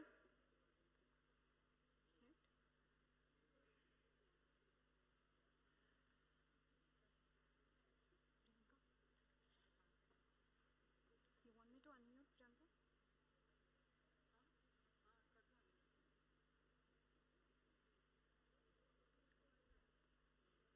While ma'am is joining us, I have some heart-to-heart conversation for her. So good evening, everyone out here. Let me take this opportunity to thank our Honorable Union Minister of Women and Child Development, Srimati Smriti Irani, ma'am. I'm extremely happy to welcome her at this third Women Directors Conclave to address the gathering virtually. Her presence today boosts our morale and it expands our efforts of building better governed boards with diverse perspectives, skills, and a testament to the commitment and vision she brings to empower women in India. Let me share a few statistics with you all today. As per the BSE statistics, out of the 4,000 active companies, only 282 companies are chaired by or led by women directors. that is approximately 7%. There are 648 women out of the 6,304 directors who hold the position of executive directors, which is approximately 10%.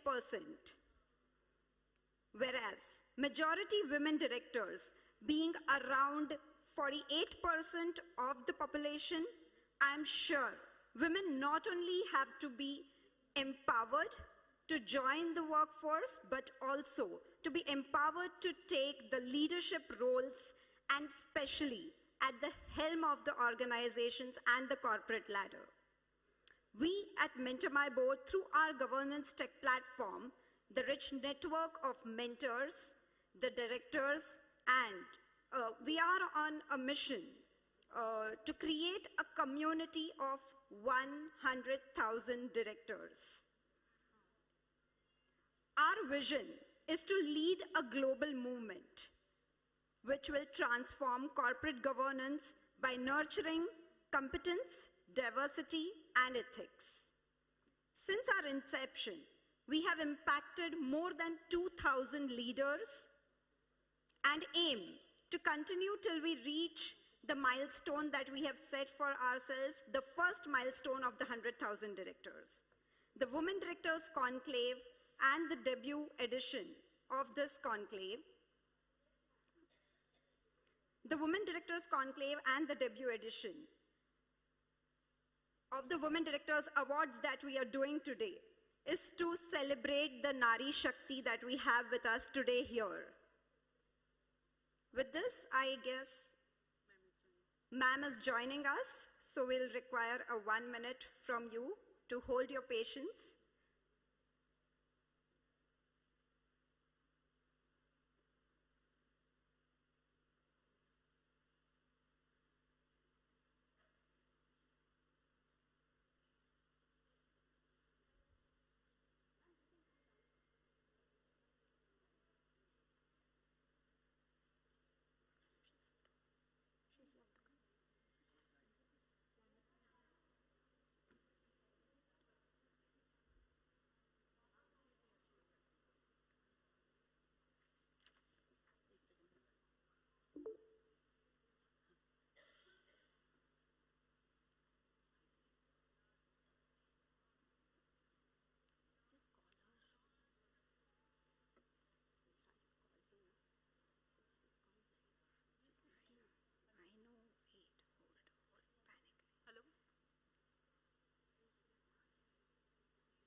Ma'am live नहीं हो रहा है, एक second से, एक ही second. If there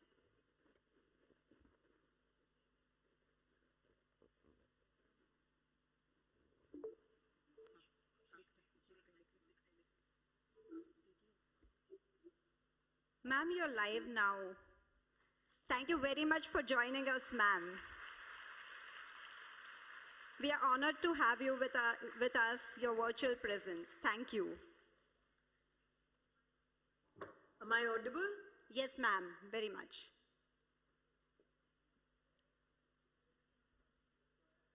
The camera is going a bit wonky, and that is why I'd like her. Yes, ma'am, we are here, and the audience is waiting to hear you. Namaste.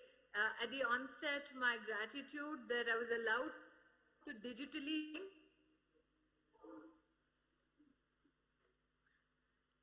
As the team at Mentor My Board knows, I'm to shortly join under the Prime Minister cabinet meeting that the council is scheduled to meet in the next 1 hour, and that is why I could not be amongst you physically.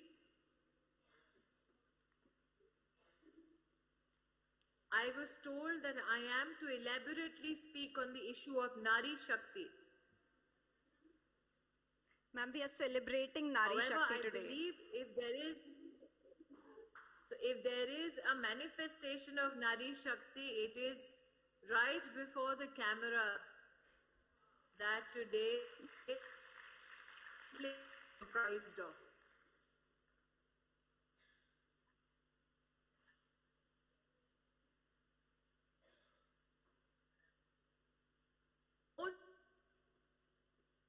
want it. They want to be accepted as human beings with needs, with ambitions, with desires, with dreams.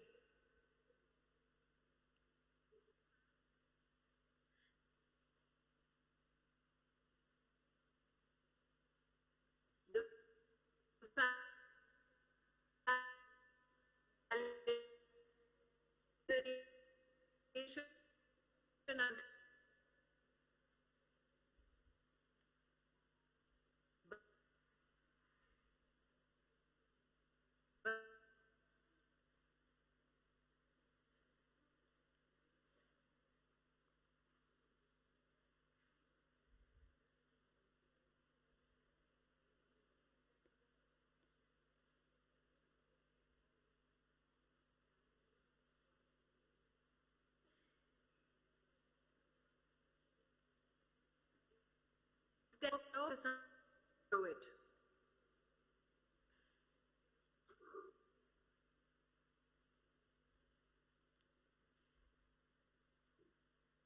Ma'am, we are very much here.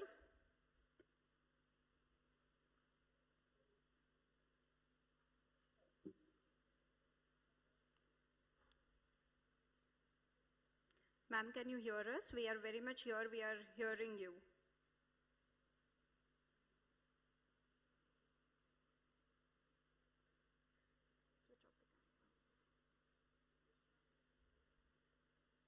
Ma'am, we can hear you. If you can hear us. I can hear you loud and clear. Thank you, ma'am. Mumbai never loses its voice. Yes, ma'am. Ma'am, you can please go ahead and continue.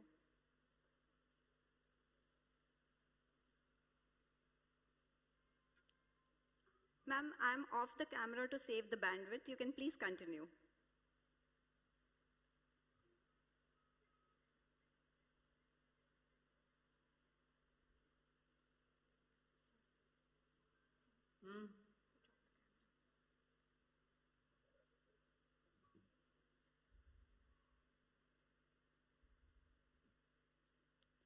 Ma'am, you can please share your address. We are hearing you.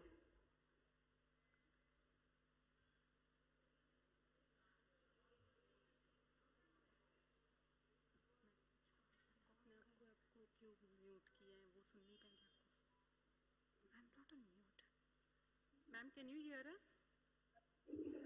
I can hear you. It's normally the people who are the go-between between Delhi and Mumbai that cannot be heard.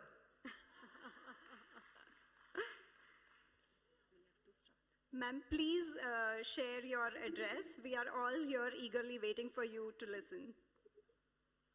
Like I said, given that I have to join the cabinet meeting very soon, at the onset, my heartiest congratulations to all the ladies who in this conclave will be celebrated for their contribution. My abject, I think, apology for not being there physically amongst you.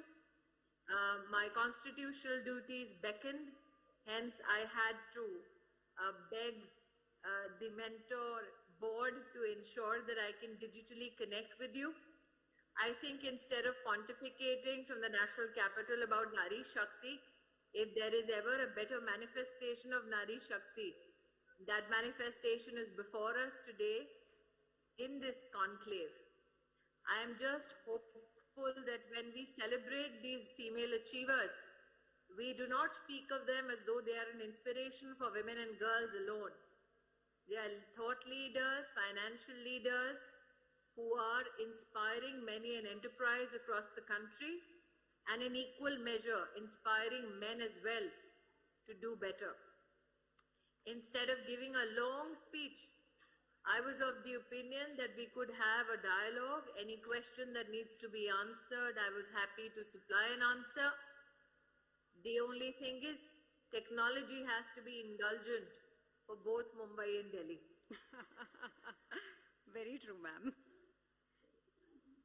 So, audience, you have a wonderful opportunity. If you want to put forth any question, please go ahead and share it. Ma'am would be happy to respond to the same. or we shall have to reassemble physically. Yes, for a tete-a-tete. Thank you. Yes, I can see a lady in blue raise her hand. Yes, sitting next to the gentleman. Yeah, Anisha ma'am. Hi, very nice to have you amongst us. You know, recently on the dais, just about a few minutes back, a very important point came out. And they said that there is a 6 months maternity leave and there is 6 days paternity leave, father leave, but the club leave, paternity leave is missing, which in turn indicates that it's women's responsibility to nurture the child. And a lot of obstacles, internal in terms of guilt, pressure in terms of society, and the real need comes when a mother is raising the child. So I think this point was very, very apt. If we all can consider, and particularly you at your position, that how this leave has to be for the parent, not just the mother, can make a lot of difference. So in the government, yes.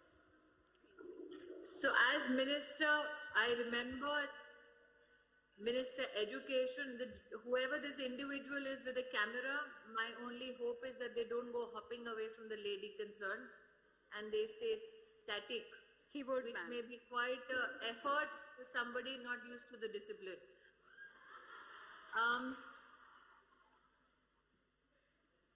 The issue, madam, you've raised is very pertinent. I can only say this. As Minister Education, one of the first paternity long leaves that I had sanctioned was for a male officer. So within the government organization, from a paternity perspective, we do not discriminate between genders. I think it's time corporate India also follows suit. Correct. Absolutely. Wonderful. Ma'am, your inserts from the G20 Empower Summit that you just had, chaired. So we would love to hear something from you on those lines as well. Any other question anybody has? I see a lady here. Yes. Yeah, very good afternoon, ma'am. मेरा नाम अनीशा है and मैं एक non profit organisation चला रही हूँ जिसमें मैं ऑर्फन यूथ के लिए काम कर रही हूँ. मैं खुद भी एक ऑर्फन हूँ और मैंने अपनी लाइफ मतलब ऑर्फनेज में बिताई है. So after leaving the orphanage जो मैंने चैलेंजेस फेस किए थे उसके बियॉन्ड ही मैंने सोचा कि मुझे इस यूथ के लिए काम करना है और इस यूथ की ये प्रॉब्लम्स को सॉल्व करना है. तो अभी जैसे मैं जयपुर से हूँ तो हम लोग जयपुर में एक नेटवर्क बनाने की कोशिश कर रहे हैं जिसमें अभी तक हमारे पास 1500 से बच्चे हैं. But due to some challenges हम लोग उस चैलेंज पे मतलब उस मुकाम पे पहुँच नहीं पा रहे हैं कि हम उसको इम्पैक्टफुल ज़्यादा बना पाएँ. तो उसके लिए मैं आपसे मिलना चाहती हूँ और आपसे कनेक्ट करना चाहती हूँ. तो क्या आप मुझे बता सकते हैं कि मैं कब मिल सकती हूँ और कैसे कनेक्ट कर सकती हूँ? आप कल आ जाइए. श्योर मैम, मैं कल ही आ जाऊँगी आपके पास. या request everyone to keep questions. मेरे घर 28 Tughlak Crescent. Okay, thank you so much, ma'am. Thank you. Means a lot. Wonderful opportunity for you to go and meet ma'am. Keep the questions very short, please, so that we can have more and more interactions. And if anybody else is looking for appointments, I'll have to shift those to next week. Yes. Good afternoon, Please go ma'am. ahead. Yeah. Good afternoon, ma'am. I'm Divija Dave. I'm running a company called Poshala, wherein I'm rigorously working towards prevention of sexual harassment at workplace and prevention of child sexual abuse. So when we are talking about women empowerment, women on board, there's one common problem which is still there in the organizations, that is sexual harassment. So how, this is also one of the problems which is extremely present there, and ये बहुत ज़्यादा रोक रही है women को भी आगे आने से and शायद अपने concerns को voice out करने से. Recently I've heard the news जहाँ पर न्यायालय में जज खुद कह रही हैं that I have been sexually harassed, and ये मतलब इस तरह की चीज़ें अगर टॉप लेवल पे न्यायालय में या जजमेंट सेंटर में इस तरह की चीज़ें हो रही हैं तो कॉर्पोरेट में तो काफ़ी ज़्यादा ये prevalent है. So how do we have to address that? Because that's my major concern and I have been working towards this. सबसे पहले तो हम ये अपेक्षा करना छोड़ दें कि महिला की चुनौती एक वर्ग विशेष या क्लास विशेष में ही होती है। चुनौतियां ना वर्ग देखती हैं, ना समुदाय देखती हैं, ना भूगोल देखती हैं। Challenges for women are not subjected to a particular class, community or geography. While I completely agree that the law of the land has now been set in stone, functionally it is missing from the Indian corporate ecosystem. While more and more women would like to report such crimes, what is now shockingly known that if a woman is heading the ICC unit of her company and justly rewards punishment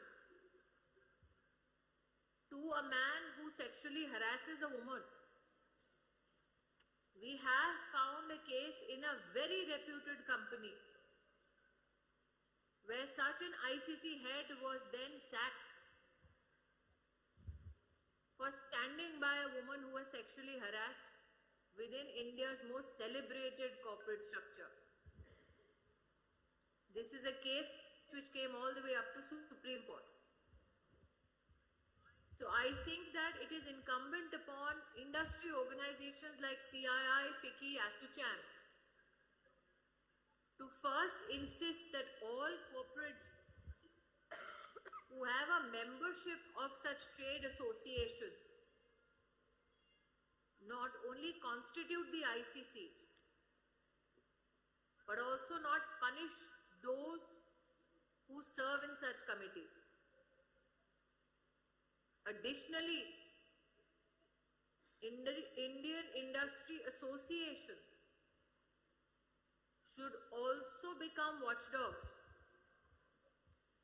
that no woman who comes forth with a complaint and the complaint upon investigation is found to be correct, then be re-victimized for seeking help. Any company found to be doing so can not only be legally acted against, but should be censured by trade organizations and associations. Good evening, ma'am. It's a pleasure to hear you. I am Prachi Jain. I am a co-founder and CSO of a company called Innovate EdTech. It's in the education sector. My question to you is, I really admire you, and I want you to know what is the message which you want to give to the younger generation of India, especially the younger women. Can you hear me, ma'am? Am I audible? I can hear you. I always say, why do women ask for advice for other women? Have you ever seen a man asking for advice for other men? Ma'am, I have a question here. You don't need advice. Ma'am, I totally agree with you. People to believe in their dreams. And ambitious women need the naysayers to get out of their way. Agree, ma'am. Ma'am, I have a question here. Can you hear me, ma'am? Okay. So, ma'am, yes. Mentor My Board is aggressively working on training, mentoring, hand-holding men and women board leaders both, right?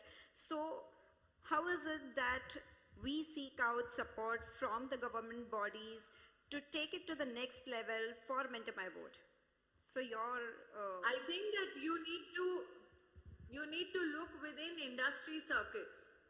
The government is inundated with policy and decision-making legislative capacities.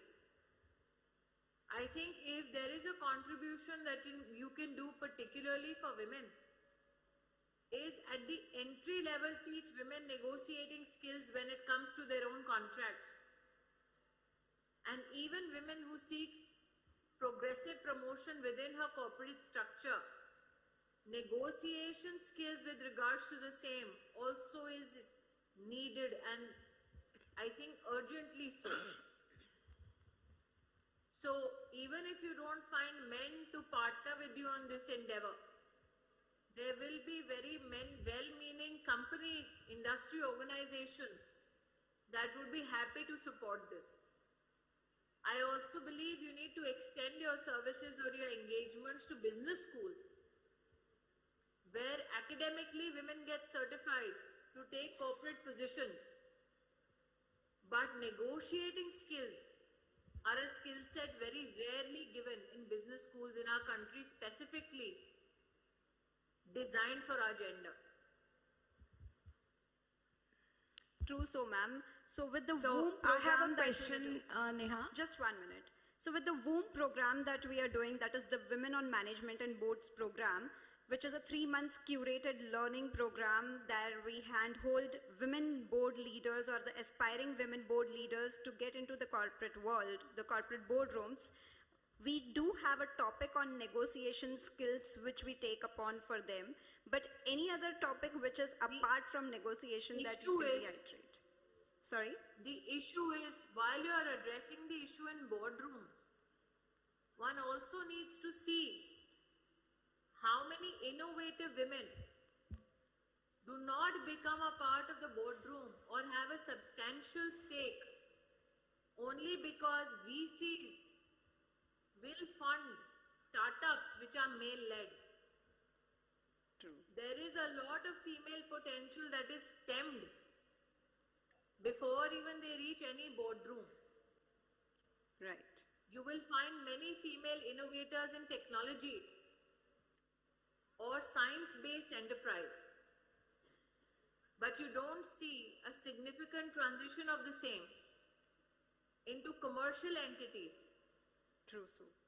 Even today, risk-taking by VCs for women-led initiatives which are based on innovation is far lower as compared to those which are led by men. So go to the beginning of the supply chain. Thank you, ma'am. Thank you for the kind words. Yes, you had a question? Good evening, ma'am. I'm Gurpreet, and I started into this male-dominated industry of real estate around 12 years back. Still, women are seen with the stereotype notion, and we are still not accepted in the market when it especially comes into real estate. Having said that, there's a lot which we are trying to change in terms of the mindset of the people. How we can regulate it by having some regulations on it. And as Neha mentioned a couple of minutes back, that we are still having those tag of less paid in the boardrooms. Is there anything that we can have as a regulation which tags that and has a minimum standard set for women on board? I could not get the entire premise of your question, but I believe that your experience stems from real estate. Yeah. I think that we have never had a prism of looking at segregated workplace engagement or skill needs, not only for women, but also other genders in that same economic ecosystem. For instance, real estate, home selling and buying is principally looked at from a man's perspective. True.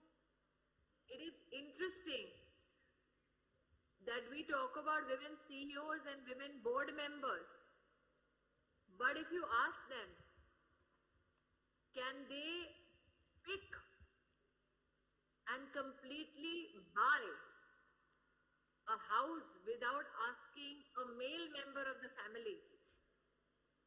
I am sure no matter how empowered the woman, she will never make that buy individually. True. Second, some single women may say, I do the selection alone. But they are a rarity and we know it. So the issue is, when you look at real estate, where are people comfortable looking at a female contribution? They are comfortable looking at a female labor at a construction site.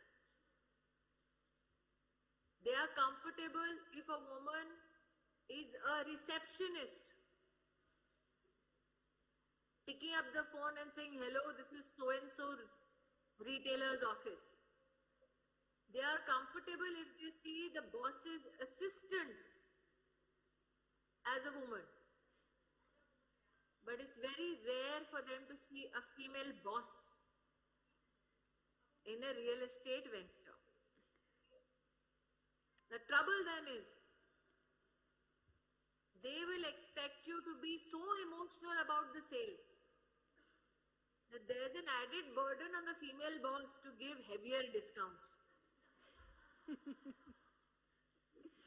So I think that segment by segment, if I can go back to that lady, please. I think segment by segment, there are still many parts of our economy that need conversations around. For instance, it seems my latest position on menstrual leave has created quite an uproar. Now, people who have not understood the law don't realize that the shops and establishments law or law pertaining to industrialized zones already provides for paid medical leave. But can you imagine a scenario where the HR head of your company knows your menstrual cycle every month?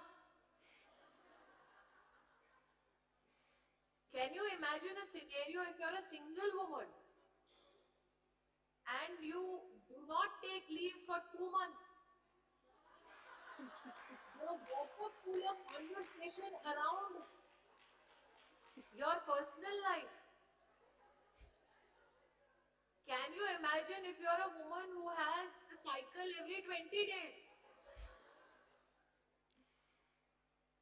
So I think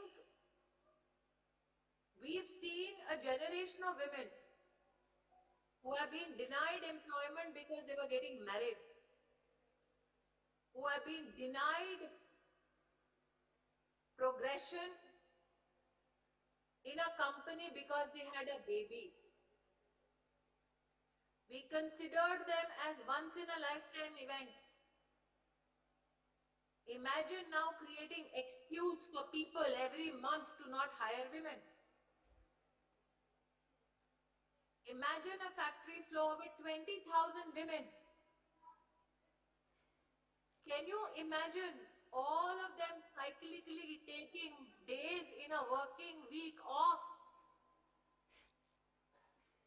So I think when we want to talk about women, enterprise and employability, every segment has a disaggregated need, output and productivity framework. And we need to recognize that when it comes to women's issues, there cannot be one size fits all. True. True. Thank you so much, ma'am. And last vote of thanks by the BSE Chief Regulator Officer, Kamla ma'am. Whoever stood there with the photographs, I'm really grateful for your kindness. Ma'am, he is Vatsal from my team. He is Vatsal from my team. I see 2 photographs in that frame. Yes. A thin me and a fat me. Yes, thank you. yes. She's Priyanka Acharya. She is one of our womb participants as well, ma'am. The last vote of thanks. Thank you so much, ma'am. Just 20-30 seconds of yours. From that little TV screen, I have been inspired when I was a teenager, when you were the Tulsi of every family. Till today, when, you know, from a very huge position you are inspiring. I just want to tell you that I am running a startup called Lakshmi Gyan. I phenomenally appreciate the Beti Bachao, Beti Padhao.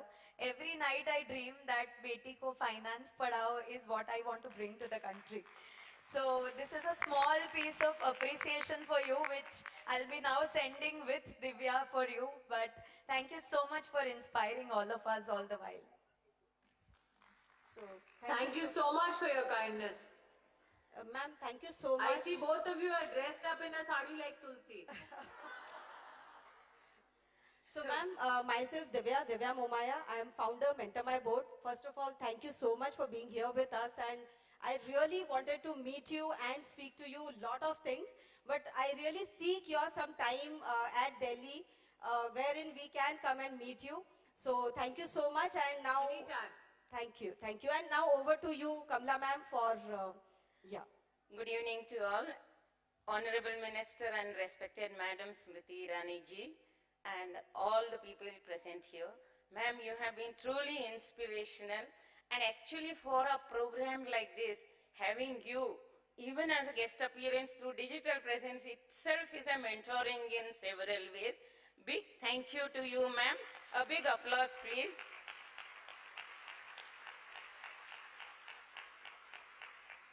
Ma'am, I am from Bombay Stock Exchange. Bombay Stock Exchange is about to complete its 150th year next year, and Bombay Stock Exchange has played a very prominent role in development of economy, and leaders like you have truly inspired corporate India, truly inspired development of India as an economy. Ma'am, thank you very much for being here. Thank you one and all.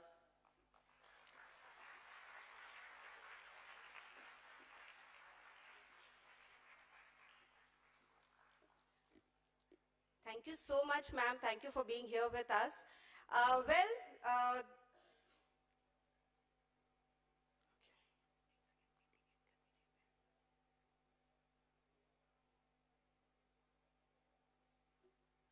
Great. Yes, indeed, it was pleasure to get her real insights on the questions. I know with the paucity of time, we could not have too many questions here. But let me tell you, we still have a lot of few things.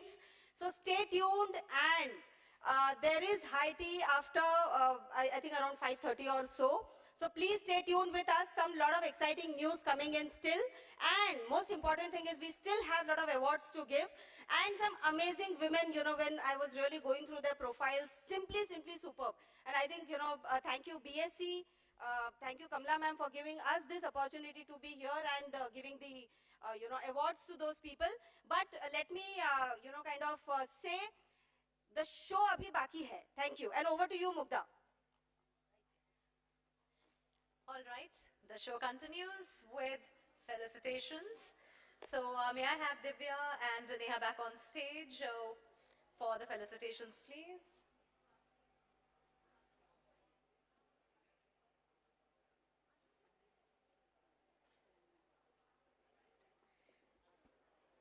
And may I also request Ananya Saikia to please come on the stage.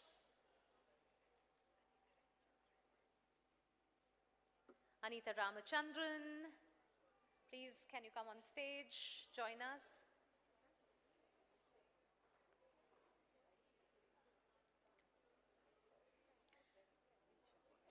All right.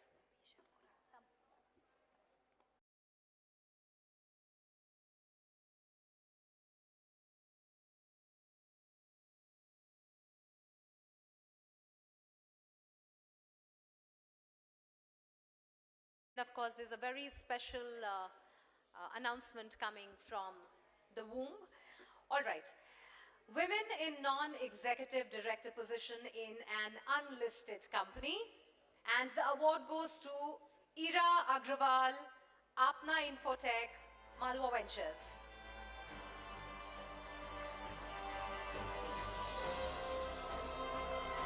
The next in line for the same award is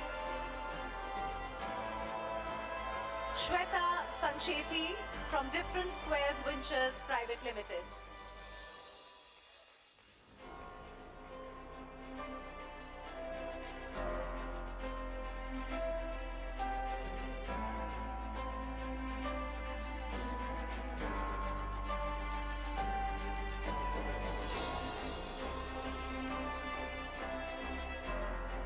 Shweta Sancheti joins us here. From Different Squares Ventures Private Limited.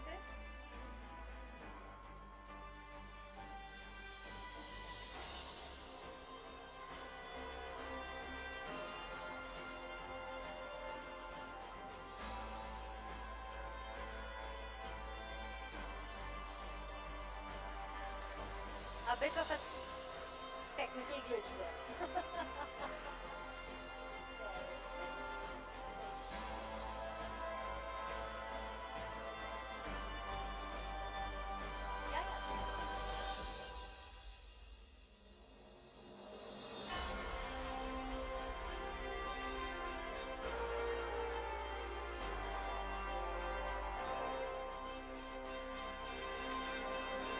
Our next category is Women Executive Director in Listed Company.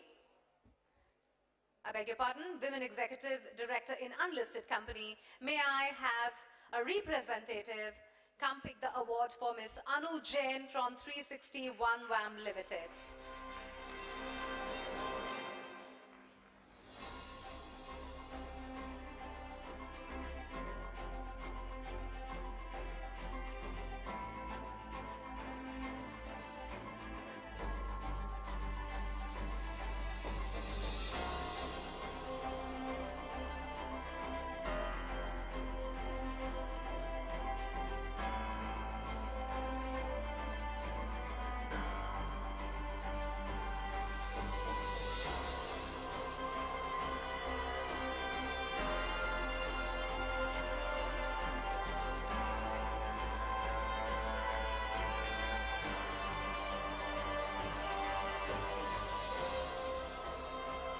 Second award in this category goes to Swati Umakant Mahajan from Levia Technologies Private Limited.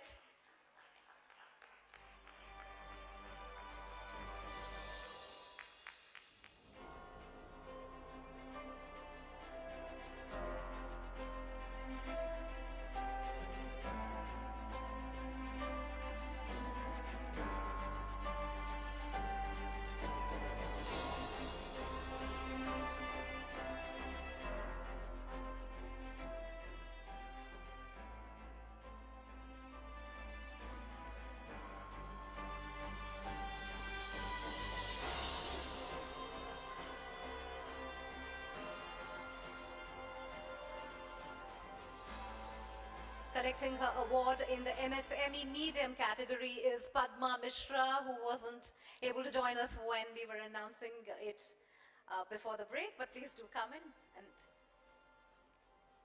Yeah, absolutely. Please go.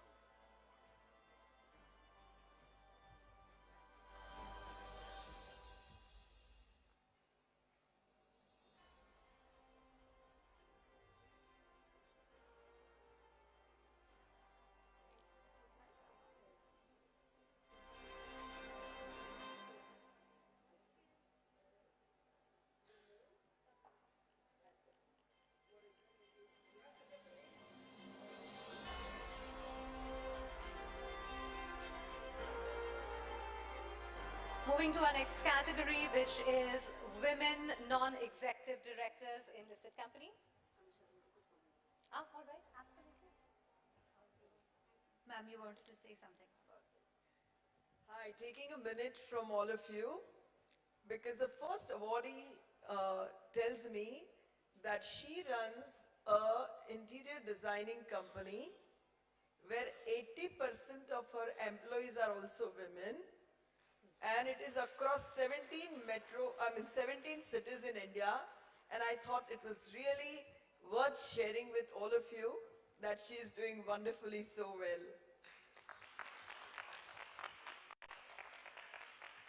Thank you, ma'am.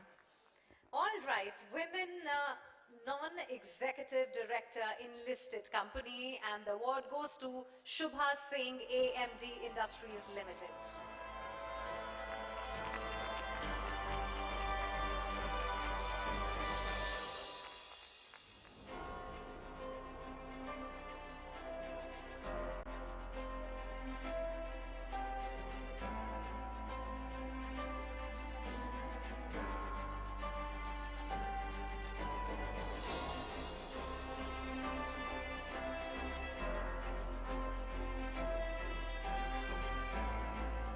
next category, Women Independent Director in Listed Company. Women Executive Director in Listed Company, and the award goes to Dr. Vidhi Vikram Kamath from Widley Restaurants Limited.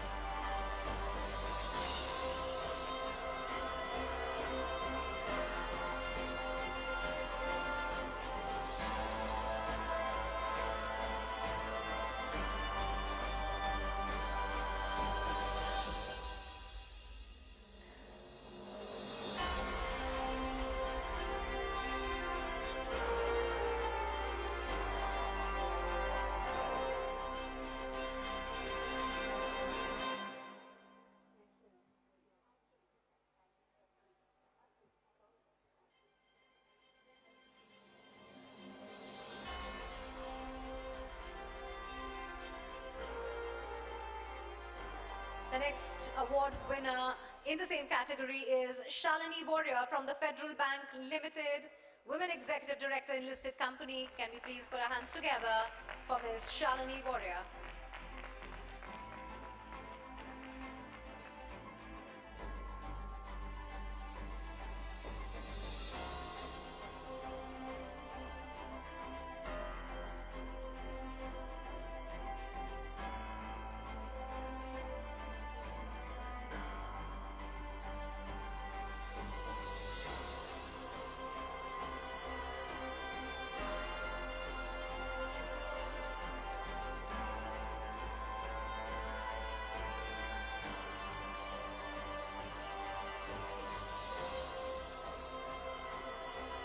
Our next category is Women Independent Director in Listed Company, and collecting the award for Geeta Mathur from 361 WAM Limited is one of her colleagues here. Can we have them on stage, please?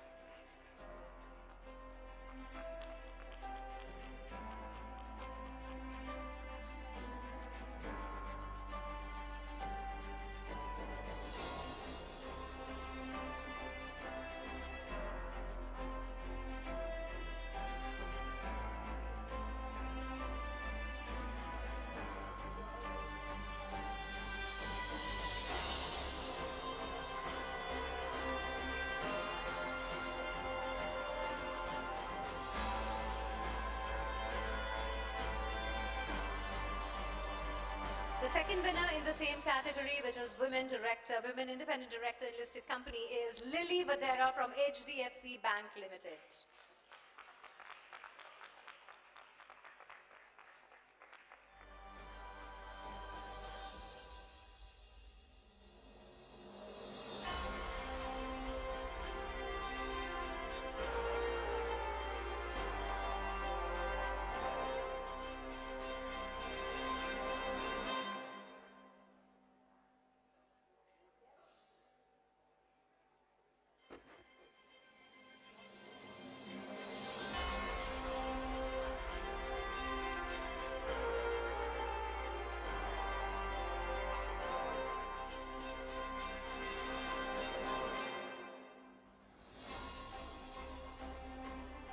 All right, now for the three very special jury awards.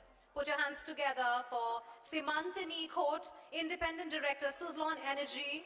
She's also on various other boards and a very highly impactful leader in social space. For Simantini ma'am, let me tell you, I mean, she was the one person for whom we got nominations from 4 companies. And 4 companies have nominated her. The way she creates the impact, I really want her to speak for 1 minute about, she had something to say. So, I mean, something immensely ground level, the way she has created the impact. Please, ma'am, over to you.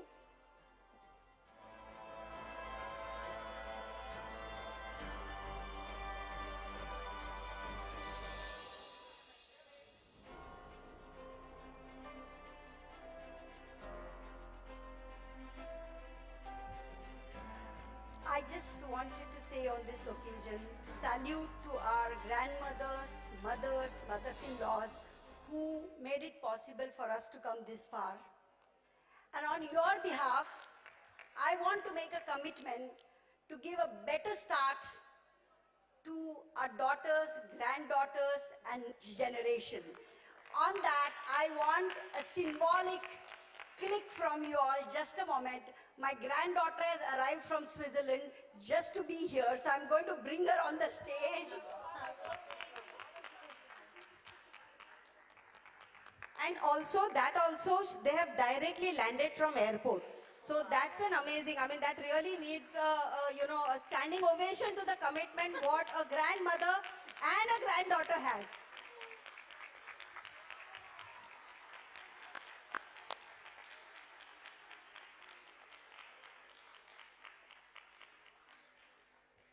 How wonderful. Yeah.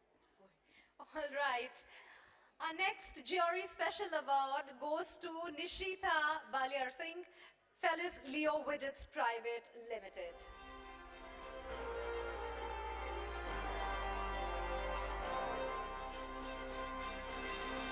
Moving on, the last jury special award is for Divya Sriram from Anil Engineering Private Limited.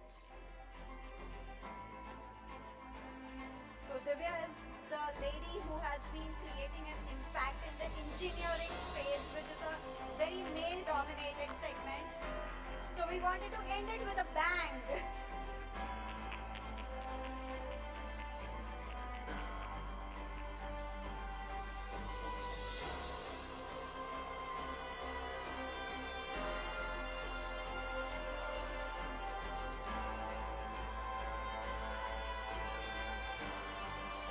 Thank you, ladies. Thank you so much.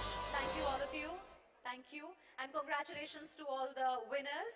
With that, I now hand it over to Neha and Divya for some very exciting news regarding Mentor My Board, which is looking at the past and the present and looking forward to the future and making some major announcements.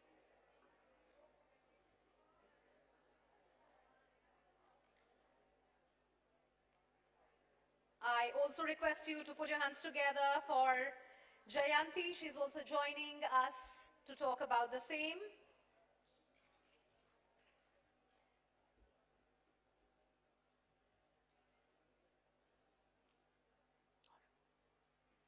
All right, so how many of you here say कि पुराने ज़माने में या फिर मेरे past में, my past was the best time I spent ever? Anyone? No one? The past was not the best time. Okay, wonderful. Wonderful, yes, I agree. And how many of you say कि the past has given you that acceleration to become what you are today? Yes, yes. So I am here representing the past of Mentor My Board today. So the past of Mentor My Board has been a journey of 6 years for us. In the 6 years of journey, we've taken our baby steps, we've moved forward towards our goal of co-creating the governance tech platform. We've moved forward slowly. We've trained more than 2,000 directors. We've had many boardroom mastery certification programs for the promoter directors, empowering them, giving them a 360-degree view about how boardrooms should be, right? We've empowered the promoters, the independent directors, the women directors, and also the executive and the non-executive ones. When I have to say about the past, we've also collaborated with many of our partners, with many of our communities in the past, which we continue to do so.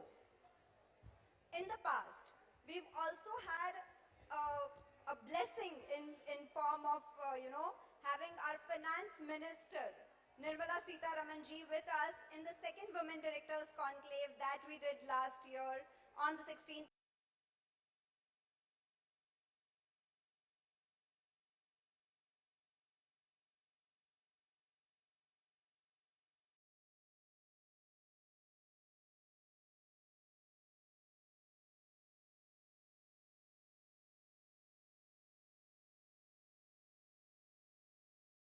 Neha. So what a wonderful past you have spoken all about. The journey is really, really, really exciting. The thought itself to have this program itself is very, very exciting. And the way we have taken the cue from the Honorable Minister for Finance, Mrs. Nirmala Sitharamanji, where she said in a public meeting that there's a dearth of qualified and certified independent directors available in the market. Right. So that is a past of the MMB initiatives. Are you aware of what is the present of MMB initiatives? Anybody? What is the present? I am the present. Superb. Superb. Superb. Wonderful. So even before germinating into womb circle, we have initiated this womb program with an idea or with a thought that mentoring is seriously lacking, and this is what the women leaders need a lot. In addition to mentoring, networking opportunities is the most what we thought of. So that's how the womb program got initiated, and in the last 1 year, we have already got 50 women leaders who are board ready and who are well mentored and awaiting for the board opportunities.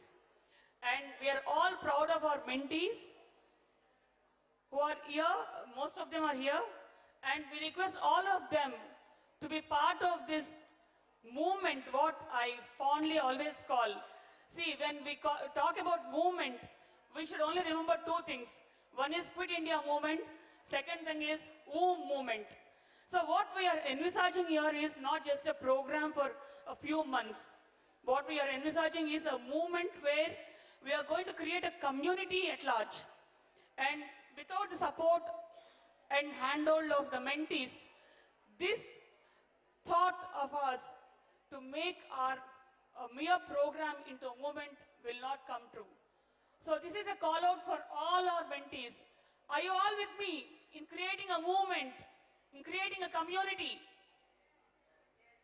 A big shout out to you, Jayanti. A big shout out, please. Yo. Great. So that is the vibe of our mentees. And call out for all our attendees. Are you going to join the program? Womb program. And how many are you ready to join Womb Circle, which is a future? Wow. Wonderful. Great. Thank you so much. And in addition to Womb program, which is exclusive for women, we have also started the Ideal program. How many of you are aware of this particular Ideal program, which is gender neutral, not just for women, it is open for men and women. We have mentees, even in Ideal program, we have initiated second program, also second batch of Ideal program. We have board buddy programs and many more. So that is a present of MMB. Thank you. Thank you so much, Jayanti. And now I speak about the future. I think when, I see the past and I see a dream which started probably with me, and, it took me almost a year to even convince Neha what, I wanted to build on. And today when I really see these two ladies taking over so much, I mean, I really don't do anything here and they completely take over. Now my role probably has become like emeritus here. And I am looking forward to co-create the complete ecosystem. So what we are talking of is not only, why only me or Jayanti or somebody else mentor. It's a platform. The way, I mean, we go to a Facebook and, we consume a content, and at the same time, we also create content, right? So why not to create good governance content? Every one of us has something or the other good skill. So why not to become a platform for everyone who wants to create good governance, who has a vision to create good governance at the same time. People who really are looking forward to get mentored, get nurtured, or looking up to their journeys. So co-creation of a platform is something what we really are now looking up at the future. Building up mentoring culture. I mean, I'll tell you, last 6 years, I have been continuously under mentoring. I mean, from someone or the other.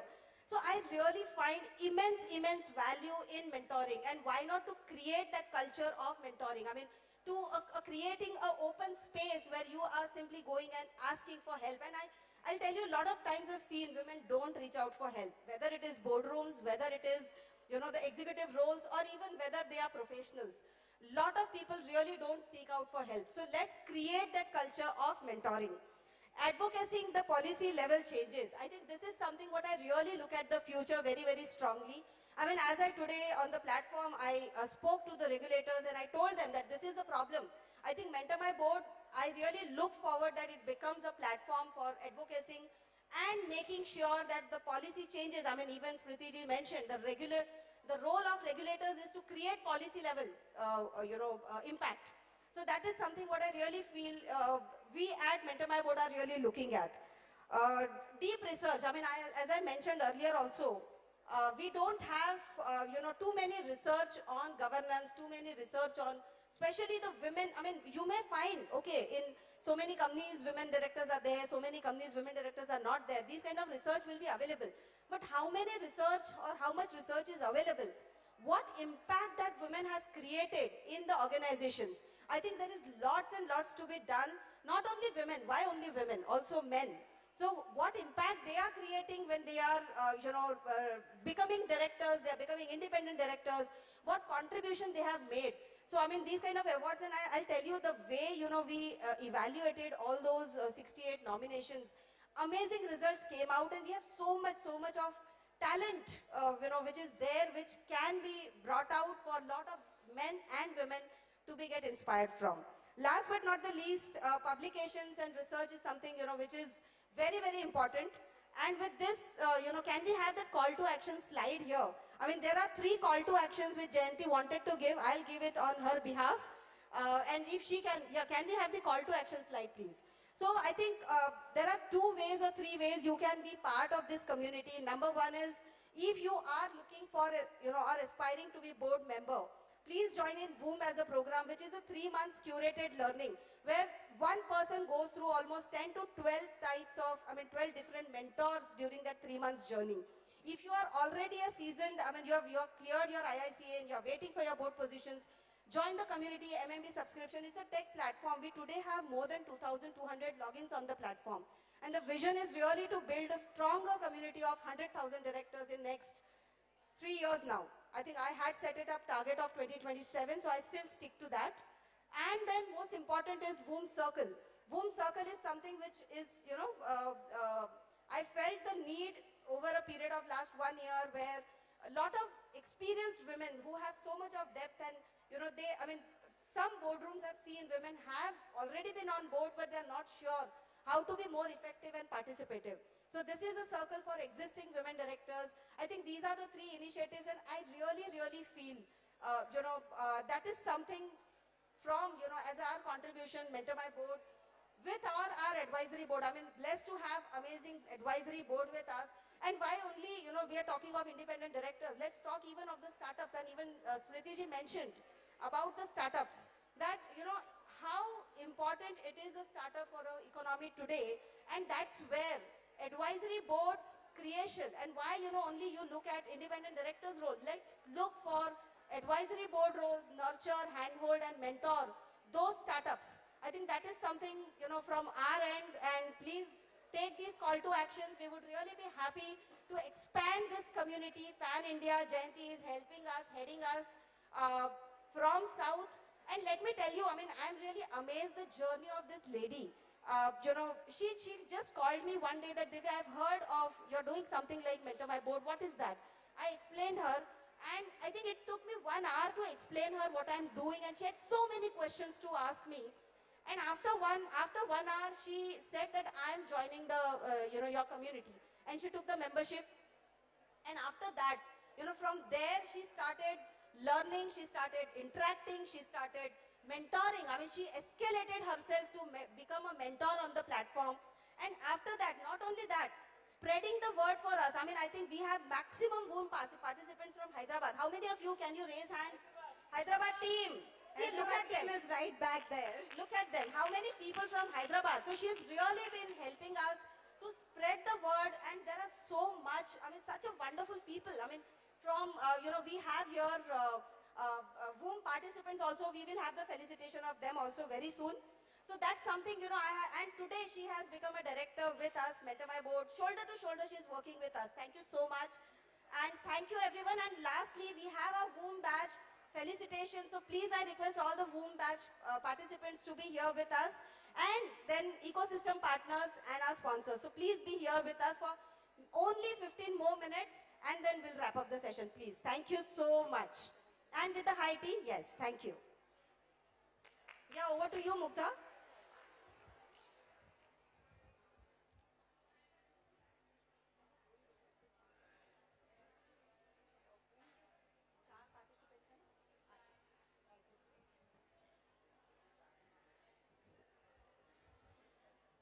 All right, with that, we are ready to felicitate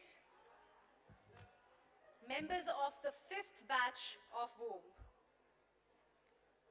Jayanti, can I have you please?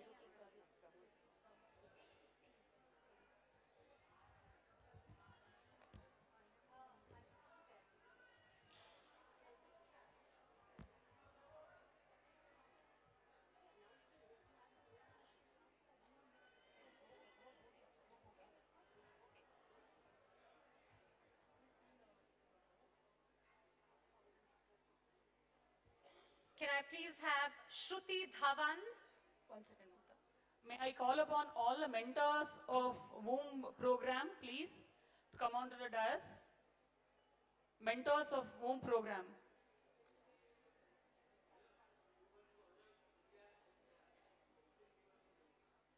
And can I also have...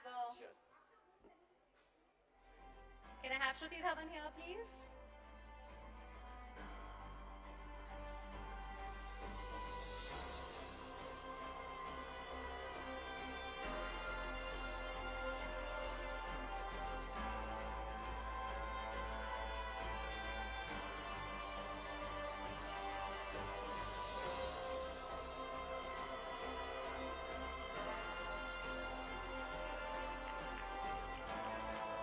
A big round of applause for the graduating team.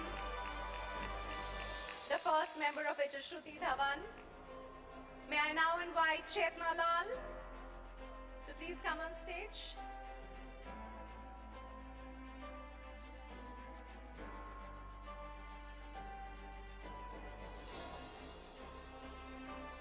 Requesting Chetna Lal to also join us on the stage.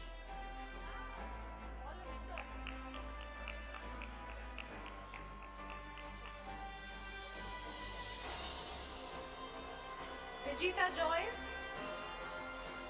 Put your hands together for Vijita Joyce. Chetna. Vijita.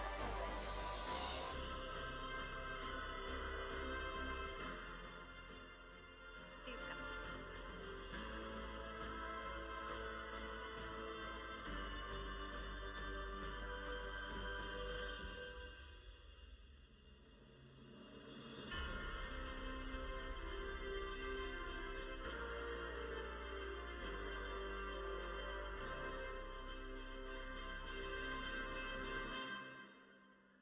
Put your hands together now for Manisha Shah.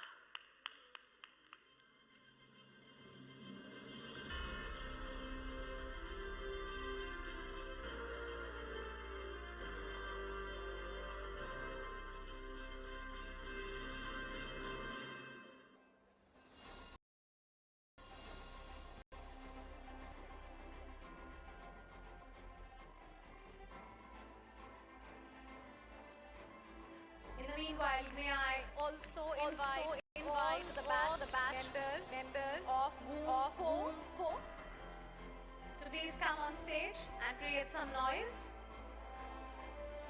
And of course, all the WOM mentees, Team WOM, absolutely, please come, make noise. The wonderful women of WOM Batch 4 are coming on stage for a photo op.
of you stand in the front, maybe kneel down. Yeah, absolutely. Women with stronger joints can kneel down.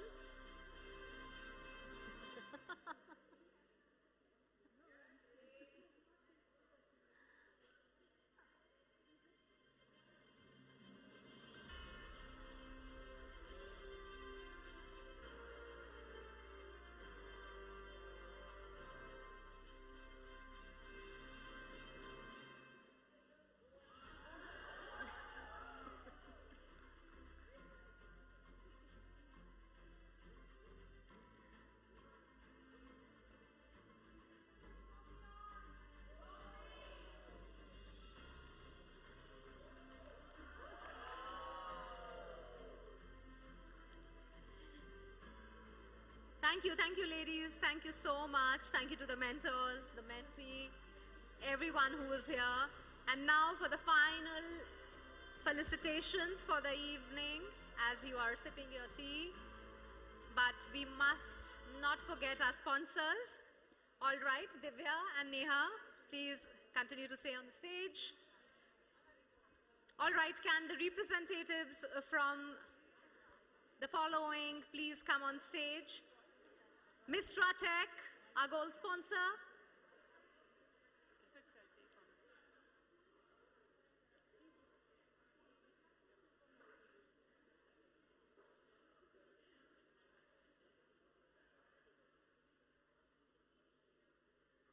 Put your hands together for Mistra Tech.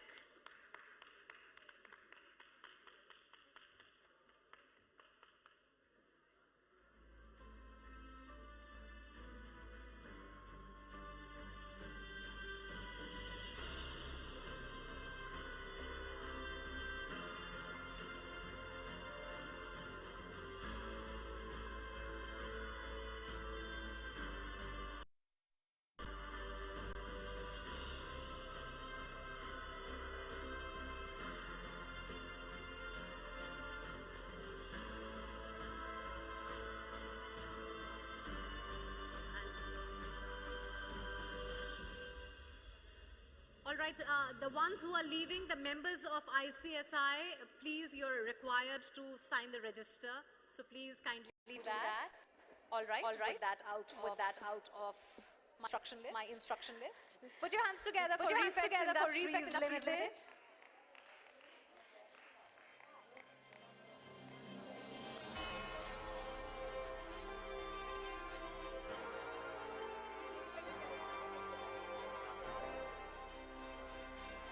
I'm requesting Jayanti, who's an independent director with Reflex, to please take this award on behalf of the entire company. Thank you so much.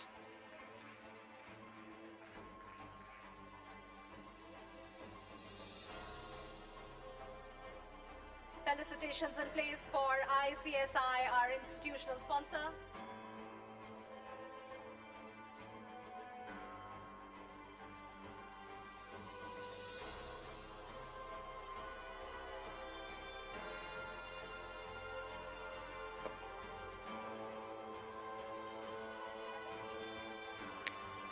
Amrita ma'am, thank you so much for being here representing ICSI. So it's indeed great support. Thank you so much for being here with us. Thank you. All right, now I'm calling our events partner. This is going to be a quick run. All right. Can I have Pink's event, Religio, Amazing Printers and Optimist Brand Design all come on stage, please?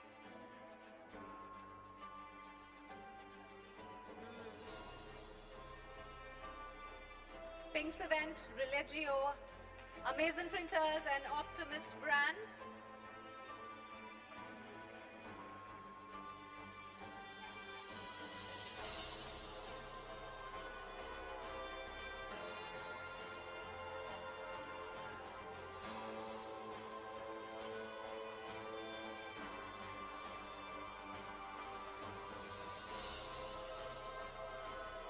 Can we have the screen PPT, please?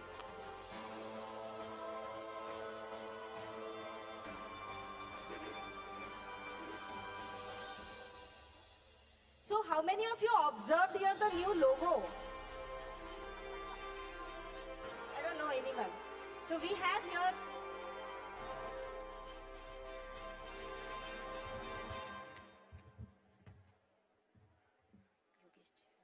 Yogesh ji, can we have you here? So I'll tell you, I mean, lot of people ask, Divya and Neha, how do you do it? And I always tell them that it's not only Divya and Neha. I think we are a team of around 50 people, including all our partners, our ecosystem partners, our, it's whether it is PR team, whether it is media team, whether it is digital team, we are completely rebranding, re-strategizing our lot of things. So it's a complete ecosystem which works. And that's where recognizing them is also very, very important. Thank you so much, Yogesh ji. Thank you. Yeah.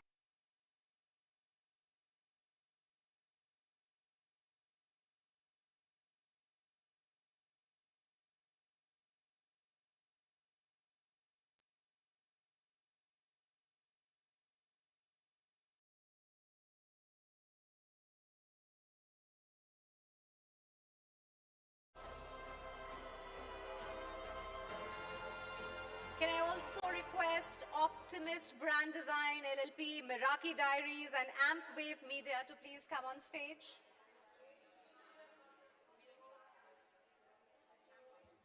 Thank you.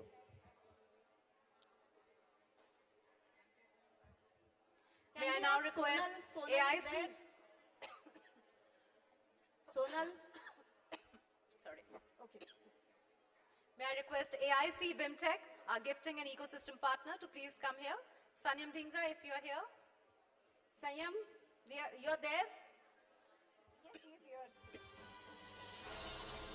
Thank you, Sayam ji. So last year we collaborated with AIC BIMTech, and since then they've been working shoulder to shoulder with us, hand-holding, promoting. They are our gifting and ecosystem partners. Thank you. May I please have somebody now here from Fiki Flow? Archana Khosla Barman, if you're around. From Fiki Flow. Millennium Divas, Minerva. Bhavish Kotariti, if you're here.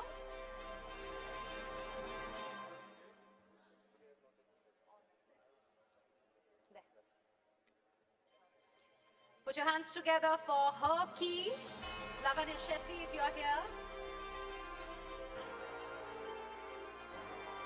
Our ecosystem partners.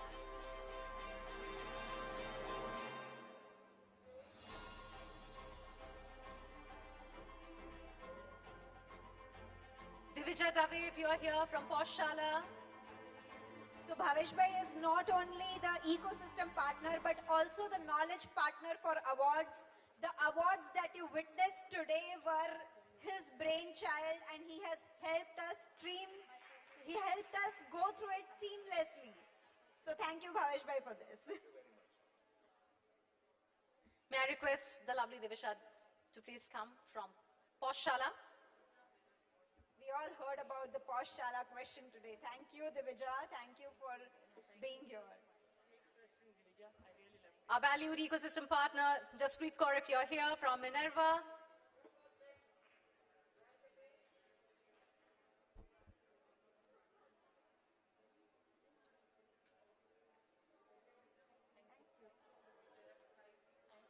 Lovely. I would love to have the entire team of Minerva to please come on stage. Team Minerva, if you all can come on stage for a photo op. Jaspreet has been our mentor for WOM. She has been our partner. She has been someone whom I look up to. She has always been a support system to mentor my board. Thank you.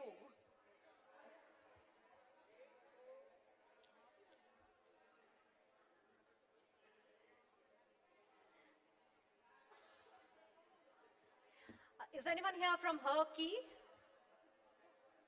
One picture with the team Minerva, please.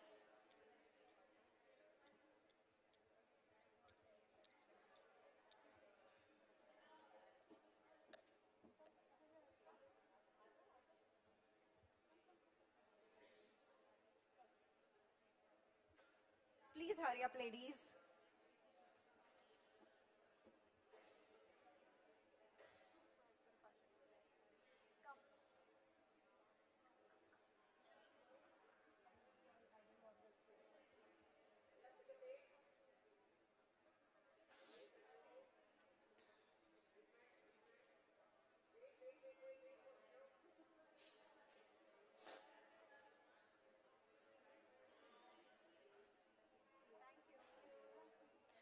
All right, put your hands together for our other ecosystem partners, Dr. Biz Ventures, Queen, VDO, VWC.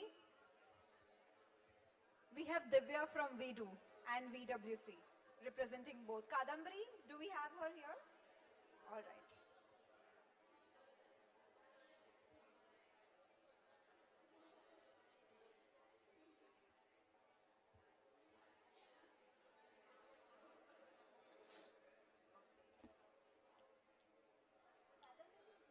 Yeah, she's just left.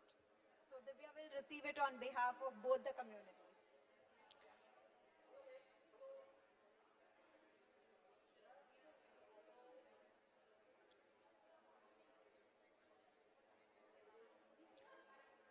Please put your hands together for Sales Mentoring, Business Leadership League, Lajja, Storia, and Snackery. I think we had Shweta here from Business Leadership League. Shweta? All right.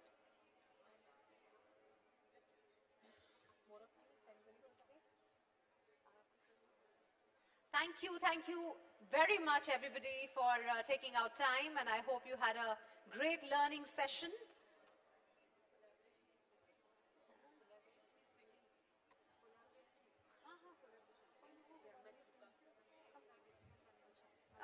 Yes, and most important thing is we have two important collaborations. So may I request Devdatta ji here, XR Digital. So I think when we are really talking of the boardrooms and when we are Mentor My Board creating an ecosystem, the most important thing is the tools which are required for directors to be more effective. And that's where this collaboration comes into picture, where we are collaborating with XR Digital for wonderful products of theirs like Board's Eye, board evaluation, where every director can go through whether that is self-evaluation, corporates can come up and take this evaluation products. So some amazing collaboration here happening. Thank you so much for being here and the collaboration. Thank you.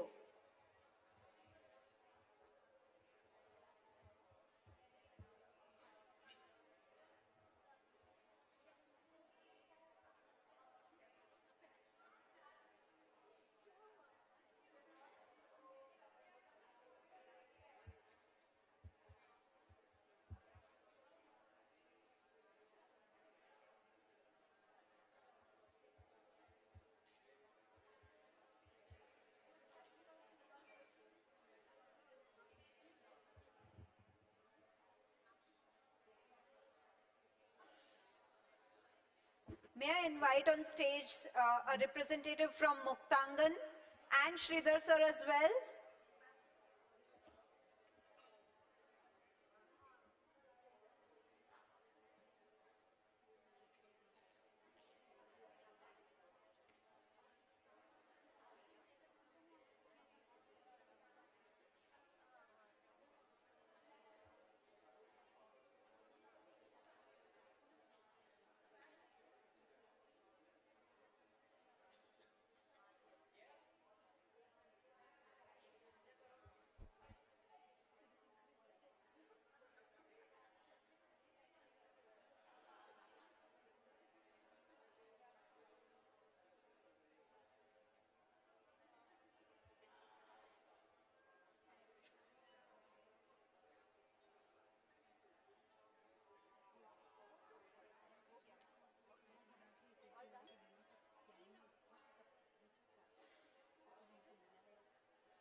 So we have our gifting partners here from Snackery. Thank you for being our gifting partners, please.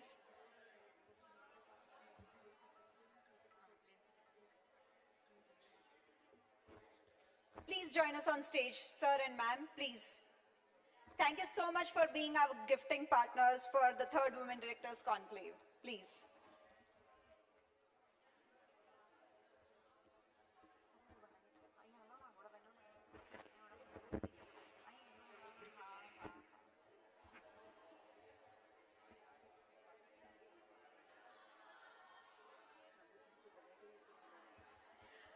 Pramod bhai, we will be happy to have you as well on the stage. Just give us 1 minute. We will felicitate the partners and the sponsors, and we will have you on the stage too.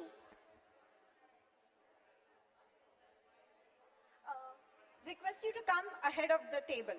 Yes. Please in front of the table.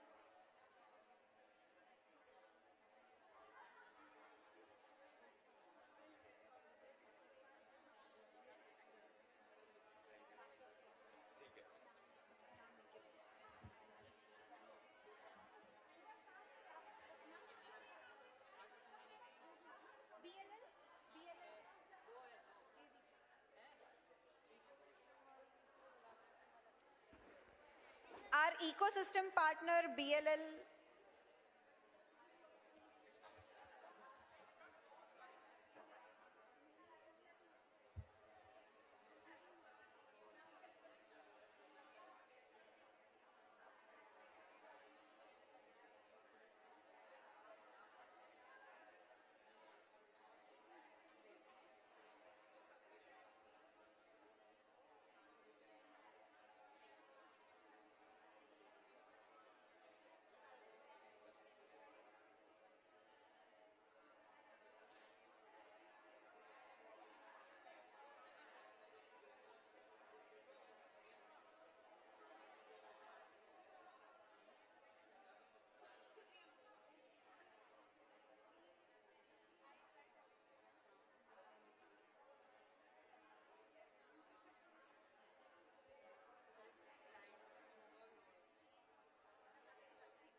We thank everyone who is watching us online, who is viewing us online to join us in this conclave, the third Women Directors Conclave.